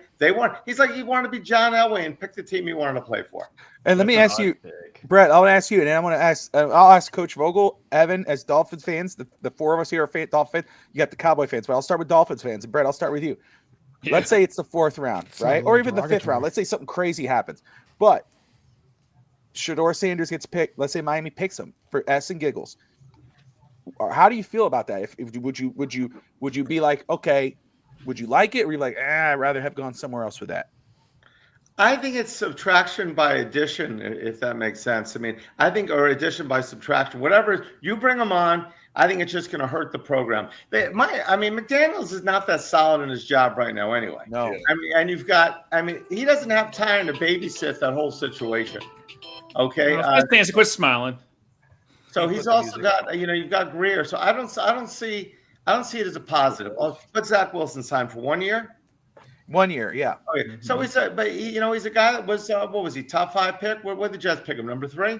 Number 2. 2, second overall. We got the 2nd pick in the draft, backing up 2 right now. Now, granted, if he has a good year, so if he's good enough, so here we got Sanders, who's going to go in the 3rd round or 4th round. I just think originally Deion said, I want him to come to Miami because he knows he can be the coach of the Dolphins. As Dolphin fans, would you guys want Deion Sanders to be the next coach of the Miami Dolphins? No. I mean, can he coach? I think, you know what? Would it be the end of the world? Would it be, I'm not a Deion Sanders fan, but could we be any worse than we've been? That's true. That's a good point. Last play, I'd actually take Deion. I would push back at that and be like, are you as worse? I mean, Russ is a Jets fan, so it can be worse. That's fair. I mean, it can be worse. I will say this. If we're taking 4th, 5th round, like if Shedeur's on the board, if Milroe is still there, I would rather take Milroe over Shedeur. I would do that in a heartbeat. Really? 100%. 100%. Well, you're a Cowboys fan. Nobody's perfect. Nobody's listening. I think Sanders is a better pro-style quarterback than Milroe. And, so I just don't think that but Milroe's was not that bad. I mean, I like Sanders better than Gabriel. Yeah. Oh, yeah. Gabriel's he's a Will Howard, he should go undrafted. Gabriel should go undrafted. Is there, so I don't think he's going to be, when he's too small. You need that position to be bigger. But for the Dolphins, I don't know. Are we going to trade back in? I don't know. It's tough to call. I'd like to get Martinez for the Dolphins as a running back. We need a fullback. But we definitely need a fullback on this team. We're every one of our players is very nimble and quick. We need a thumper. We need a thumper back there for sure. If there is any ego that Shedeur could go to that could tell his dad, "Hey, calm down," it's Jerry Jones. For sure. That is no, Josh. It's in my back of my mind, and I don't want it. But no, I'm just saying. I think Jerry would play into it. I don't think he would. I think Jerry would put Deion as his head coach. But the fact that we haven't taken him and we took Siobhan, which was the better pick. Obviously, it's a great pick. Siobhan Rebel's a great pick. Yeah, I again, like Josh brought it out. I like our draft so far, and it's scaring me because I like it. Yeah, I like our draft most times. We had to replace Zach Martin. We replaced it. We think, right? And we've taken offensive linemen two offensive linemen in the past 3 years, right, Josh? So I think 3 of the 4 years. Yeah. Yeah, 3 or 4 years, something like that. So I think that's all of the Sun, because the Sun was the one that snatched the Johnny Manziel card. Josh, back me up on this. Wasn't the Sun the one that backed up, that like snatched the Johnny Manziel card out of his dad's hand and said, "No, we're taking Zach Martin"? Yeah, it was Will McClay and what's his name, Steven. Yeah, the Tulsa kid. It was so from what I understand, it was Stephen Jones, Will McClay. Jerry said we got to take Manziel. He's there, and he said, I think I told the story earlier. He said no. Zach Martin's higher on our board. We're sticking with our board. We're going there, and that's what they did. Yeah, and Zach Martin's a first ballot Hall of Famer. So has there ever been a draft where the first available has been the first available for the whole entire draft? I mean, because he basically had Shedeur as the best player in the draft, right? He said, talking about Mel Kiper? Yeah. He's the number 1 pick. He said, she'd definitely be the number 1 pick. I thought he would never top the Jimmy Clausen situation. He's topped it this Trent week. Dilfer situation. Next best available. How long till Mel? No, maybe this kid will be great in the NFL, but I think if he's not, Mel Kiper should go packing. They should go, Mel, we've done this enough. This has been. Yeah, they need someone new there. So many people say, turn off ESPN, watch the NFL Network or something. They're just embarrassed about ESPN's coverage. ESPN is so backwards nowadays. It's and NBA. I'm really not looking forward to NBA coverage on there. Like inside the NBA is going to be leaving soon. They did a great job, but I can never watch ESPN. It's just they're focused on like 4 teams and that's it in every sport. Let me just see what's going on here. Lakers, Cowboys. Kyle McCord, I'm pretty sure is going back to school, Syracuse, correct? No, he's on the draft. Mm-hmm. No, he's there. He's in the draft. Yeah. Then I would definitely take him. I thought for some reason. Oh, okay. I would definitely take him if I was. He had a better year at Syracuse, and I talked to my Ohio State buddy like during the season. I was like, "Do you regret letting Kyle McCord go?" He goes, "No." I was like, "Will Howard is not as good." Correct. Will Howard won a natty. Correct. He was not as good. 100% correct. I said that as well. And and that would have been embarrassing because they gave up on Burrow and went to LSU, and then to give up. But I agree. Will Howard did win the natty, and he saved the job of. Their coach would have been fired, in my opinion, if he didn't go as far as he did. He didn't have to win the championship. The fact he got there was okay. But he lost to that. You know why? Ohio State won the natty, right? Because they didn't have to play Michigan during the title run. Yeah, well, they didn't play you correct in the big. Yeah, they lost to Michigan, and then they didn't have to play anybody in that. They. If you look at the rankings and stuff, they beat the toughest teams. They did have a tough schedule, but they didn't have to play in the Big Ten. I'm saying like they're the actual playoff run. Like they had to start and they beat a Tennessee team, which we realized that half their team just wanted to get more money, and so that's why they didn't want to play.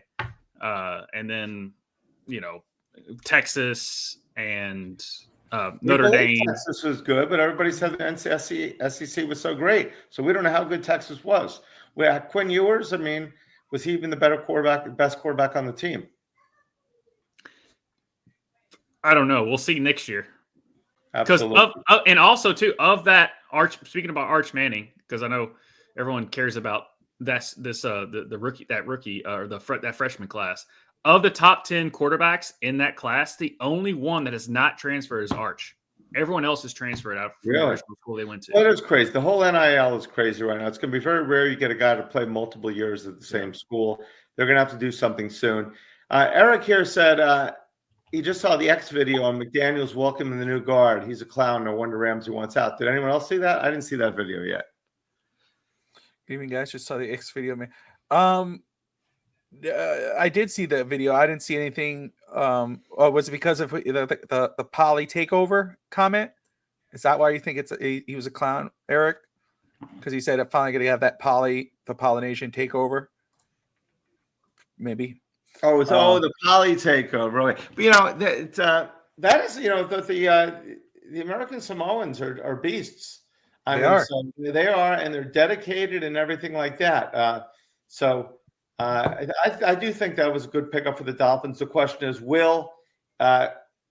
had to pick? We gave up 9 picks, right? Would we have got him at 9 picks later? Probably not, right? Because it was a run on guards after that. He would have been taken. Who could we have got at 98? We'll find out who's available at 98 and 7 picks. No, by the way, Fairchild was gone. Ratledge was gone. Like, we could have taken Ratledge at 48 to have our guard. We could have, if we would have waited till the third round, Fairchild would have been gone. He went in the early 80s. So it is what it is. I can't believe it. Honestly, though, the only player on the board here that I would jump back into the third round to get, who I really want, is Xavier Watts, and that would make Vogel happy. Mm-hmm. How long Right, does Vogel? How long does Jalen Ramsey I'm have? not even listening. Like, how many more years does Jalen Ramsey have as far as Probably 4 or 5. Okay. Because I went to Bobby last year. I was like, is Jalen Ramsey falling off? And he like showed me the stats. I'm like, oh, never mind. I watched the wrong game. But Jalen Ramsey obviously could be traded anytime now. So what are we going to get for him? I think the highest you could probably get, is a 4th rounder. That's terrible. Why would we trade him for a 4? Does he want to go, or we want to? Because I would think that he's done with Evan. What did the report say yesterday? Enlighten everyone. 2 people, Mamando Salguero and Tony Pauline, all have confirmed that the issue is he likes Chris Grier, he likes Anthony Weaver, but he cannot be on a team with Mike McDaniel. He does not like Mike McDaniel's coaching style. And it refers, and then the reports further said is that other veterans from previous years are also were tired of McDaniel and how he engaged. Well, then it made me pop in my head was the Dive Bar podcast did an interview with Xavier Howard, and when they asked him about his experience with Brian Flores, he raved about Brian Flores. And what happened with X last year? He wouldn't take a pay cut. Same thing, Jalen Ramsey. Even if there wasn't Mike, I said this to Bobby. Bobby and I went at it about this, and I think we've talked about it many times. I have a big problem with Grier, but Mike McDaniel is the wrong coach at the wrong time. 2019, Mike McDaniel was your coach. Then you started studying all these veterans, and you're bringing in this guy who didn't play a day of football in his life, has never actually been an offensive coordinator, and you're now saying, let's lead these men. I can't get a play in on time. I'm protective of my quarterback. I don't know what down it is. I can't adjust during a game. I can't get Skylar Thompson prepared or Teddy Bridgewater prepared, or it doesn't matter. Tim Boyle's my best option. Like, this is who we're dealing with here. So if I'm Jalen Ramsey, I won a Super Bowl with the Rams. I lost X. You didn't re-sign Fuller. You're leaving Milrow off the board. Backfield. Oh wow! Oh, to the Seahawks. There you go. There you go. I agree. I agree with you there. It's I just think I loved with the pick when we got McDaniel. I was pumped. I was excited. I thought this was a guy who was going to be special, and I thought he started that. Then we started getting in the veterans because where do veterans want to go? The Jalen Ramseys. We want to go to go ahead and be in a championship team. He's following a ring just like Dion used to do. They want to go to teams that are going to win. But I thought the team went downhill. And this is probably Grier, and I don't know how much it was Grier, because Grier says he lets the coaches make the decision. We made the trade for Bradley Chubb. I didn't understand that trade at all. We were rolling. We're going for the Super Bowl right now with the guy that to me was overrated and injury prone. And you can say with Chubb and with Phillips, both those guys got hurt. Well, not Phillips, but Chubb got hurt. The game was over already. But I just don't think he's the guy to right the ship. And I'm going to take the jinxing here, guys, because we had the Miami Mike shirts from Smack Apparel. We were selling them like crazy.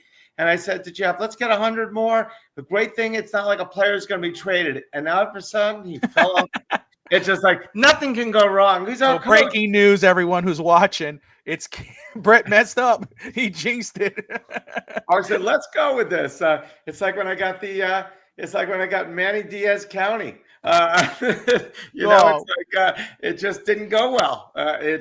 So people say, why jinx it, Brett? So I just don't think that McDaniels is the guy right now, unfortunately.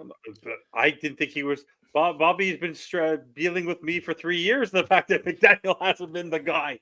Well, again, so that report was that I think it was when he won that first year, when he started showing a lot of success and they were having the number one offense. Mm-hmm. I guess he started rubbing veteran players the wrong way. And that's why Brett, you're right. A talent like a Jalen Ramsey should not net you a 4th round pick. Now, let's be real. The real is that Miami got him for a 3rd rounder and Hunter Long, who's a no one, right, at that point. Mm-hmm. But that's why you'd get a 4th or a 5th rounder for him, because you have no leverage. He wants to leave the team. He doesn't get along with the coach. Other teams are not going to go, okay, let's give you a second round Airbnb. Hopefully that would be the case. It's the same thing with Tyreek. Tyreek has totally killed his value to the point where you're kind of like stuck unless you're willing to give up the farm and basically like, okay, we'll take a fifth for you. You know, it sucks. Those guys' talent should not equate to that, but that bridge has been burnt so badly, you might have to just settle on whatever you can get. But see, I disagree. I understand that. And I say, but you know what? It's not us just trying to shop the player. If a team wants it, it's all the teams. The way you want to set this up is it's team A against team B. The Cowboys against the Seahawks. So we just say, hey, we've got a fourth rounder right now. We're looking for a second. You know, we'll give you a third. We got a third from this guy already. We want a second. If we don't, I mean, I just don't understand. It's not that Tyreek's not valuable. He's valuable to the right team. The right team would love him. You know, if he's going to play with Cam Ward or something like that, they'd love it. Throw the ball deep, he'll go out and run under it. So I just think that I don't know how they're doing this general manager thing. Play the teams against each other. Haven't they seen Moneyball?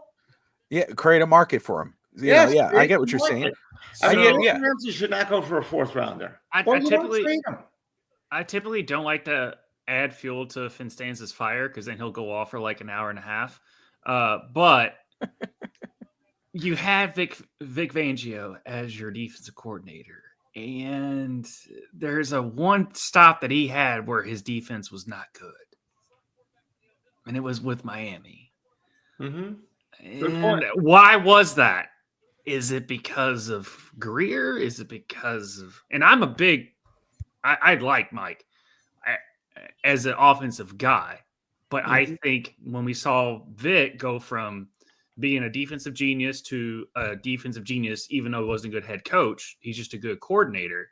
And then he goes to Miami, and that was still the best Miami team that I've seen in quite some time because they were finally healthy. And Chubb is like Jai Alexander's like, oh, when he's healthy, he's a stud. He's just never healthy.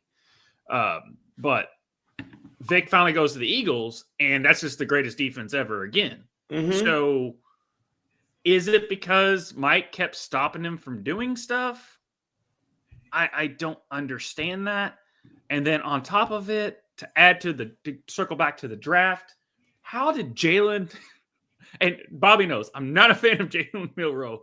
How the hell did he get drafted before Shedeur Sanders? This is – if there's ever the off-the-field crap is causing you to drop in the draft, Jalen Milroe going to Seattle – before Tyler Shuck is one thing because he built himself up. Jalen Milroe's been the same guy since he announced. Like he hasn't improved his draft stock or anything like that. Jalen Milroe's the same guy. I didn't realize he only threw 16 touchdowns this year. Yeah, Riley Williams is a wide receiver, and I think it was also coaching. But even when Jalen was he still was a project. And yes, the Jalen Hurts comps are just so rich. Like you just cannot think of that. As far as like a guy that's got a solid arm, not as accurate, but still can command a team. That's Jalen Milroe. Great at the Jalen Hurts play. Same name. Jalen Hurts will he'll be great at that. It's still legal, right? The push. Yeah. Push is still legal. Yeah. A guy like Jalen Hurts will be great. Jalen Milrose will be great at that. He's a beast. He's got the reason Hurts is so good at it is he can bench press like 500 pounds. 600 pounds, excuse me. Yeah. What's a couple of plates between? The trade, by the way, you know what? Basically, the trade ended up being Geno Smith for Jalen Milroe. If you think of it, that was the Raiders' pick. Yeah. And Jalen Milroe, and I talked to Bobby because I was like, why do you – like I literally talked to him like 2 days ago, and I saw his list. I was like, Jalen Milroe? And he's like, dude, he pops. And I'm like, okay. You know where else I heard dude, he pops was in Moneyball where these other scouts were like, dude, he pops. And then – all I know is that yes, I have him rated over Shedeur. He saw my list because I printed it so I could have it with me, and he asked me, he's like, "Whoa," I pointed it out. And again, it's all based off their own. What you see on film, what I see on film. Only 16 touchdowns. Okay, but when you watch the film, this is what I saw, and I see a player that you can develop. I see a guy who is electric. You see where the league is going. So I think that something happened because Evan's going crazy with it, but I like crazy about a Saints safety that they just drafted. The Browns are on the clock, and I tipped my hand a little bit. Holy cow! Well, this is what I think it is. Somebody just tweeted, "Thank you, God, for everything," 7 minutes ago. Oh, By really? the way, I will tell you this: you are going to. This is my shock. This is the first shocker for me of the draft of everything. This is Okay. Well, you talked So about. it's not Shador. Is it Dylan Gabriel? It's Dylan it? Gabriel. Yeah. It is. Right? See, I don't even. The reason why I think it's Dylan Gabriel, I don't see anything. The reason why is because we just talked about Dylan Gabriel, I can't believe it. and there it is. So How? Dylan Gabriel goes to Cleveland. They see Dylan Gabe. How bad? Okay, Shador Sanders is a talented guy. Whoever does get him, which I think the Raiders will take him at 98. How that guy is going to be so motivated. Yeah. Like you are giving. This is Kirk. He's better than Kirk Cousins. Kirk Cousins went in the 4th round. He's just as good as the guy from UCLA they have on the roster now. And and I liked him at UCLA, but he's not as good. And I can't remember his name. He's got 3 letters. But UCLA 3 letters. Oh no, look, we know him. We just know him as his acronym. Dorian Thompson-Robinson. But he's Yes, been thank you. Oh yeah. Yeah, DTR. Thank you. Well, I will tell you this: like I know everyone's going crazy, but now this is getting like Stephen A. Smith's going crazy. Mel Kiper, the guy is still a very good quarterback. He is. He is. The problem is that they're basing it on the fact that everyone thinks he's been coddled by his father. Like I said this to you, Bobby, before last week on Checkdown.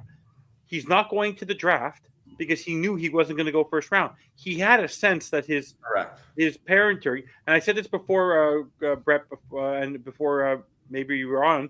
I compare this to when a father becomes bigger than the kid. The thing, even though it was a little different with Lamar, with the Ball family, when Lonzo's dad Lamar was in front of everything and pumping them up, people like when and then the Lakers ended up taking this guy. It was a disaster for Lonzo. Like for me, in the end, parents should not be bigger than their kids. And Dion makes himself bigger than his kid. Like I'm telling you, you don't think people are saying, "Okay, this kid got his jersey retired." Like, what kind of nonsense is? What kind of nepotism is this nonsense? Oh, this is the most anti-nepotism Like, draft. you're such a being the Canes fan that you are and the supporter that you are. When's the last time someone played for the Canes and in after being there for less than 2 years got their jersey retired, got their number retired? Brett, has that ever happened in Canes history? If Shador happened in Canes history that a guy plays and then within 2 years his jersey's retired? No, that doesn't happen. I mean, no one's a jerk. It's like, and they had a better quarterback than Cordell Stewart. Yeah. Did Cordell? No one from the 1990 national championship team has their jersey retired in Colorado. Yeah, so it's crazy. The Canes have a few jerseys retired, but I mean, it's just. But they've had so many great players. But Sanders didn't win anything. Now, I think they wanted to say, hey, the other kid came over with Sanders. We're not going to hurt our boys' feelings by giving they retired both jerseys, correct? Yeah. The Heisman Yes, winner? they retired both jerseys. Yeah, they retired Hunter and they retired. But Hunter at least won something. But retire Hunter without him because then that would have made him feel bad, probably. Yeah. The guy we draft for our quarterback. How do you retire jerseys for players that went 1-8 in the Pac-10? Like, how do you retire jerseys for He players played that went 2 1-8 years, in the it was 13 and 12. People saying he set all the records. It was, to me, Colorado. I mean, I can't even believe they did that. Yeah. When they know Dion will just leave in a heartbeat. Yeah. What jerseys are retired at Miami? That's a good question. Not too many. There's two at Louisville. It's Johnny Unitas and Lamar. I think that I know people are upset that Sean Taylor's jersey, even though he wasn't the greatest Cane. I mean, is Vinny's? I think it's possible. Vinny's is. I don't know if it's Vinny and Co-Stars. I think are possibly the only two. But there are 4: George Mira, Jim Dooley, Ted Hendricks, and Vinny Testaverde. Okay. Oh wow. Okay. Good call. And it's planning on retiring Gino Torretta. Why hasn't Ray Lewis been retired? Because he was a great player, but he wasn't. Why hasn't Ed Reed been retired? Because they were great, but Ed Reed actually could be. Ed Reed was the best player on the best team. So he's the best safety I've ever seen play the game. He was unbelievable as a college. He was unbelievable in pros. But Irvin retiring players' jerseys to me is crazy. I don't like retiring jerseys. I'm not a fan of retiring jerseys. Especially. Now, like Cam Ward, is he going to be number 1? Warren Moon, who played for the Houston. He gave it. No, he gave it up. He did Yep, give it up. gave it up. Okay. Yeah, he will be number 1. They gave it up today. I was on. But what happens if Cam Ward's better than Warren Moon? What do they do later? Well, don't the Cowboys do that? 1A, 1B, Brett. That's how you do There it. you go. 1A, 1B. Jared Wilson, George the Meyer, center the from quarterback Georgia, went to for the Miami, Patriots. that they went ahead and he never won anything. I mean, it was a good quarterback, but he wasn't as good as the quarterbacks later that played. Yeah. He By was the as way, good as- he when wasn't as Patrick Mahomes just went on Twitter, wrote crazy. The fact that Dylan Gabriel went before Shador Sanders. Oh, did he really? Yeah. Yes, he wrote What did he say? crazy. No one. As this draft goes along, my back and forth with on Twitter that I got, like, he was like, no, it's because of X, Y, and Z because of his skill set. I'm like, no, it's all because of this, all the bullshit. When he fall past the 3rd round, when he gets into the 3rd, when he fell into the 3rd round, possibly now in the 4th round, it's the other stuff. It's not just skill set. No, because They believe the team is going to have team's going to be worse because of the circus around it. That's Yeah. right. It's a And circus. coaches don't want to lose their jobs. Deanna's already made it clear he wants to be the coach. He'd love to be the NFL coach of his son. If his son's When never you- played for anyone else, did he coach him in Pee Wee League? Probably did. I mean, When you come out before the season and say, my son, these teams better not take my son. Oh, And here I'm goes like, my Oh, guy. exactly. Good point. Okay, Xavier Watts you're- off the board to the Falcons. and Safety I'm under a name. You go and sign again, Justin Simmons now that he's not a We Falcon could have used anymore. him. That would have been a nice one for us. I wanted Absolutely. Xavier Watts. yeah, Oh, you FinStanza lazy kept Chris talking Grier. about Xavier Watts. 13 interceptions. There's so few ball hawks anymore, you know? Yeah, this dude's a legitimate ball hawk. This would have been That's a the good guy. Well, he went 96, so we could have had him at 98. Right Yeah. now, we we wouldn't have him. goes all Falcons He fan. moved up. This guy could be the next Kyle Hamilton. Yeah, Yeah, he's that really would good. have been a great pickup for us. The guy knows where the ball is. Who got him? The Falcons? Great pick. Yeah. By the way, the Texans' pick is in, but that means the 98 is coming after the Texans make their pick. Shador's going there. I Shador thought has the to go. Vikings were on. See, Minnesota trades? Oh, Minnesota trades. Yeah. Texans are picking Chris 97. Stanza has it. He's got like an hour before everybody. No, I'm not. I'm just looking at NFL. The Raiders have 2 picks back to backs. Like they They have the Dolphins pick first. They're going to take You think- Shador. If they don't take Shador with this is insane. They Hopefully, have- they take him with the second pick. So it's not the Dolphin pick. they're going to give him the Gretzky. They're going to give him the Gretzky. You could say We traded down and we didn't get Randy Moss. That's all we heard about. I don't know if you guys can remember that. Oh, by the way, not to circle back, speak about Gretzky, to go back to the Ovechkin breaking his record and going to the Castellanos, going homer. He homered when Ovechkin broke his record. Oh, wow. Like it just, yeah. You know how much money was bet on him when the Pope died? It's insane. What? Yeah. Do you not know the whole Castellanos? Like No. when something bad happens, Castellanos homers. Yeah, look it up. didn't And know so it was Really? it was the single when the Pope died. He went from like plus 800 to homer to plus 250. Like as soon as the Pope died. Oh my He didn't gosh. die, but that means he didn't die. I'm sorry, he didn't homer. Okay. It's but- just the fact that it affected the. But the fact that Vegas made millions of dollars on the Pope's death because of how it's Castellanos is, horrible. it's a weird thing with Nick Castellanos. I think it's So there you I go, just love Brett. the, like, When you get going on the future show, you'll know whenever there's a world tragedy or something, Castellano. There's Castellano. there's like Make sure we make a note of that. 10 We gotta roll when, out our when Joe shirts. Biden he homered That's when right. he homered when on the 20th anniversary of 9/11. He homered on when Joe Biden dropped out. He homered he homered when Trump tried to get assassinated. Jeez, oh, Lou. Yeah. Oh my God. So we're writing Nick, down. we're talking Nick Castellano, right? Nick Castellanos, yes. So anytime something happens, we know. It's called the Nick Castellanos curse because it all started when Tom Brenneman during COVID was caught on a hot mic doing a homophobic slur, and so he was apologizing. And as he's apologizing, Nick Castellanos goes yard. He stops apologizing to call him going yard, and then goes back to apologizing. Here we go. So this is just Shador Sander watch. You got 2 picks for the Raiders. So this could be it here. Eric Maybe. says Pete Carroll is not going to deal with Sanders. It's Yeah. not up to him. It's up to Tom Brady. It's up. To That's Tom Brady. true. A good point. It's all about Tom Brady here. You're right. Sorry to everyone to bring up Nick baseball talk, but You're good, man. No, that's good. No, and again, As long as you're not a Jets fan. but or a remember, Yankees Pete Carroll fan, is Pete Carroll. Pete Carroll has say, but again, this is a time where you could afford to make this pick. It's late in the third round. You could do it, and Pete Carroll has dealt with crazy personalities in the past. Yes. And imagine you're Shedeur Sanders and you have Tom Brady, who was a forgotten pick. Oh, he's the guy. Trust No. me, Tom Brady will be the guy to say, man, cut the noise out. This. Yeah. Pete can deal with. Here's your avocado. Here's your avocado smoothie. Have a nice day. Pete can definitely deal with it. He was the head coach of the Hollywood USC. Yes. Hollywood USC. And there was a lot of big personalities on that Seahawks team. Yeah. People forget that with Marshawn Lynch, Sherman. Richard Sherman, Mhm. Chancellor, all those guys. I mean, he knows how to handle these guys. So it would be a good situation. And this is where you could make this pick and not think twice about it. You got the guys in place, I think, that could help kind of control that situation. The funny thing is, they were the favorite in the second round. They were the favorite to pick him.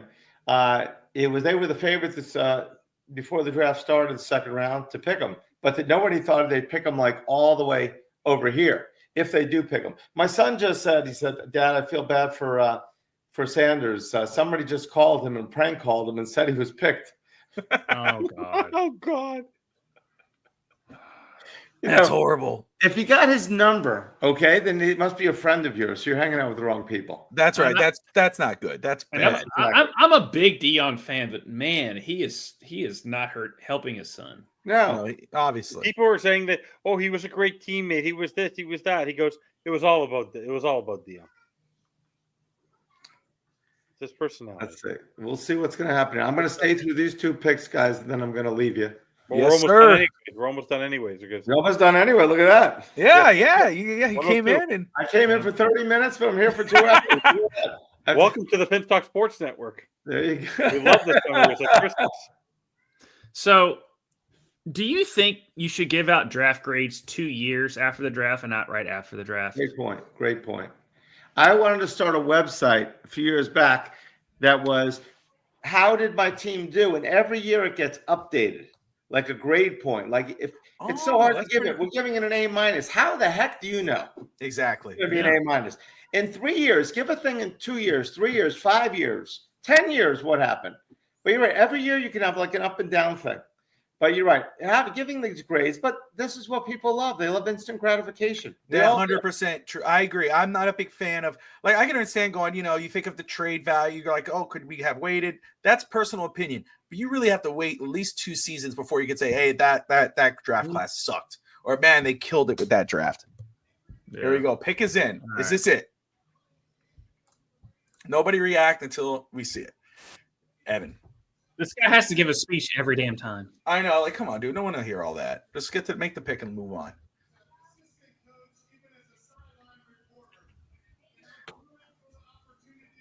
Perfect. The speech. Like, I want to thank my mom. Dude, you're not getting drafted. Move on. This is the first time he's been out there either. And he gave a speech when he gave it the first time.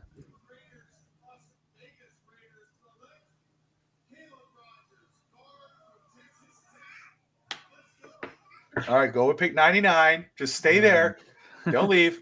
Jalen Rogers. Is that who I heard? Caleb Rogers. Okay, okay. Caleb Rogers. Okay, I heard it there, so you're ahead of me, but I'm his name just popped up. So Caleb Rogers, that's So many offensive I linemen. know that. How many offensive linemen are playing in I'm telling you, it is a trench war draft. yeah. Wonder why? Because it's a copycat league. when you've got the 50th or 100th We're following offensive the lineman Eagles. going before the 5th quarterback. Well, I think it also has to do with NIL. I think this draft is kind of because of NIL, because so many of these skill players keep switching teams every single time, so Correct. they really don't get to Fair. show their skill set. Whereas offensive linemen and defensive linemen, you have one thing: block, rush the passer, stop the run. Whereas running backs and quarterbacks and wide receivers, you have to learn playbooks and learn systems and all this other shit. So that's why I think NIL might have, again, it's a conspiracy theory, but just the trend that I'm seeing, it might be because the skill set players are transferring so much, so they don't get to highlight exactly how good they are. Also, they're not leaving unless they're 5th or 6th year seniors now, because they not to be in the 3rd round because they could have more money in college. All right. Carson Beck's getting $4 million. Here's another 5-minute speech before we get to Hunter guarantee that next pick is not Sanders. So either he has early information. Who is this guy, by the way? Who is this moron, by the way? We don't know.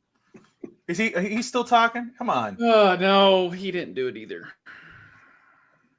Really? Whoa, 2 tackles in a row. They drafted tackles. What are the odds of that? Oh my goodness. From William and Mary. Congratulations, Shador. You threw for 4,000 yards and 39 touchdowns. You're not as good as a William and Mary offensive tackle. Exactly. After you just got to, let's throw a dime. A quarterback could be the game changer of the whole team. Could Kyle Shanahan? Oh God, no, Because of the Brock Purdy situation and negotiations, take Shador. Take Shador. Would John Lynch do it? Would John Lynch? Hey, he won a Super Bowl there. I will. Dude, this is that crazy. Would be interesting if they took Shador there. That'd be interesting. The Brock Purdy stuff wouldn't be such a rush. I like how Coach Vogel showing that this is the second dog to the NFL draft because Tyler Shuck's dog took over that old reaction. They even put a Saints bandana on the dog. Did Mel Kiper commit Harry Carey?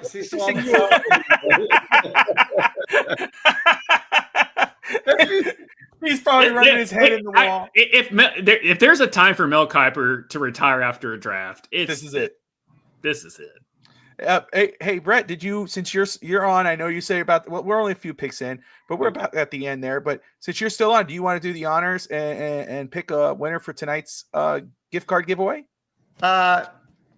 Does anybody else want to pick it? Since the beginning, let me see. Let me look back there.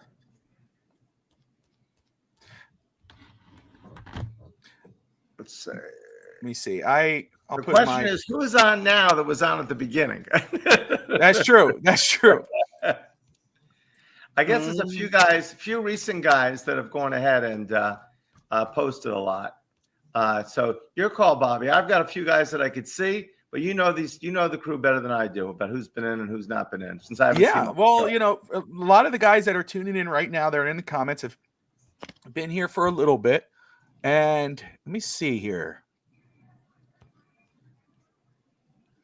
We did send Dolphin Thirsty out. Dolphin Thirsty, I hope you got your gift card. I sent it out earlier today. I will confirm with him.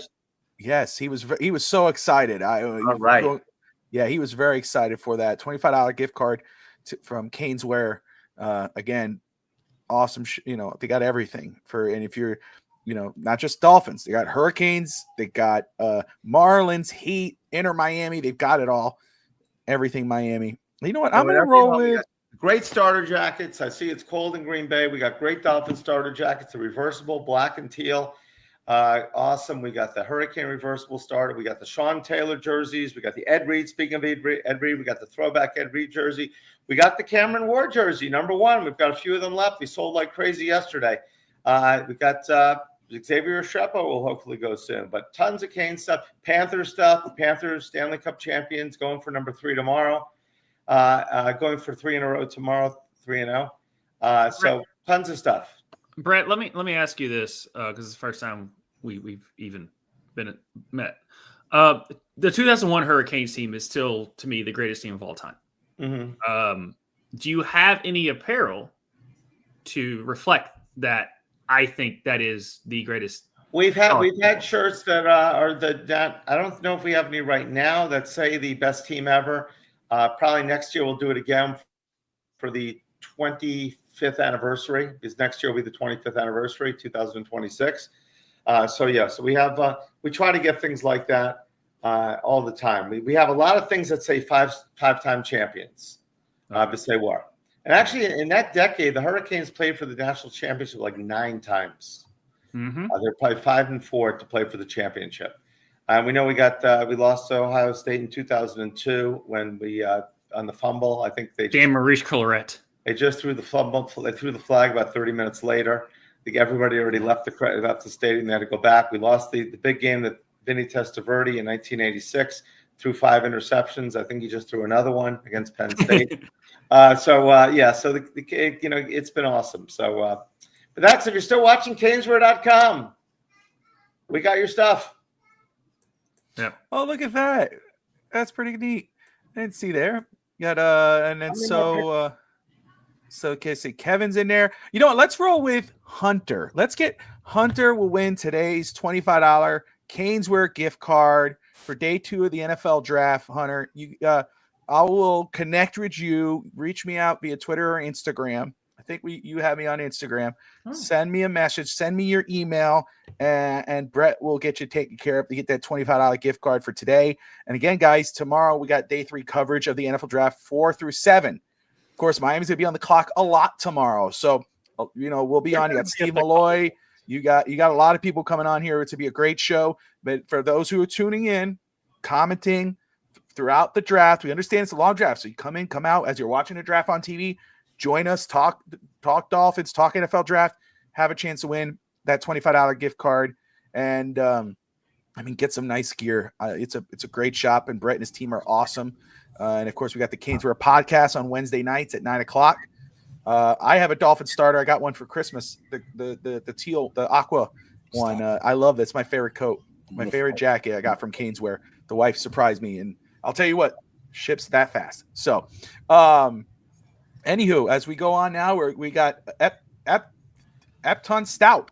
Upton Stout. It's from my alma mater. I have no clue who he is. I'm a bad alumni. That's not a good thing.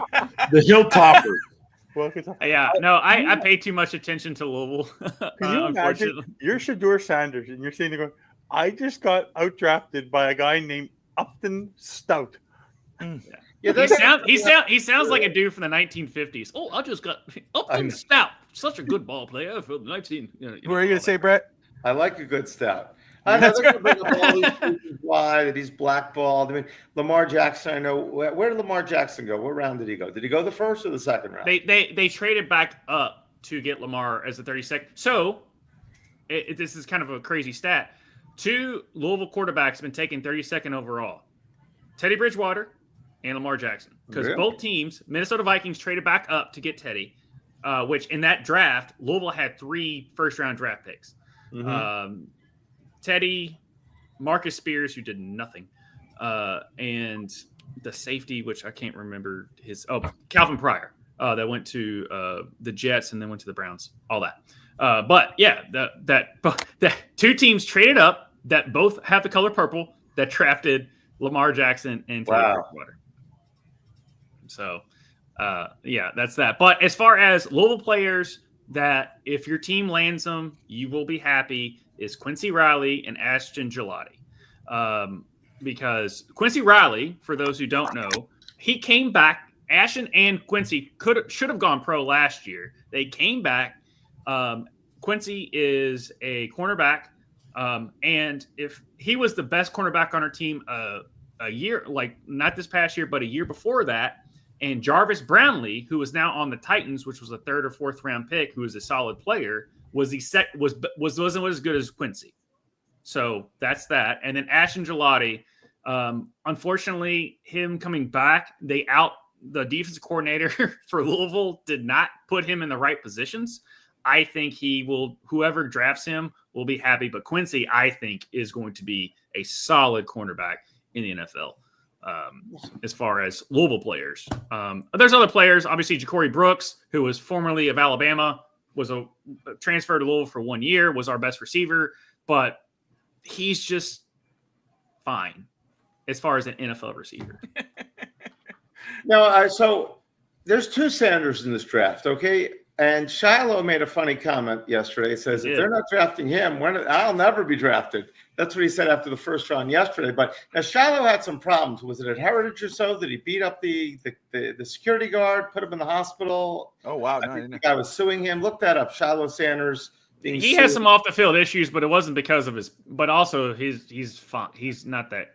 He's not. Yeah, so he's projected to go 4 through 7. Now, what are the odds that he goes before his brother?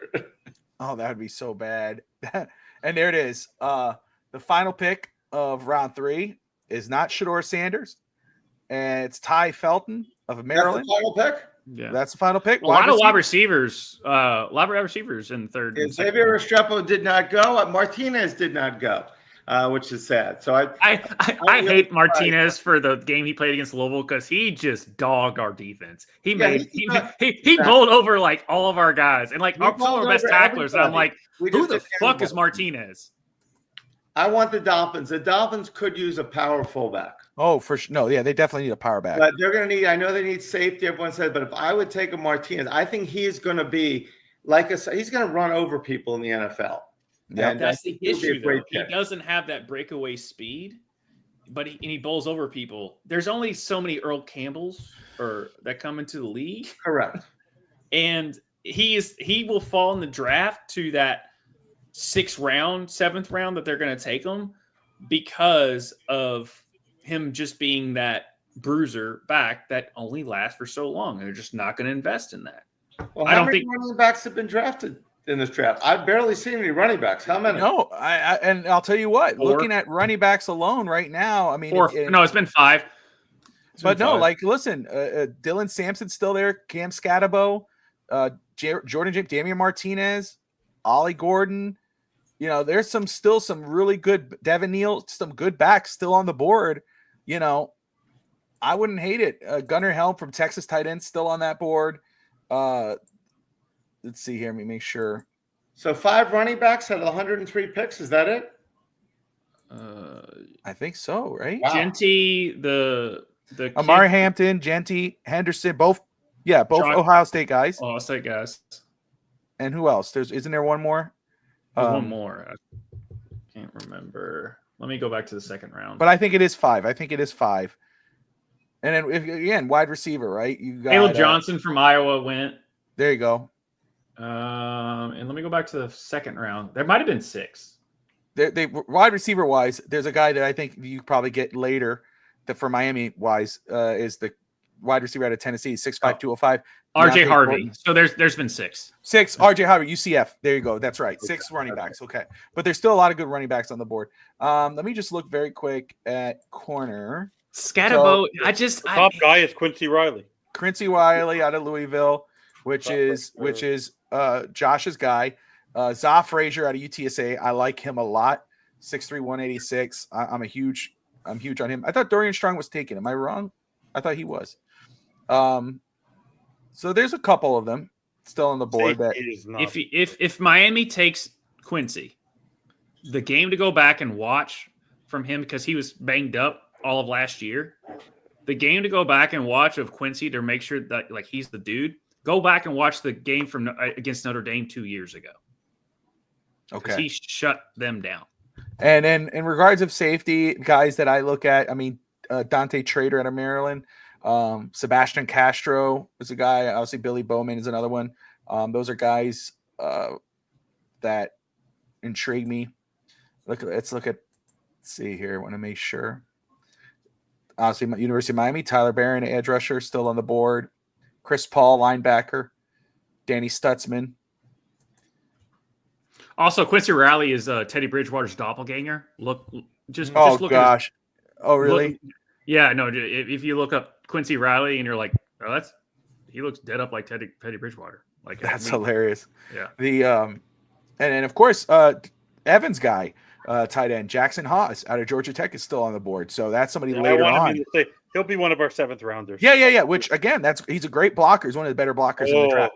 But anywho, let's we're gonna wrap up. I'll be back on here tomorrow morning. It'll be tomorrow afternoon.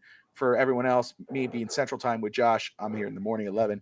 But Josh, where can everybody find you, my man? Your final thoughts on today's draft? Yeah, you can find me over at Ruckus Entertainment and Variety. Bobby's been on talking about mainly wrestling, but he's also been on our fantasy league, which he took. Didn't you take? No, you got Christian McCaffrey. Yes, I got second over because you were like, oh, you're gonna get Tyreek. Both of you all lost. That's right. In that Didn't work out. division. Didn't work out. Didn't work out. But you can find us over there on that. Myself and Tushka will be going live Monday over there in Ruckus EV to go over as far as how this draft is helping your fantasy stuff. So as far as like who the, because that's what I focus in on. I really don't know. Like I said, like what Josh Kimmel said like earlier today. That being said, Josh, bullshit. Offensive linemen do matter to your fantasy team because if they can't fucking block for your running back, it's not a good running back. So stop. There you go. Unless you're Derrick Henry. Exactly. There's an outlier, but there's only an one. outlier. There's 32 teams. There's only one. Like, ask Emmitt Smith. So I'll just say this for those who are everybody watching, we got 324 people tuning in right now from wherever you're watching from, which is awesome. And we appreciate you guys watching the FTSN Pro Football Draft live coverage show here on FTSN FinStalk Sports Network, sponsored by Caneswear. I'll say, if you're all watching after the show, a couple seconds, check out Ruckus Entertainment on YouTube. They put on some great stuff. Football, wrestling, all sports. WNBA's on there, games. They do it all. And Josh is an awesome dude. Justin's an awesome. They got great stuff over there. But yeah, please go give them a follow. Chris, I appreciate you as always. Thank you for always tuning in. We'll be back here tomorrow. So make sure everyone who's watching, hop on tomorrow afternoon, starting round 4 as we continue the Shedeur Sanders watch for draft content, but also Miami Dolphins. We'll have more picks. We got 1 4th-round pick. We got 3 5th-round picks, got 3 7th-round picks. So it'll be an interesting day. Brett, my friend, for any final thoughts and just plug your shop, my man. It was awesome experience hanging out with you guys.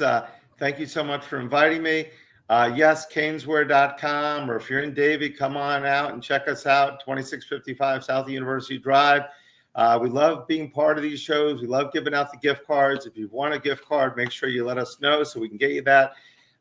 Just great times. It's great to be. This is a candy store of life, obviously. Everyone's got things going on. Sports is just an addiction that takes you away from everything. So Amen. No matter who you drafted today, you know what? They may turn out great. They may not. But that's the great thing about sports. We have no idea what's going to happen. So, guys, a pleasure. Check us out at Caneswear. I'm definitely checking out Ruckus Entertainment. Was that RUCKUS? Yeah, or you can just do Ruckus EV. All right. RUCKUS EV. All right. Well, check that out. FinStanza, thank you so much. Bobby, you're amazing. Guys, thank you so much. We appreciate you. Go Canes, go Dolphins. There you Go Cards. FinStanza? 2 picks, like the players, but I'm not happy with just 2 picks in the top 102. You're never happy. One day I'm going to join here and you're going to be happy. He's a miserable man. I used to be happy. Then when Yeah. when that happens, I'm going to buy a lottery ticket. No, ask him. I ran the Finns bandwagon for 2 years, hoping in the second year that McDaniel would get fired, hoping in the third year that he would get fired. When Mike McDaniel gets fired, I will smile again. All right. By the way, I did like Never mind. I like the well today. We just see both those I'm guys. walking to Caneswear because I hope you realize when people see me driving, they know it's me because my vanity plate in the back of my license plate was purchased at Caneswear. Most of the stuff I own in this Dolphins gear was purchased at Caneswear. And Bobby, you can attest to that. I can. Yes, I can. Caneswear I'm had your ties biggest for Canadian customer. Yeah. I appreciate that. We definitely appreciate that. For that, I hope who's that? Canadians, right? Is your jersey the Canadians? Yeah, I'm a I huge hope we fan. play We you won guys tonight. in the conference finals. Yeah, we won. By the way, FinStanza, I was hoping the Montreal. that Toronto Maple Leafs would lose again because as a Cowboys fan, they're like the Dallas Cowboys of the NHL. And I just want them to be as miserable as I am. So I keep wanting them to lose in the first round. And I'm like, as soon as they got paired up with Ottawa, I'm like, damn it. They're going to get past the first round. It doesn't matter. Any of them could be there. Florida's going to win the championship again anyway. At least Winnipeg is keeping the Jets metronome like alive. At least they're winning. Oh, man. But I appreciate all you guys, everyone who's joined tonight, everyone who's been in the comments. We can't do this without you. We truly appreciate all of you. Don't forget, of course, catch FinStanza on Overtime. You catch him, probably be on again, I'm sure, tomorrow sometime. Josh, maybe catch him on Ruckus Entertainment. You catch Brett on the Caneswear podcast on Wednesday night, or you just go check out the shop at Caneswear. If you're anywhere other than Davie, Florida, South Florida, you can go to caneswear.com and check out the shop. I'm Bobby Finstock. I'll be again live tomorrow on Finstock Today starting at noon for live coverage from rounds 4 through 7. We appreciate you guys. Like and subscribe. And most importantly, Dolphin fans, as always, fins up. See you all tomorrow. Fins up, baby.